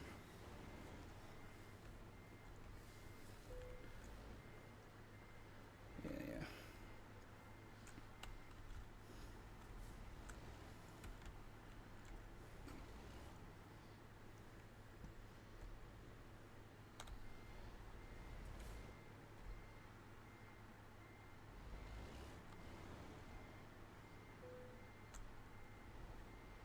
What am I?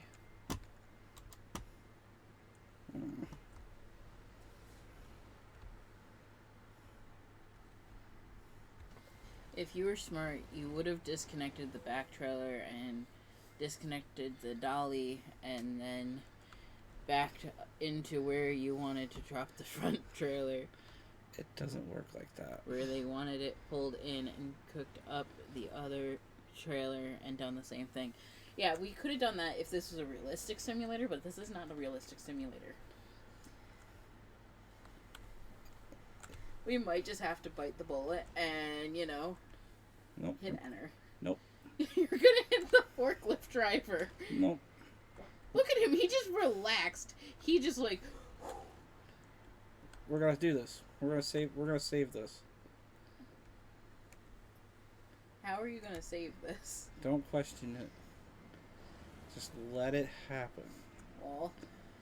I saw the wall. But did the wall see you? Yes. Clearly. Kitty. Hi, Hershey. Hi, Hershey babies.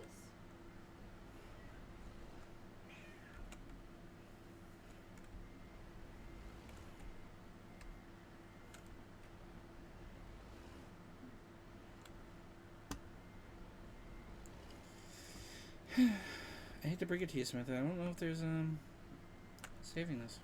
I don't think they're saving this. Let me see here.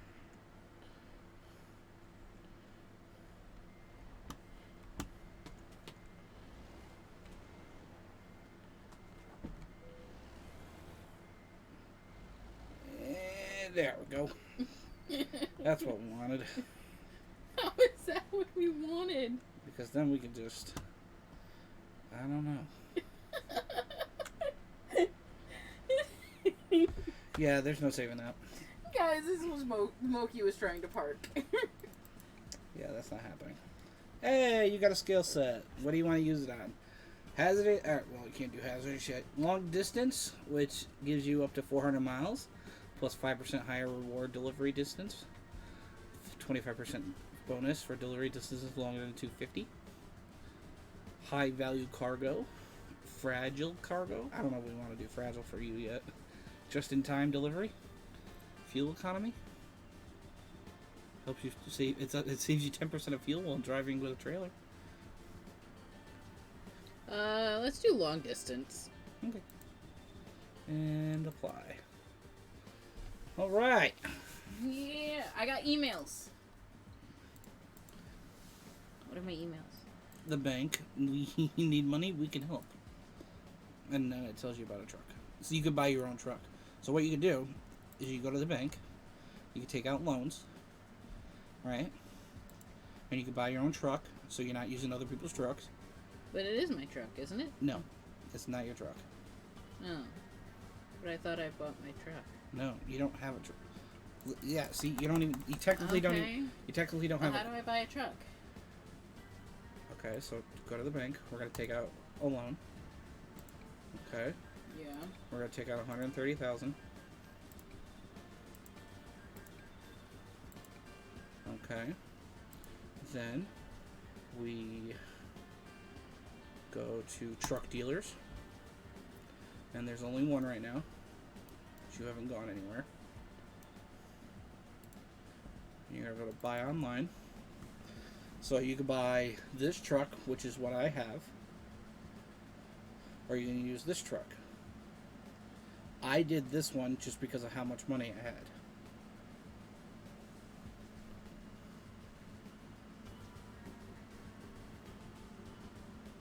Okay. So which one do you want to do? I'll do the duty cabin. This one? Alright. Purchase. I'm going to click on this for your garage.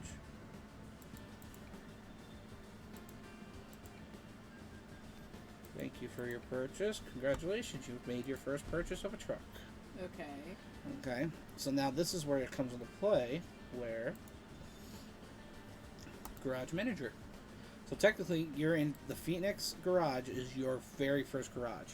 Yeah. Now you have your own truck. So when you go to deliveries, you click Job Market. You're going to do Freight Market because that's where you drive to places, pick them up, and then drive it to where they got to go. But I could also still do quick job. Right. If you do Quick Job, you're using somebody else's truck to do the job. So Okay. so when you do a Quick Job, it just takes you to the job. Where if you do Freight Market, you drive to said place. So you're right here. Mm-hmm. You're gonna drive all the way to here, which is Holbrook, Arizona, and you're gonna drive all the way to Camp Verde, Arizona. Right, and then you would unlock that place.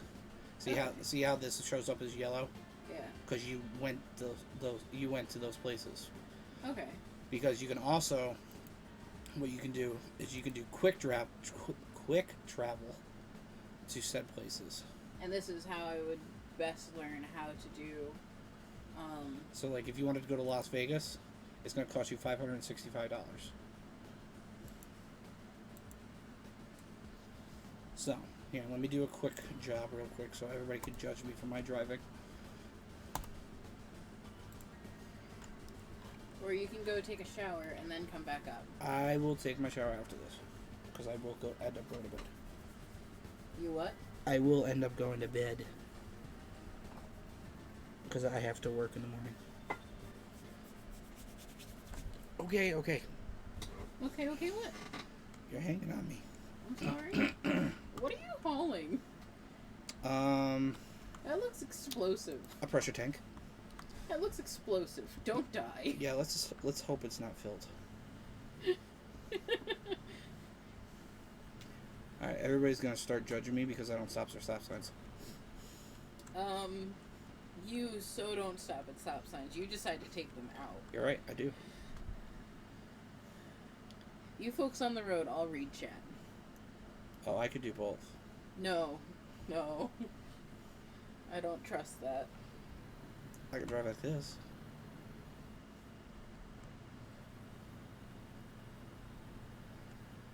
Oh, to turn on your lights, it's the letter L. That's good to know. And then to turn on your high beams, it's the letter K. I need 3 hands to play this game. You just cut that road. Well, what you do is you set your camera to this, and then you technically don't need the mouse. Because then you can turn your lights on, turn them off, horn. The horn sounds stupid.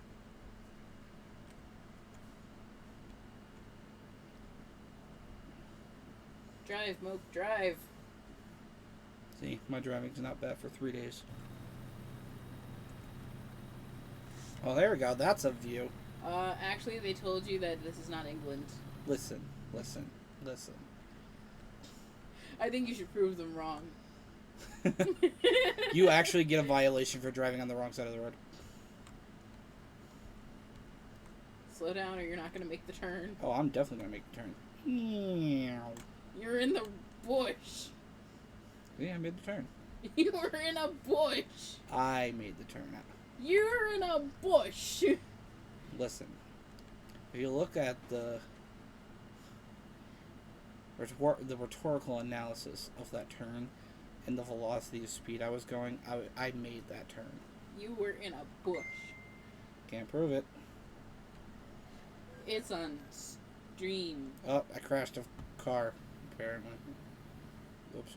You crashed into another 18-wheel. I got an email. Thanks. Yep, I'm carrying a pressure tank. We're expected to be there by Monday by 8:57, and they expected us between 9:15 to 3:55 a.m. You're gonna have to stop for gas and sleep. Sleep is... I don't need sleep right now. Sleep is for the weak? No. Is that what you were gonna say? No. When your guy is filled up in blue, yes, you'll need sleep. Because then you doze off and then... She-Devil says, oh my god. Lol. See, I'm a great driver already. You crashed into a car. I also crashed into a mountain, but we're not going to talk about that. See? L turned on your lights. I think we should talk about you driving into a mountain. Hey, mountain. When I was playing yesterday, Joe said, oh, if you click F7, he was wondering what this back... That's the freight percentage of damage. Right. So he didn't know what that was. So he's like, oh, what is that? So I was like, okay, let me take a look. I press on it, and not even like 3 seconds into me looking at it, I crashed into a mountain. It was bad. But hey, She's a good girl. I'm Pick a lane. I'm both lanes. Even the shoulder. Excuse me, Mr. Truck Driver. You're speeding. No, I'm not. No driving on the shoulder. But that's the best part, especially when you gotta pass people. Guys, if you had to rate the driving, who's a better driver, me or Moke? I'm gonna smoke the back of this truck.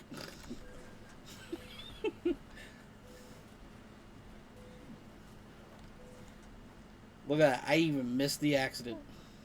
But you did 37% damage to my brand new truck. No, that's not your truck. It's somebody else's truck. Remember? You didn't take the freight. You didn't do the freight one? Guys, who's better at driving? Is it me or Moke? I said I was gonna smoke the shit out of that car.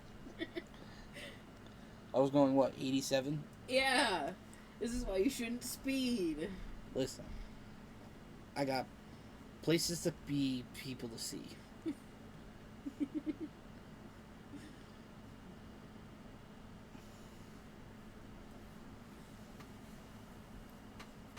It's Nightbot.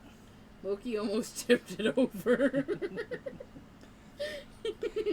I wanted to make sure there was no Red Bull in the gas tank, because Red Bull gives you wings. I'm pretty sure there's no Red Bull in the gas tank. Hey, you never know.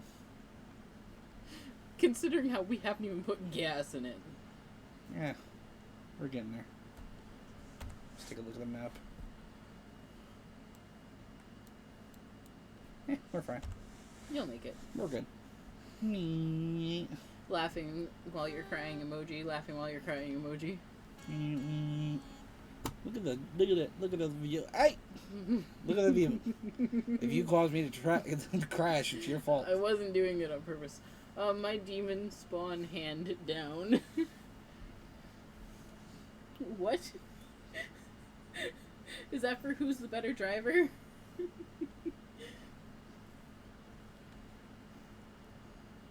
I'm a better driver, let's be realistic. You just like to pretend you're a better driver. No. You. I'm a better driver. Whoa! See? I saved myself right there. Oh, what did you think of that motorcycle I sent you?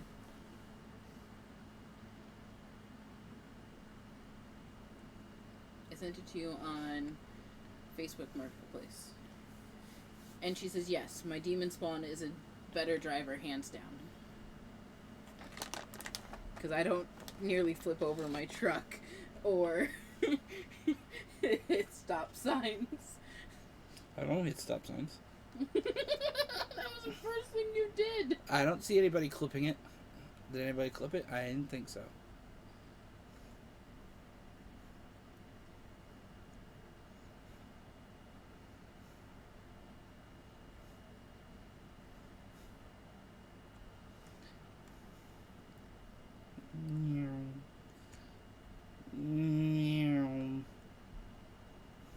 Does this make you nervous?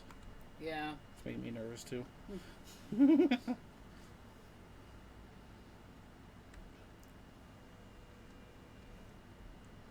You're being beeped at. I am? Oh, there's a guardrail.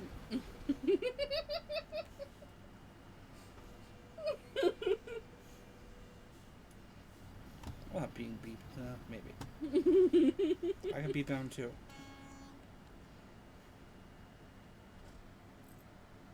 I think you're playing Get a Gam Spiral again. You get me sick. What?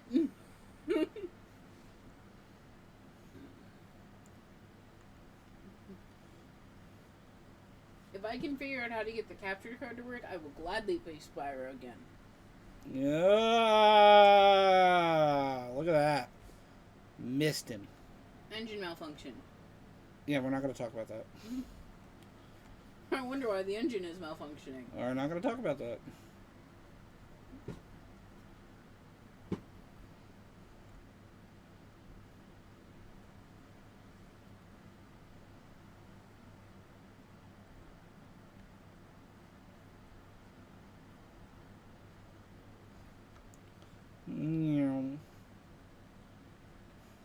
See, I'm a good driver. I even use directionals. Yeah, you're using directionals, alright.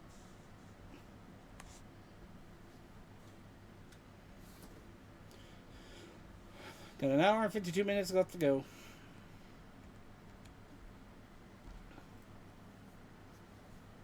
The driving gets long when you get jobs that take 30 hours.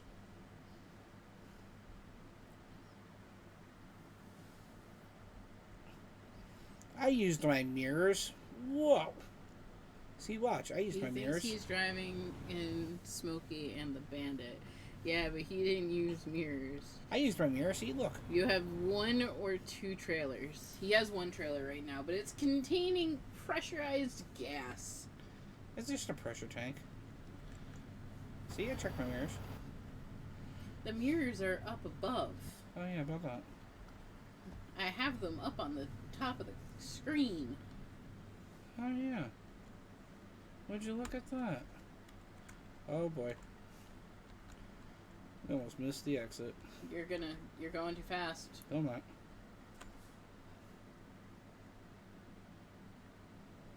Perfect. You were going way too fast. Now we just back it up. Yes, he is an adrenaline junkie. I can't say that word on stream.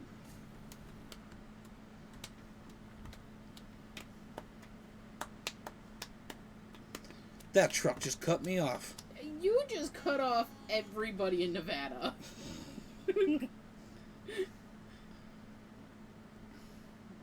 Excuse me, Mr. Bus.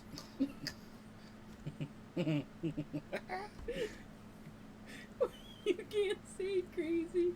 I can say crazy. I can't say the other word that came up.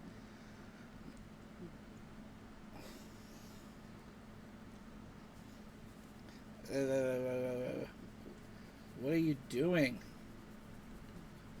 Head massage. A really bad one. Ow. I didn't say it was good. Engine malfunction. We're not going to talk about that. I'm not going to have long hair much longer. Why? I got to get it cut Why? for my interview. If I get one. I know you will get it.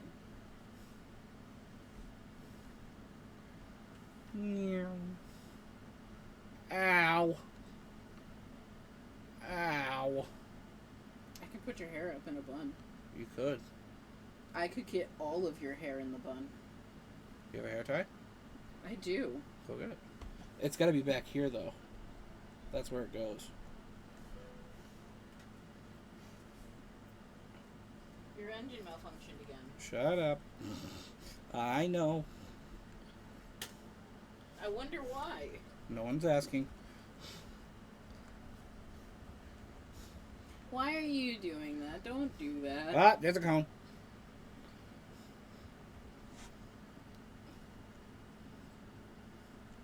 I like driving on the other side of the road.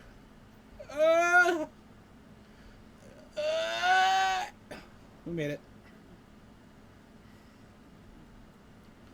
Sheesh.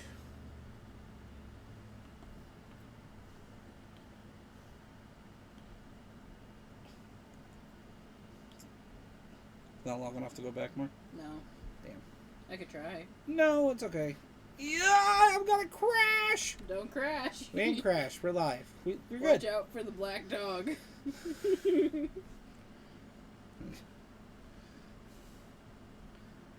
Ow. Ow. I gotta stop. Or slow down. Ow.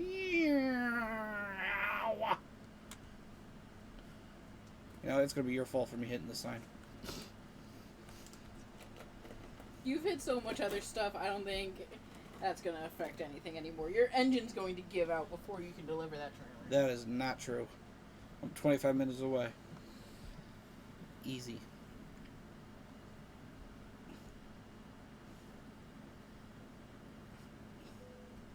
Your engine malfunctioned. Wait till it gets really bad and it starts just flickering. And you need to stop and go to the nearest facility. They have a drug test done. I'm clean. I'm as clean as a vacuum cleaner. Are you? Ow.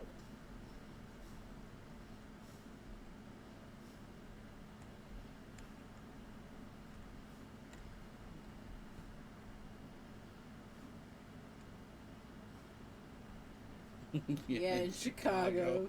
I don't know. All driving off of bad. Oh, there was a incident in Chicago. What? There was? I didn't hear about it. Ow.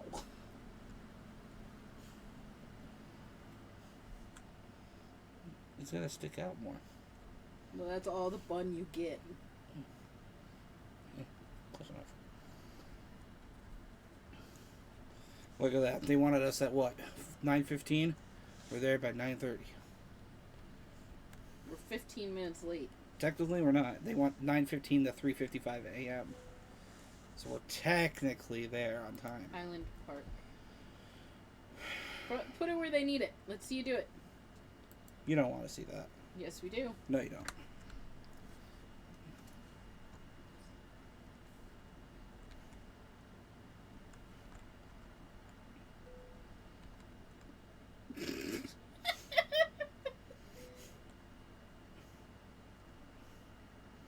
Yeah, about parking it. Okay. Damn pole.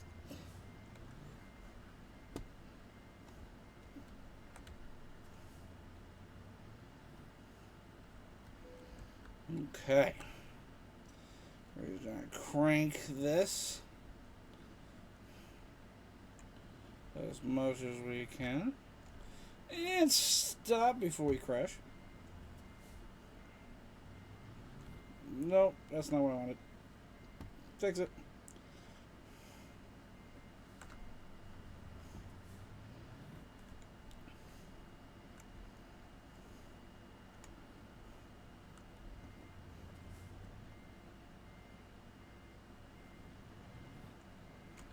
What in the hell is going on? Here, let me try. Nope, I'm gonna get it. First try. Are my hands cold? Yeah, they're very cold, actually.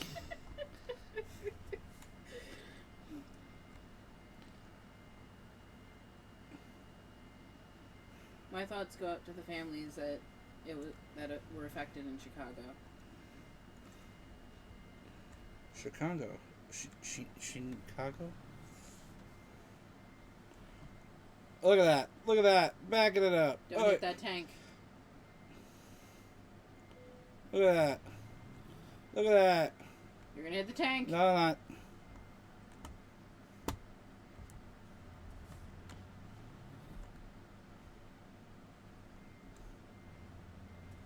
Wrong way. Ah!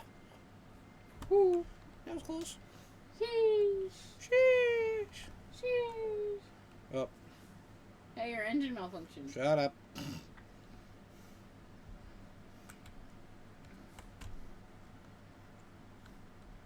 Just remember, I'm a better driver than you are.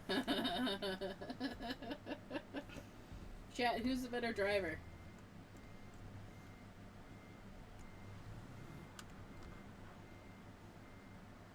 You sound like you're grinding something.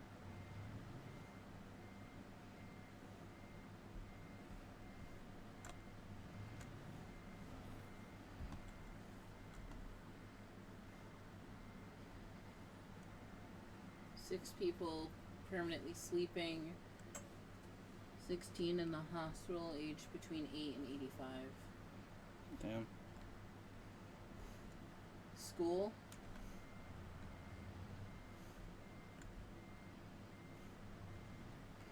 Look at that. Look at that. Look at that. Yeah. You're not straight. Shush. You're about as straight as that circle over there. Well, that circle seems pretty straight to me. You're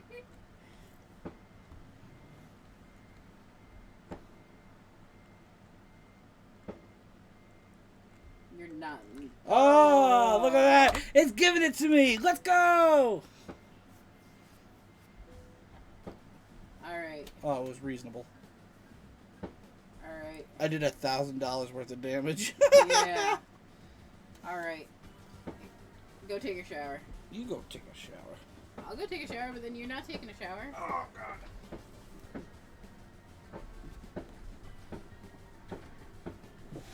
4th of July parade.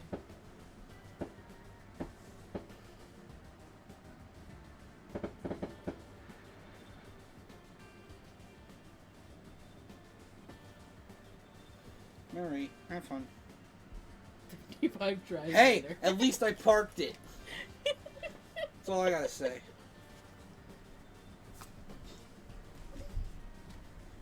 See you later, baby. Alright.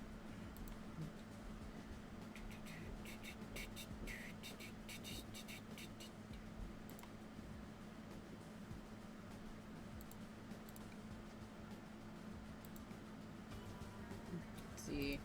Driver's own equipment needed.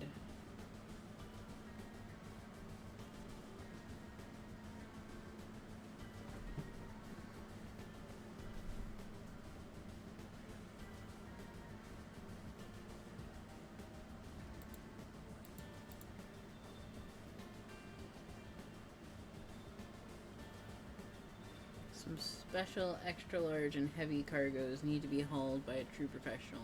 It won't be easy and it'll require some skill, patience, and cooperation. If you're interested, visit these cities. Oh my god.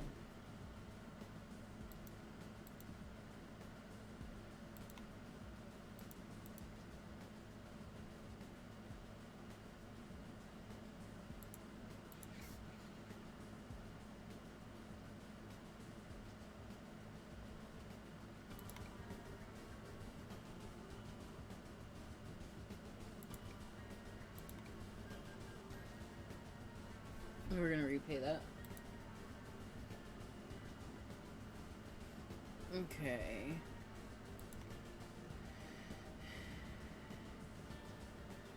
I'm glad that they caught him. He can answer for what he's done.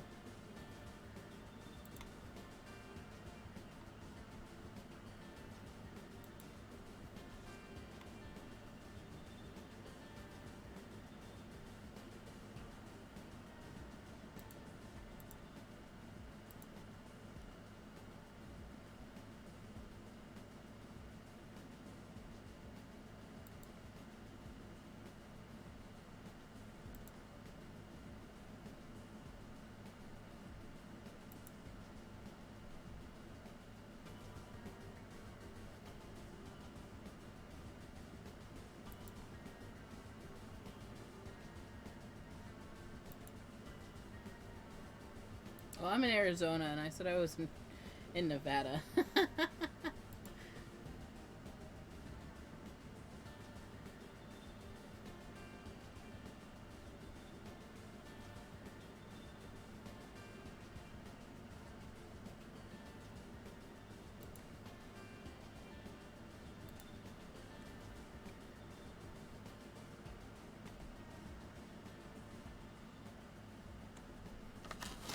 I should really rename the stream.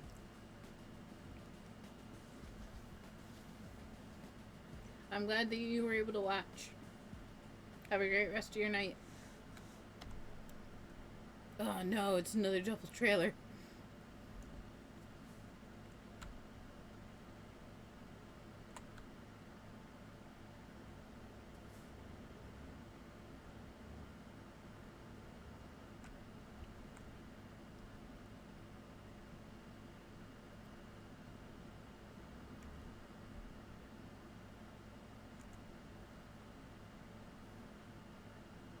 There was another truck coming.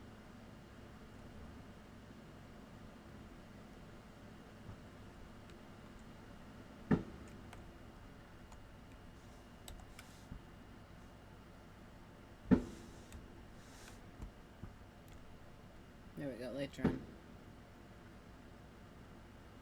Alright, have a great night.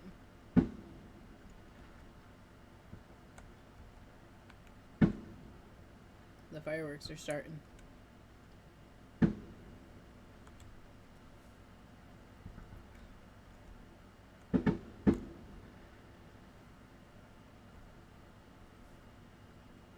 It's still light out and the fireworks are starting.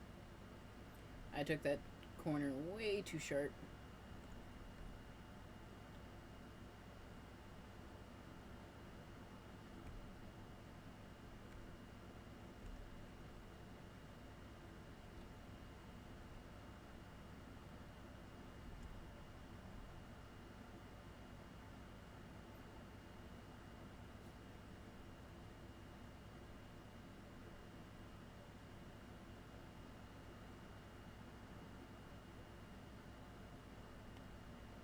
How's everyone else doing tonight, though?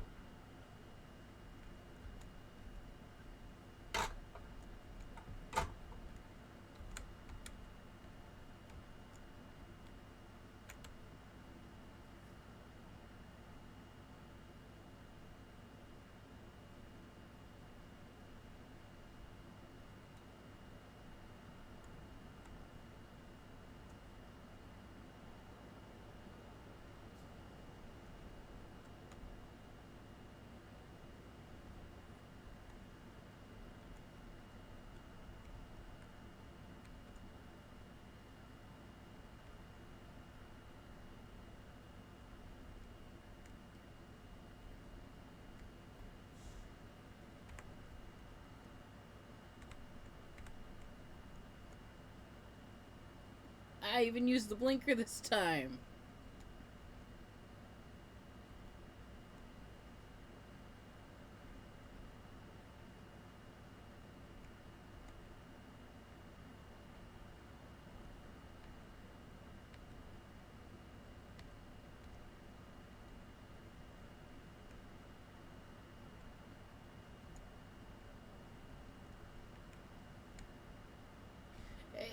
It's a struggle. Nope, that wasn't it. There we go. Now I can see. I'm blinding literally everybody on the other side of the road. But like, it's dark.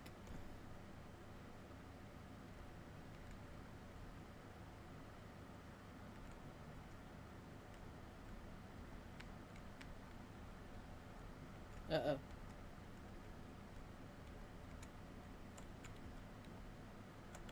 I'm not even going the speed limit yet.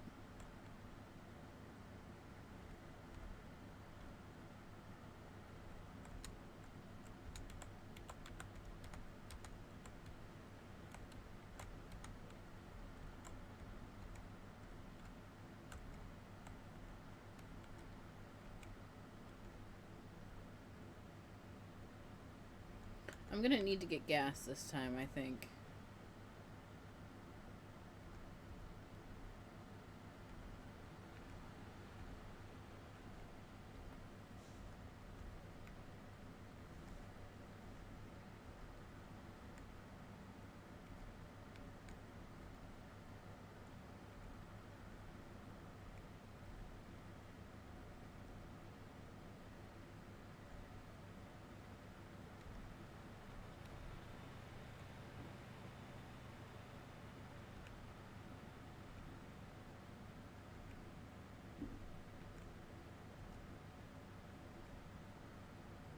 I'm doing it, guys!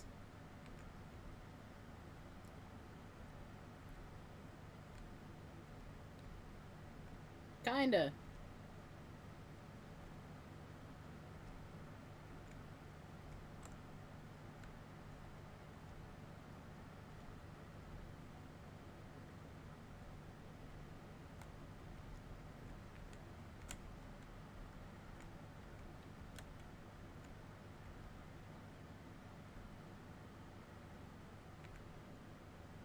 There's like no sound in this game though other than the menus.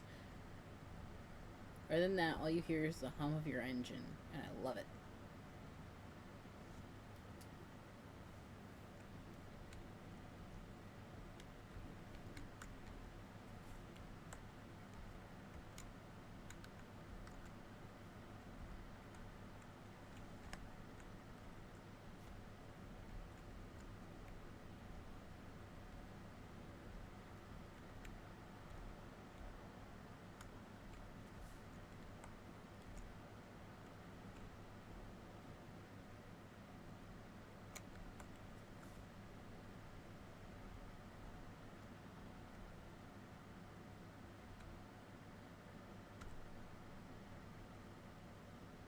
Guys can see it, the flashing of my directionals. I'm doing it, I'm driving a big rig.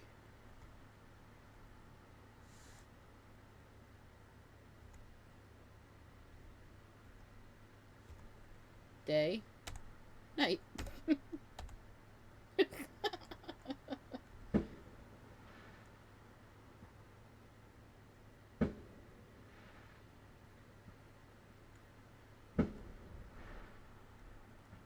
Still very bright out for fireworks.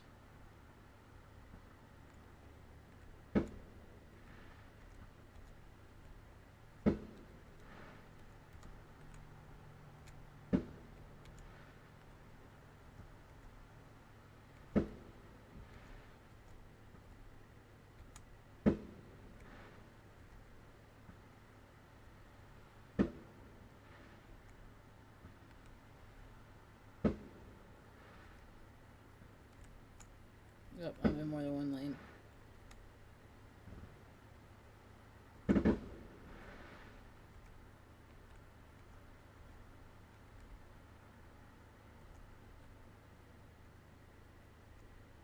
I don't know why this is so much fun, but it is.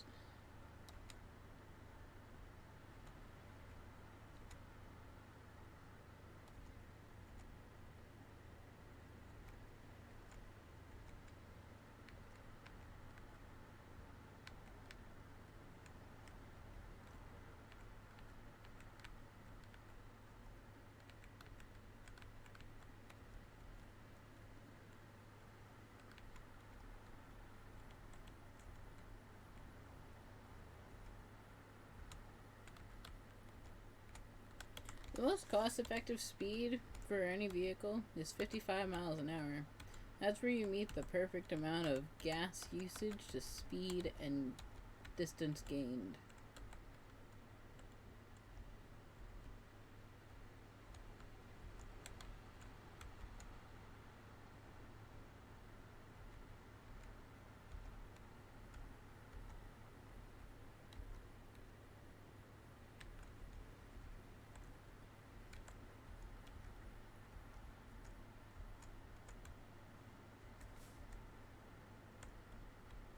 Okay, I need to get gas.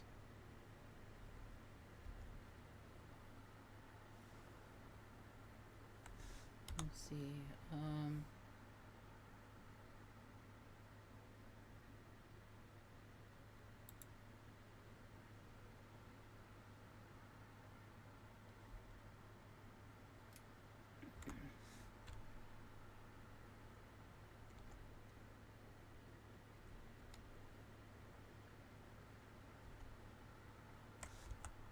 When does this have to be here?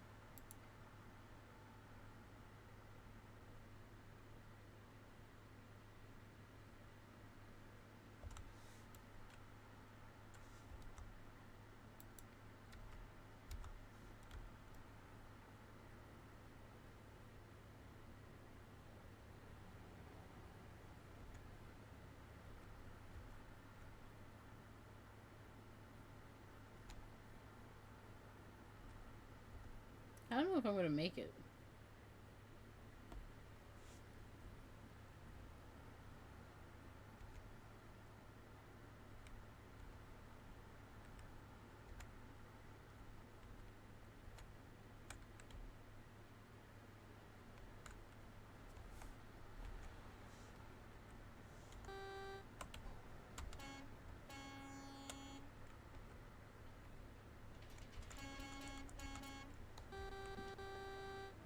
I got 2 types of horns.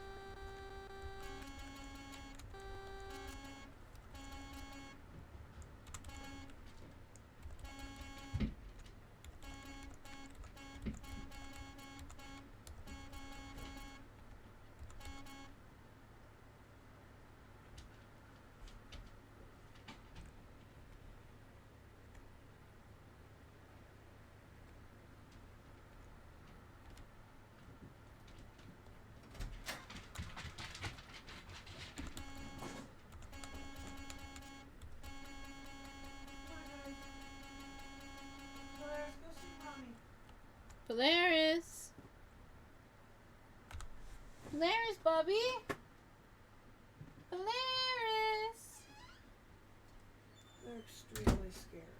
I believe it. I heard the fireworks going off.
Alright, back. Sorry about that, guys. The fireworks going off have scared my dogs.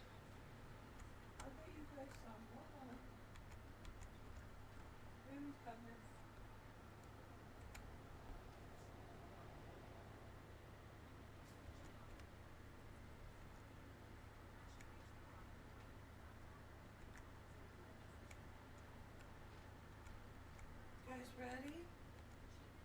Let's go. Come on. Russia, you okay, buddy? Oh, baby. You okay?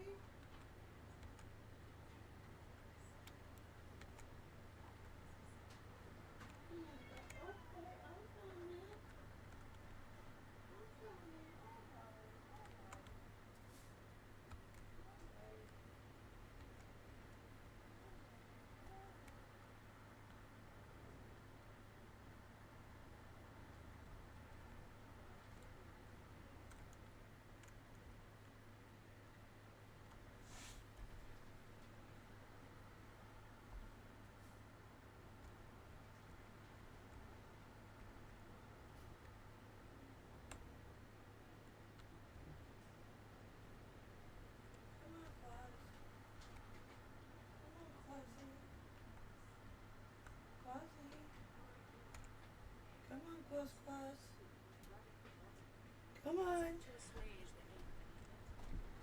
Come on. Quasi. A gas station.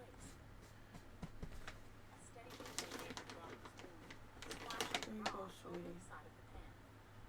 All right.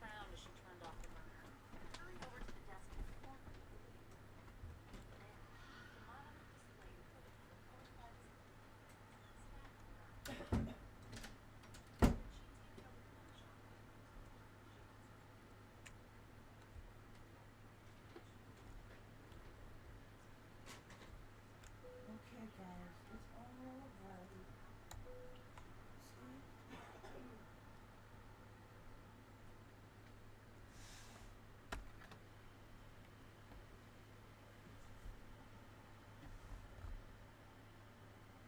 right. Ouch.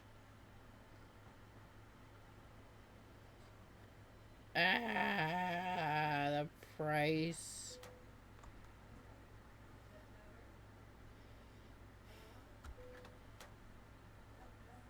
The price. $1,100. Okay.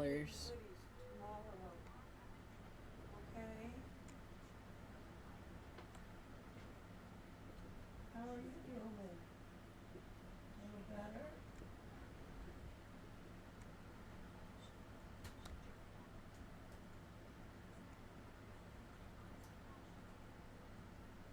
$1,100 for gas.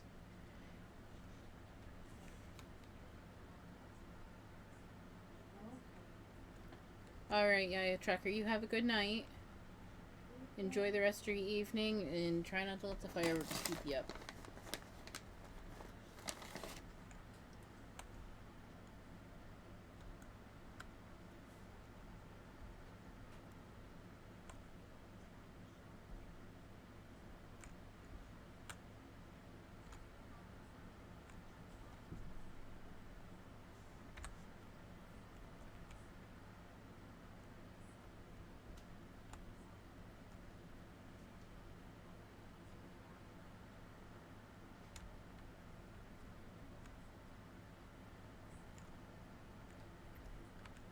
Have a good night, Tom.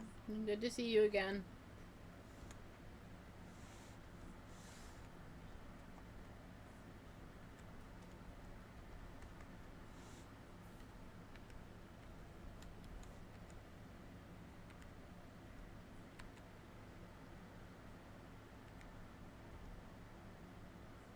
Always.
I got two types of horns.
We're almost there.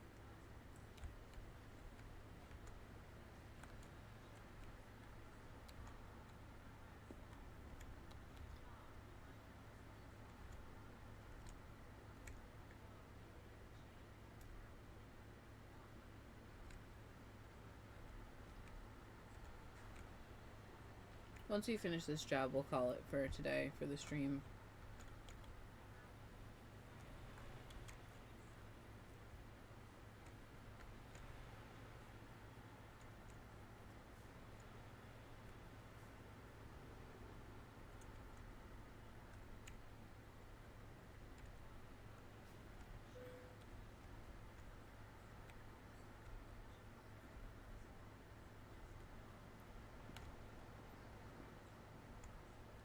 I have to go this way, I'm sorry. The game is telling me I have to go this way.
You know,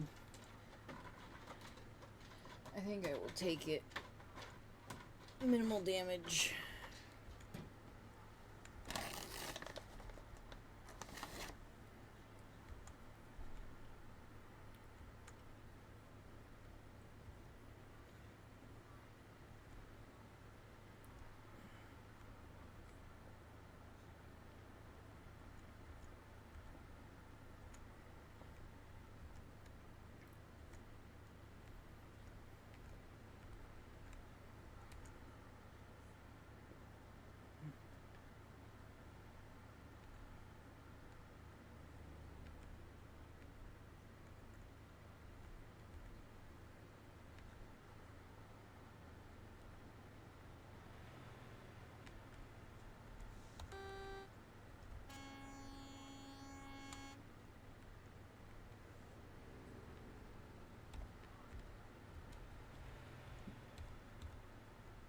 all this time I've had my high beams on.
I've only got 36 miles to go. 32 miles to go.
This is really cool though, how the game has day and night cycles.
Barstow has been discovered!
Yes!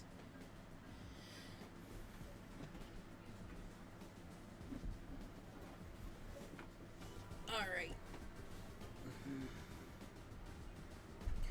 With that, we will be ending the stream here. Please keep a notice out for Twitter. That's where any updates are going to be coming. As far as other things, though, the Discord server is live. The link is in the chat. It's also on my profile page. You can find that information out there. I promise you, it is there. Other than that, we also have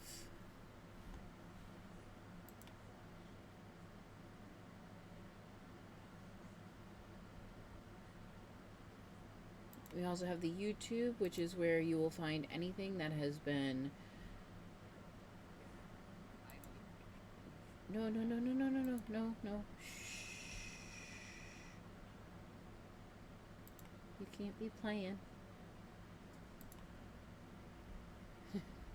No sound at all. Yeah, you have links to my Twitter, my YouTube, and my Discord. Twitter's where anything is going to be updated. Discord is how you can get a hold of me, my mods, and just kind of like have a great time talking with everybody. And my YouTube is where you're going to find a backlog of all of my previous lives. Thank you again for coming out, and we will see you all next time we are streaming.